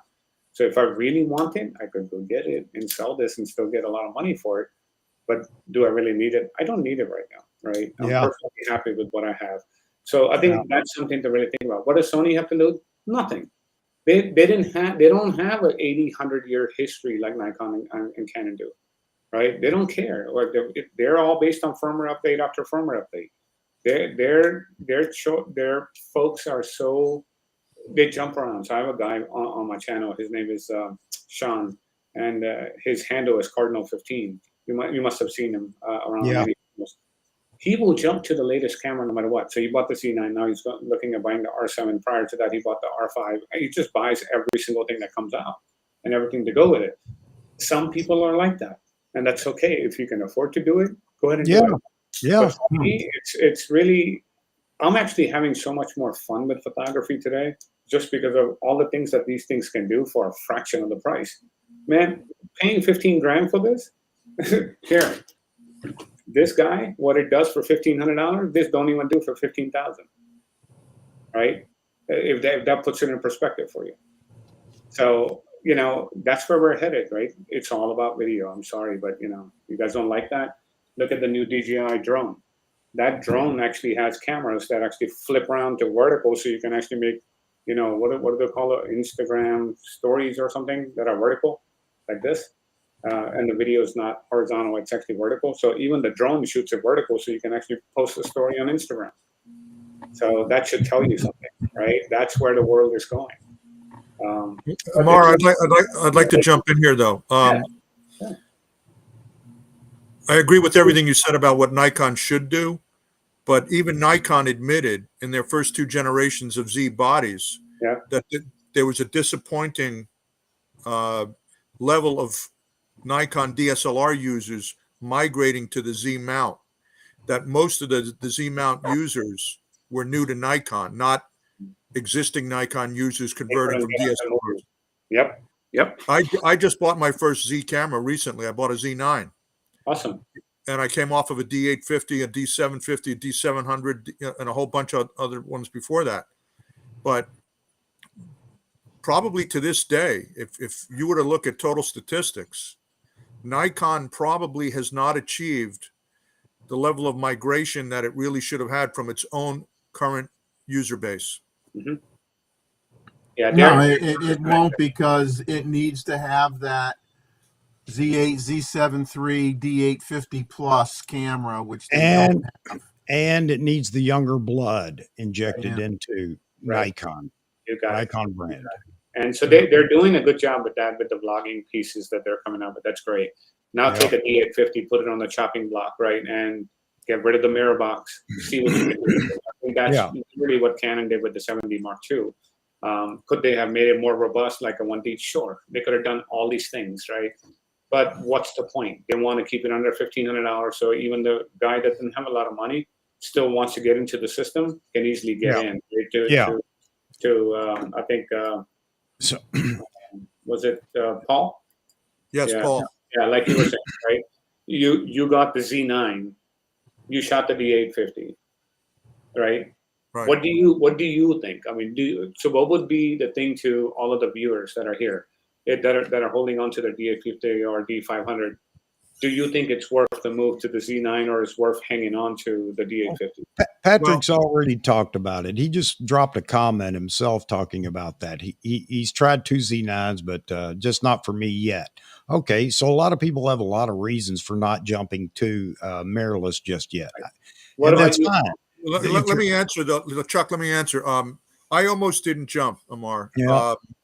And again, there's certain things I can and can't say about how I got my Z9. I don't want to get anybody in trouble. It doesn't matter. You got a Z9. That's all that matters. I got a Z9. Yeah. But had I not, Chuck, if I had not had the opportunity I did when I did, I wouldn't have it. So, and I think that was a smart move. Go ahead, continue. When I bought the Z9 Amar, even before I bought it, I made the decision myself that when I migrated from a DSLR to the Z9, and I knew I was going to go directly to the Z9.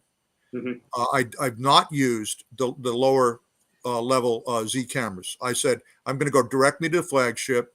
I have a lot of F mount glass. I bought the FTZ. Man. Yeah. I bought the FTZ 2 adapter. Yeah. I don't have any Z mount lenses at this point in time. I intend to convert eventually. Okay. But I'm still learning the camera, so I obviously I'm not competent to review it. I'm learning the camera. I'm learning mirrorless, which is a transition in itself.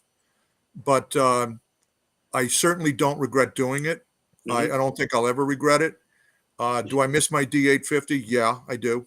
Do I think 6 months from now I'll miss it? No. Well, you got two firmware updates, right? So now all of a sudden, every time you get a firmware update, it's like a whole new camera. Right? Yes. Right, but I'm so new to the Z9, I still have to do the second update. So nice. I've heard some amazing things on what it can do. You should update it, man. Yeah, I intend to this week, actually. Absolutely. And Ray, again, and I want to answer these questions for Ray. Ray, you know, he's on a budget, he's on a pension, so that puts him in a certain age group. And I'm not saying anything derogatory about that, Ray, because I'm in that group as well. But my point is that we grew up one way. And often, there you go. And often we want to hang on to what we grew up with and not change. Unfortunately, that's not the way it goes. The stills versus video driving a wedge in the world of photography, I disagree with that 100%. Photography I goes think on. it's repurposing, some of the priorities, right, based on where to what you've been saying, the marketing lies, and where it's the biggest return on investment for the manufacturers, right, which is get it into the hands of content creation. If content creation is the big thing now, right? Yes. No one is looking at pictures, like I just said right now. Stories and reels, they're the big thing, right? Even Chuck, you did one of those short thingies, right, on YouTube. Yeah. So Yeah. look at you. I mean, you and I are definitely upper in age, and we're doing shorts. So that Yes. should tell you something. Yes.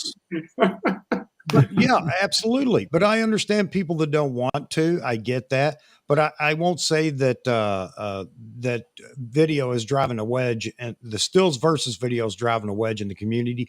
That's just an individual thing. If you let it drive a wedge, it will.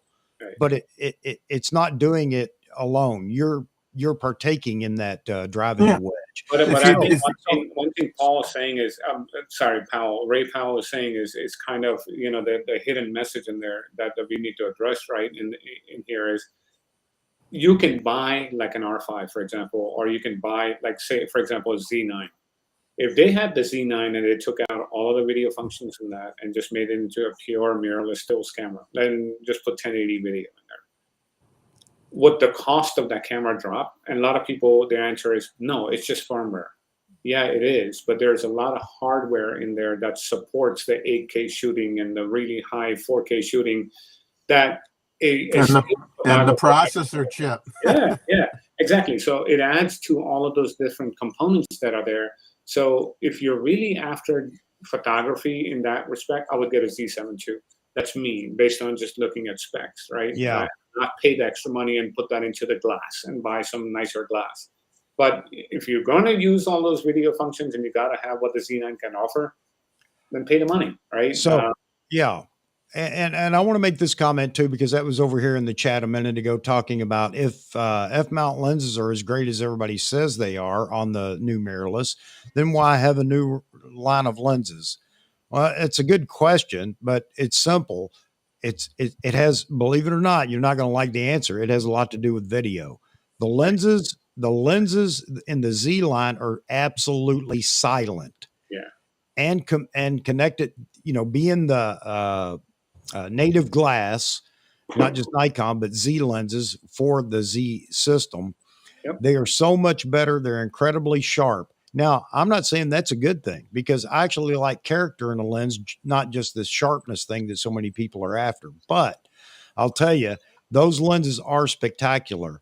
So there you go. Oh. Video again. Plus, they got rid of the focus breathing issue. Yes, minimized, they got rid of some of the not focus. minimized on the F mount. That's right. I'll share a real life story in front of you. This is the 85 1.2, right? This lens is legendary. You see it in every wedding photographer's bag. Yep. Right? $2,000, 2,200, whatever it was. Yep. I still have it. So shoot, I don't know how many brides I've actually made cry with the pictures from this. Yeah. They do. It's a very special lens. It's very heavy. Here is the new video version, which is the RF version. This is the 85 f2, $599. Weighs more. It's sharper, it has better bokeh, and it actually looks better. Here you are. Yep, there you go. Does that answer your question on why they don't want to do, the DSLR route anymore? Yeah, absolutely. And Bottom line. somebody had made the comment about the Z8 or whatever it's going to be, the cheaper Z9 Lite. You know what? I want to tackle this for a second too. Patrick, I don't agree. I think times are a-changing. The idea that Nikon is going to, and anybody is going to withhold everything from the line underneath their flagship, those days are gone. You know why? Because people demand what they see in the flagship cameras. They're entitled to it. Yes, they're born with an entitlement chip in them. They have to have it. Yeah. So now that's what you're going to see. I mean, look at Canon just released the R7. How's the AF in that compared to? It's actually better than the R5 and R6. There you go. There you go. So those days are here now. I'm not saying that you get everything. There are some physical constraints that happen once you drop the size of the body, like with the Z9. There is heating issues because it's not as large. It's not going to dissipate heat as quickly or as easily. You're not going to get that giant battery that you get with the flagship camera. So you're going to have battery, not issues, but you're going to have lower battery life. So there are things that are just physical in nature that will happen and take away from, I mean, that won't take away from the flagship camera. You know, frames per second, why would they hold that back? Because then people could buy it instead of the Z9. The people that are going to buy the Z9 are going to buy it. It doesn't matter about the camera below it. That's the thing about a flagship camera.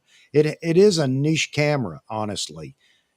In this case, you don't see it as being a niche camera because everybody in Nikon was chomping at the bit to get all this new technology. So when that's the only thing that came out of Nikon, meaning the Z9, that checks all those blocks, you can bet more and more people are going to buy it. As time goes on, flagships will go right back to where they were. People are going to buy fewer of them. Right now, the Z9 is all that you can get from Nikon with all the new technology, but even that's beginning to slow. So whatever falls out underneath the Z9 is going to be very comparable, not exactly as good, but very comparable. And you can bet AF in every model that comes out below the Z9 is going to be the same. That's just my piece, my opinion. So I think I'll share with you what Canon did, right? If you look at the trend, and you nailed it on the head there.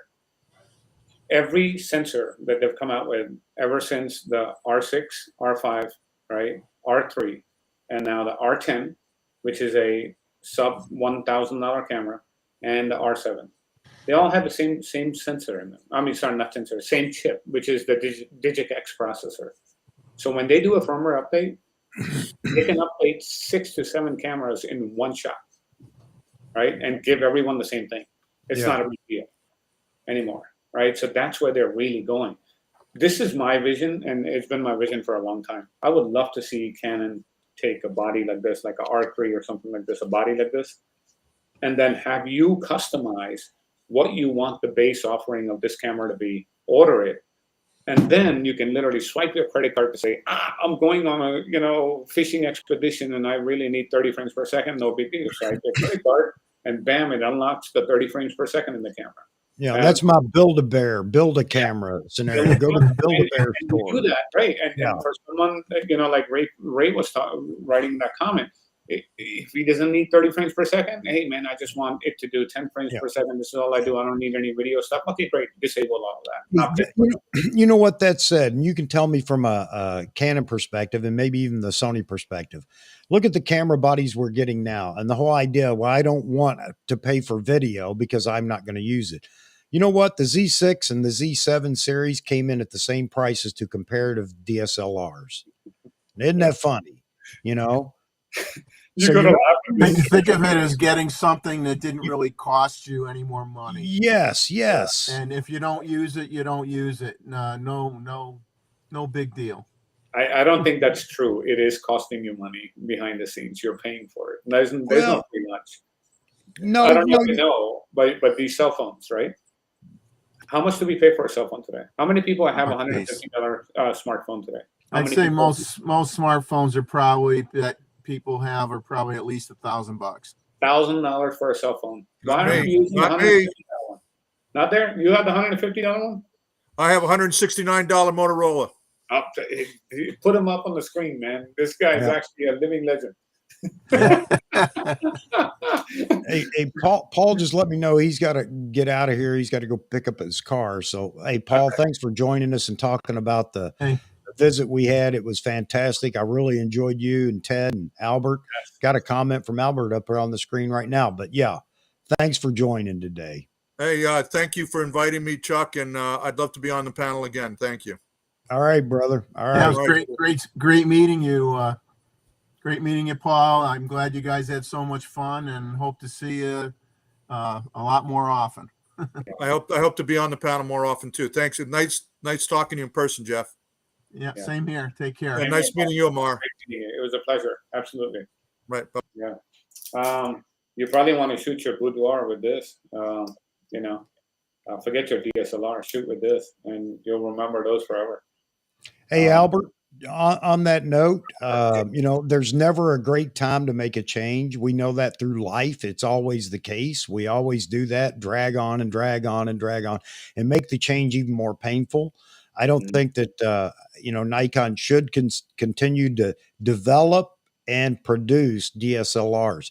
There are plenty out here on the market now. And if you're into DSLRs, I would suggest everybody get these deals that are falling right now on DSLRs, the used market.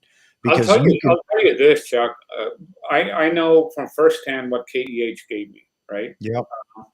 If I would have given them both of those cameras 3 months ago when I actually inquired on their site, yep, it was giving me literally about 30% more in 3 months. So you guys do the math. If you love your DSLR so bad that you want it to actually degrade down to nothing, because once a Z8 comes out, maybe a Z7 or something, or a Z7, a cheaper version, light version or something, pops up and they have 4 or 5 more models, your D850s and D500s will sell for pennies on the dollar. And these people are going to pay you nothing for it. And you'll be very sorry that you didn't get rid of it, because now 6 months have passed, a year has passed, and everyone's trying to get rid of it. But you want to know what's great for the people that want to continue with DSLRs? They can get the DSLR of their dreams that they couldn't afford before now at a wonderful price. And there's so many of them out there to be had with a low frame rate or low frame count or shutter count. And I mean, stock up. I was just talking about this. I have to bring this up because it reminded me. I was talking about the shoes, typical me with something stupid, but I have a pair of shoes that I have wore completely out, literally, and still wear them. And my wife says, why don't you get a new pair of shoes? I said, because I can't get these shoes anymore. So my lesson there is, when I find something I like, buy a bunch of them. And you don't have to go through that, but you can do the same thing with. You saw what my wife commented on you, right?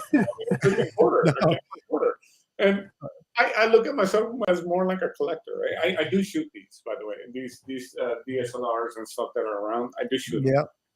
Is it the same as shooting a mirrorless? No, it's not. I'll admit, right? Is the experience a little bit better with the OBF? It is, but with the R7, they added that OBF thing in there, so it actually almost looks like an optical viewfinder. It's not that computer-looking screen anymore. Yeah.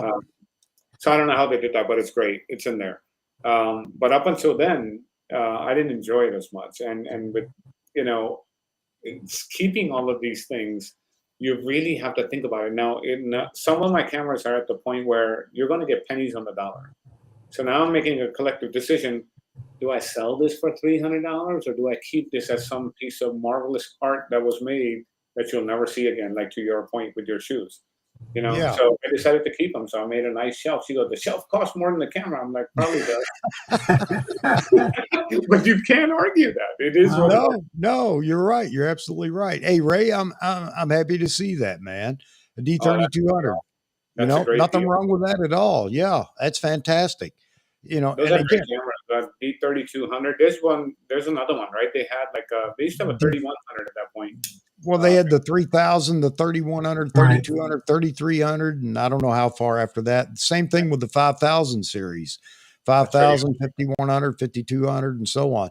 Hey, I'm happy for you, Ray. And there's nothing wrong with that camera. Okay. That is so cool. Well, it's funny when you talk about depreciation. I had two D850s, and I still have one, but I had two, and I had basically one was either I kind of looked at it as a backup camera, or sometimes I wanted to have two bodies on me with two different lens types, hooked up. But anyway, when the Z9 was coming out and I decided I was going to go for that, I had gone to KEH. I had wanted to sell a few things and was going to sell one of the D850. So I had a price and I procrastinated. And I said, well, I don't know how long it's going to take to get the Z9. And I don't like being stuck with just one body and not having another camera. And I waited too long. And as soon as the Z9, had the ship date, I think it was the last week of December, the my quote on my package that I was going to sell, dropped like at least $300. It plunged. That is correct. So that's, people need to wake up, right? If you know that you're going to go down that mirrorless path and that's where you're going, that's great. And if you're one of those people that's going to leave your camera in the back, in the bag, like, a lot of mom and pops do that, right? Yeah. Oh, my kid graduated from middle school. Ever since then, I've had this DSLR, so to take it out for high school. It's just not quite as good anymore. I need a new camera. And they walk into Best Buy and they're like, what are you shooting now? A Rebel, blah, blah, blah, blah, blah. Oh, okay, great. That's where you get the 3200s and this and that. It's like, here's a whole package with 2 lenses and all of this stuff. And out the door they go, right? They don't know any better, right? So they're not going to go to KEH and see, oh, let me check the value of my thing. I mean, we do because, we pay a lot more for them. But that's really your customer base, right? The moment anything is announced, you can kiss your other stuff goodbye. I mean, I know how much I was getting for that 85 1.2 Mark II. It was about $1,600 is what KEH was ready to pay me about 8 months ago. Yeah. Today, I cannot even get them to give me more than $1,100 for that lens. Yep. Remarkable. Well, here's one of the things, and people talk about that too often. And I'm going to say that, you know what, you got your use out of these things when you're selling used, and everybody talks about, well, I don't want to sell so cheap. Well, guy, you got plenty. And if you didn't get any use out of it, you probably shouldn't have bought it to begin with. You shouldn't be buying a new one. Yeah, exactly. Exactly. That's when you get this. Yeah. Exactly. Well, I'll tell you, I cried when I looked at what you could get for the old F-mount 105 macro lens. Isn't it sad? It was like $1,000 lens basically, and now you're lucky if you can get $400. Yeah, and my Otis right here. If you type in Otis right now, I mean $4,000 lens. Yep. And if I sell it on my own, can I get about 27, 28 easy, right? KEH, you want that? We'll give about 1,800 for it. I'm like, really? Yeah, you got to resell it. I'm like, there's nothing to fix in that. It doesn't matter. We got to resell it. It's almost like going to a pawn shop now to sell your stuff. You get pawn shop prices. So that was my thing, because when I gave them the 5DS, they asked me, it's like, do you have any high resolution lenses? I'm like, I do. And they wanted that Otis so bad. And I was so close to putting it in the box. I'm like, I think I'm going to keep this one. Yeah. And there's nothing wrong with that too, because everybody talks about a lens that gave them such pleasure. There's just something about it, the micro contrast, the color, the whatever, the contrast. But there's nothing wrong with keeping a lens or two that you really like. I'm a bit different. I'm going to cut the ties completely and just go all in. And will I regret it? Maybe once in a blue moon, I'll have a regret. Wish I still had that to play with or whatever. But and the other thing is that I can't afford to collect cameras. Mama won't allow that. Every time I want a new lens, she'll say, "What are you selling?" That was the question she asked me. It's like, I'm getting rid of two. Two are the boxes going to go to, because I have boxes for everything. So 2 boxes are going from that and 1 coming back. I'm like, yeah, see, it's like a 50% deal. She's like, there you go. Okay, let's go ahead and do that. There you go. I have to sell in order to buy. I'm retired on a fixed income. I can't go out and buy a $12,000 lens. Yeah. Period. But even if it's a $5,000 lens or a $6,000 lens, well, I got to get rid of some old stuff to be able to at least pay for half of it. Yeah. Yep. It adds up fast. Hey guys. Yeah, I am going to have to. I'm going to have to shut this down. I've got so many things to do. I love this, and I get carried away with it. And look, we still have 38 people. This topic popped up, and I just started laughing. I'm like, man, I got to go there and talk to them about Leica, because I guarantee you, most people have never shot it before. Why are they? Amar, you're welcome anytime, man. Yeah. I love having you on here, and I think everybody else loves your passion, and I think it's fantastic. What we need to do, Chuck, is we should schedule something at the Conowingo Dam, right? Which is here. And that's the place to go to shoot eagles and things like that. People love doing that, right? And like, beautiful place. Maybe set up something and have folks from both channels come there. And just have a freaking Conowingo party, man. Not charge them anything, whatever. Just have fun. Yeah, that's exactly right. That's again, building the community, and everybody begins. Maybe people that do this will understand that, wow, I can ignore a lot of the YouTube stuff that's so painful and actually visit photographers in a nice setting and enjoy the conversation and not worry about the camera that everybody's carrying. Yeah. Yeah. If you go back and look at some of my previous videos, you're going to start laughing. But a lot of the big channels, which I mentioned earlier, they're starting to take the same topics that I have actually made videos on in the past and starting to make it again because they got no content. I was just going to say that they've run out of material. They have, and there's no new camera coming.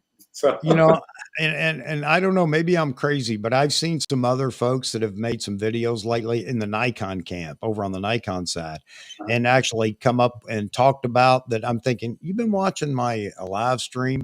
That's pretty presumptuous of me to believe that, but it's very similar to what I've been preaching for several months. All of a sudden they're doing it. They're taking your stuff. And that's what I was talking to Long Rider about. It's like, I put a lot of these thoughts into a lot of these things, right? Which are things that people really want to know about in real life, because I get so many emails just like you probably do in comments and things like that. Oh yeah. And we make content very specific to that. And you get these big channels, obviously they have the viewership. So they take all of your concepts and then they try to put their twist on it and act like it's like all theirs. It's like, yeah. Yeah, don't share an opinion that makes sense because somebody's going to pick it up and it became their idea and they're going to put it out to their million subscribers. And then it was them. They because they couldn't think of it on their own. You're absolutely right. Yeah. And maybe it's pretty arrogant of me to say that, but it's reality, and it's been happening for a good 5-6 years. So if you know the progression, I stopped making videos, Chuck, for about a year. I completely stopped because it got so hostile. I just said, you know what? If the photography community is this hostile, then I need to leave it alone, right? And you guys go figure it out and learn from these buffoons trying to sell you Squarespace every 5 minutes on how to I love that. This video is sponsored by Squarespace. Over and over and over again. My videos are sponsored by a like and a thumbs up, and that's about it. That's all I need. I don't need your money. I'm not looking for you to sponsor any damn thing. And honestly, B&H was like, oh man, you didn't do anything for a year. And now all of a sudden it's like, hey man, you got all this people buying all this stuff. And so now all of a sudden you want to talk to me. I don't want to talk to you. Just email, but that's how it is. It's all about them moving marketing and selling a product. It's not about photography anymore. No, you're right. You're absolutely right. And again, I go back to gotta love America, where you can be an idiot and get away with it. Hey, all you got to do is film yourself falling off a skateboard. You'll have 1 million views like that. You can do what you want, and I may not agree with it, like I said before, but that's why I actually fought for that your opportunity to do what you want. Right. Have that free speech and whatever. So that's why. You know what? Let people say what they want. I don't have to visit their channel or their site or whatever if I don't agree. Nothing, but let them go on. Let them continue. I will say this, though. I do get angry when I think they're influencing people down the wrong path. That bothers me. And I will speak up when that's happening. It's like, hey, that's a lie. Why are you making this statement? Why are you doing that? Because too many young people may be swayed by these influencers, and that does become a problem. But just being stupid and antics and whatever they're doing, that's fine. Go ahead. It's your channel. And I used to do that a lot, Chuck. I used to do that quite a bit. Let's see if it'll let me share. Why does it tell me unable to share my screen every time? Because I don't know. You should be able to do it, and it just comes up in here because I have it set to share screen. I have Lightroom Classic. I can see it. And it's saying share on a update system permissions to allow screen recording for the that's on your end, brother. That's on your computer. Screen recording. Okay, so I'll look into this and find out why. And next time I'll actually show you guys some stuff that I've shot. I might even have some Nikon stuff from the day. Ooh. Did you talk to Max, right? Yeah, everybody loved Max being in here, man. I mean, his knowledge of film, just like you were saying, was fantastic and incredible. Yeah, it was encyclopedia, man. I learned images, man. Yeah. Have him share his portfolio. I mean, Okay. a lot of people shoot the 4th of July parade, man. But when you look at his parade pictures, you're like, God, and he shot that on a crop sensor Pentax camera. Yeah. You know why he bought that camera? You're going to laugh at this. 43 millimeters, because that's perfect normal for the eye. Yep. They're the only ones that make a 43 1.9. And that's the only reason why I bought a Pentax. He sold all his Canon stuff after so many years and just bought Pentax. Man. Well, a lot of the older rangefinder cameras from the 60s were 40 to 45. 40, 43, 42, 39. Yeah. That's right. There was a reason behind that. Yeah. When you look at those images, they look very lifelike, right, to the human eye. So there is some truth to that. So yeah, maybe you can bring on Max and talk about the 43 millimeter, contention in his head that he actually fights every day. Well, he doesn't fight it anymore. But just so you guys are aware, his dream camera is the Leica monochrome. Yeah. I've been thinking quite a bit about we should, maybe do a, GoFundMe or something for him in buying a freaking monochrome, because a monochrome in someone like that's hand will produce so many beautiful images that all of YouTube in the next 10 years won't be able to produce. That guy is a living freaking legend. Yeah. Well, incredible guy. So, all right, gentlemen, we got to wrap it up. I've had so much fun. I'm about an hour over. Oh, wow. No. More than an hour over. Did you break some record? Well, I think don't someone know. said we were 10 minutes away, Chuck. Oh, did they? Yeah. What is your record? I don't know. I think Mozman said I thought it was 4 hours and 20 something minutes, but Mozman said it's 4 hours and 40 something minutes, 44 minutes. Well, you're at 4 hours and 40 right now. Yeah. Now, so I mean, according to Gustavo, you maybe have 5 minutes left, Chuck, and you'll break the record. Yeah. So there's some closing arguments for you. Huh? Why don't you do closing arguments? Yeah. So we still have 34 people in here, and that's just testament that people enjoy photography conversation and passion, no doubt about that. But there have probably been 150 people come through the stream. They don't all stay for the entirety, but and there are 37 likes. And I'm not begging for likes and all that, but if I go watch a video and I've enjoyed any part of it, I'm going to drop a like. It doesn't cost me anything. I'm not allocated, X amount that I can give out a day or a week or a month. But, hey, for those that did drop a like, I appreciate it because it motivates me. And, we need some motivation on this side of the house as, you're hearing from Amar and Jeffrey. This isn't just a click and it's done. We're on the air and everybody's having a good time. It does take a little setup, a little research and things like that. So I do appreciate those that leave a like and, do the same on Jeffrey's channel, Selective Imagery. Do the same thing over on Amar's channel. If you don't know Amar and Jaspreet Singh asked what your YouTube channel was, and I passed that on in a comment. Awesome. Amar. So, this is just exposure. And we're all pretty like-minded. And that's the thing. That's what's going to build this community. Everybody's going to have a good time. No matter which channel you go to, it's going to be like-minded. We all believe pretty much in the same thing. And I'm so happy that you guys decided to show up and watch today. I'm really happy, Amar, that you jumped in. We're only like-minded for one reason, Chuck, because we're actually grounded, right? We are grounded. Yes. We are grounded in what we're saying. This is not some horseshit that we read on a YouTube tutorial somewhere. This is lifelong experiences that are coming out. Yes. When folks, if you haven't experienced that attachment that we talked about on the last live stream, a lot of people don't understand. Well, why are you so into like a fanboy? It's not a fanboy. No. I've got memories attached to Canon like you will never have in your lifetime with your iPhone. Yeah. You never will, right? Because I used to sit alongside with my dad on the side of the river and actually shoot this thing at 5 o'clock in the morning, photographing Washington, D.C.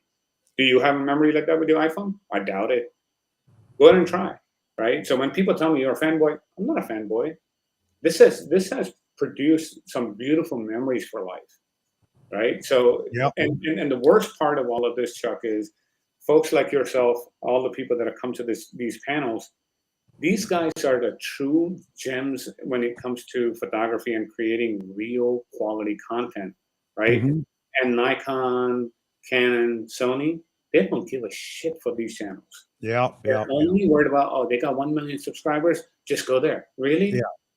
I mean, look, show me one thing they produce that is worthwhile. No, Right? you're absolutely right. And I talked to Ronald Pollard about a subject today that I'd love to have all the same people come back in and we could all talk about it. Is ambassadors, seekers of light, artisans, and ambassadors again for Fuji. I love the ambassadors at Nikon, but you know what? This is one of the questions, and I'll throw it out there. You guys think about it, let it ferment. And the Canon is it Seeker of Light for Canon, their program? Explorers of light, yeah. Yeah, okay. And for Sony, it's the Artisans, and then again for Fuji, it's ambassadors. So I love watching the ambassadors do their thing. But here's the thing: do you believe, or do you watch them to decide whether you want a particular camera or lens or whatever? Nope.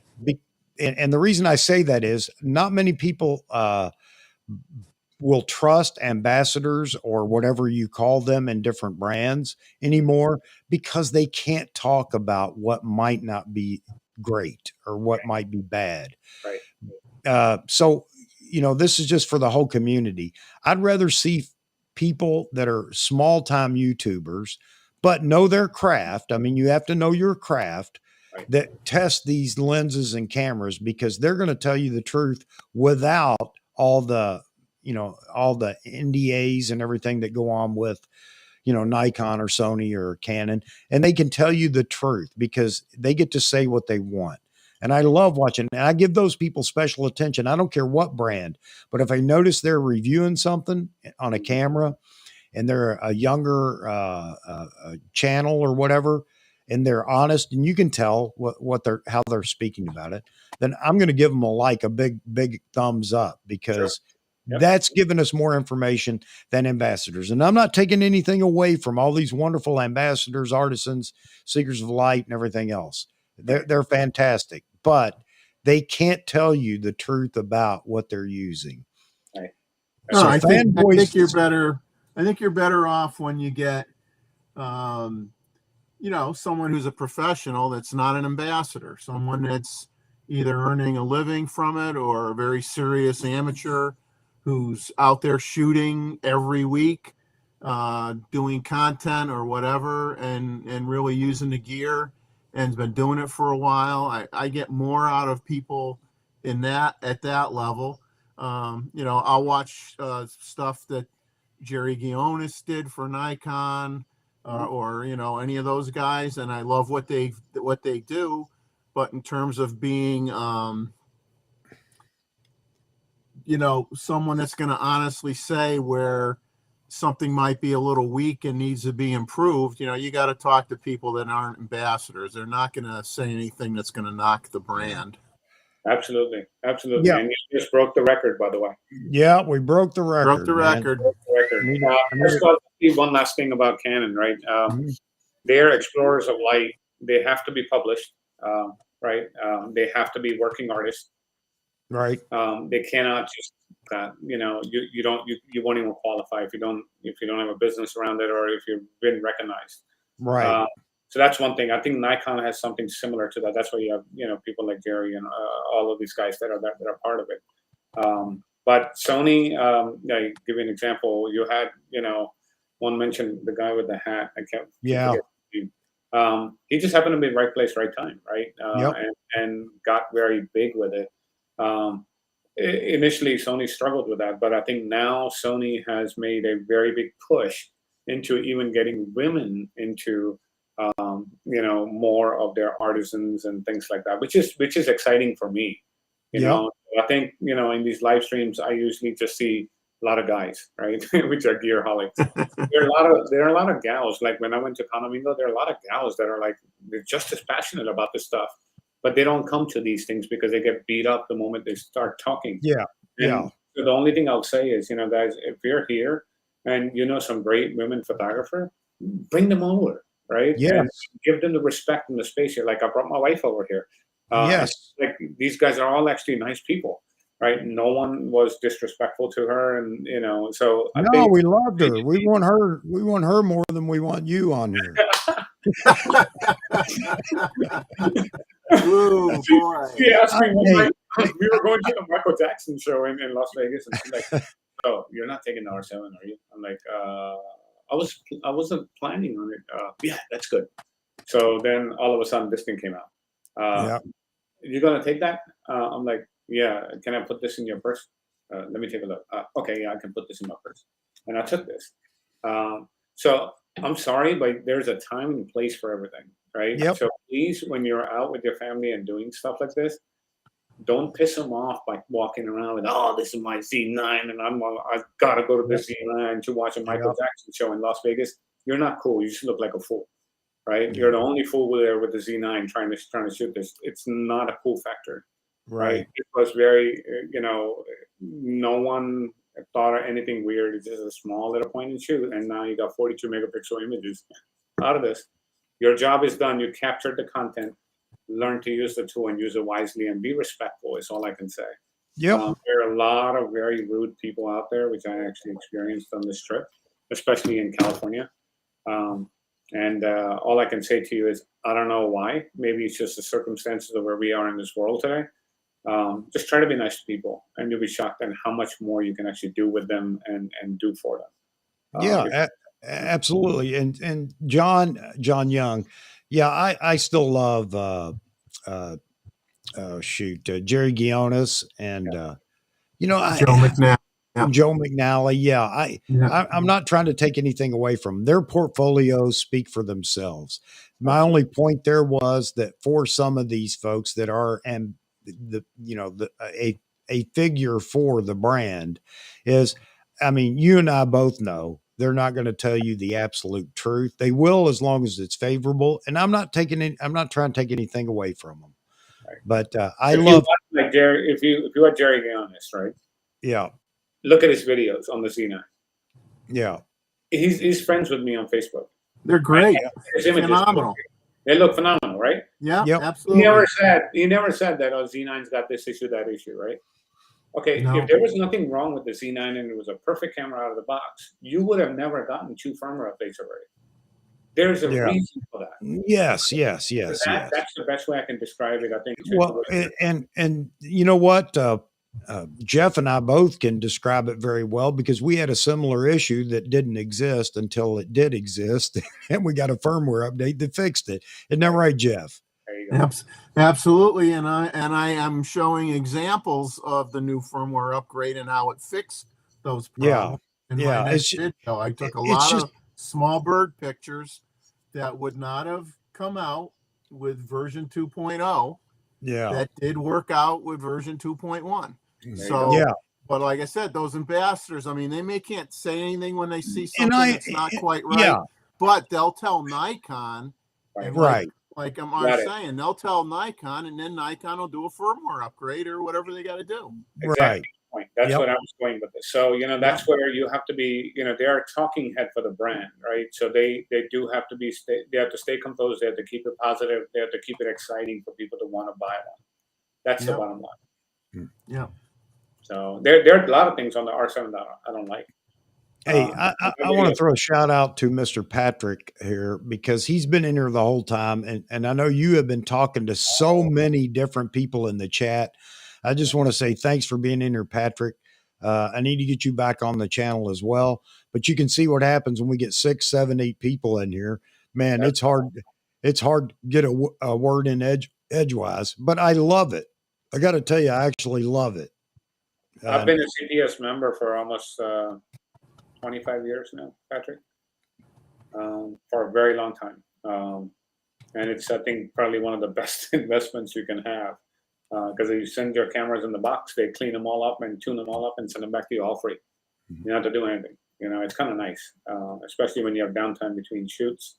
You just send it and it's all paid for. And it goes to a Canon facility. I think Nikon does something similar, NPS. Yeah. And you guys should consider doing that.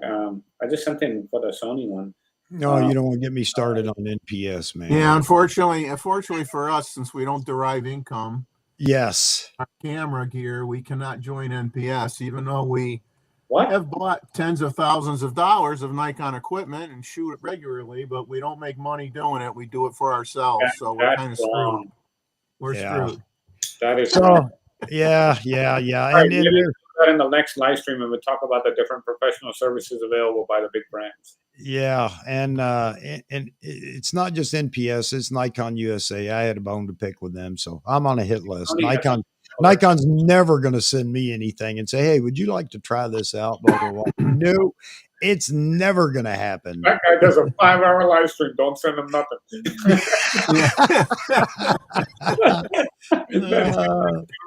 You know what you should do is you should actually put the Z9 on as your main camera and record on your live stream. Yeah. Yeah, why not? Well, I've actually done that. I did twice. Did a photo shoot right here in the studio live through the Z9, so everybody could watch that. But I haven't done it for video. I would love to just see you on the Z9 and hey, live stream shot on Z9. Title that way. A lot of people will show up to it. Yep, that's true. Good idea. Thank you very much. I'm stealing it. Yeah, get one of those and put it up on the bottom and let's see if you can melt the camera. Yeah, exactly. Yeah, I don't want to break my lens, so I just use my computer.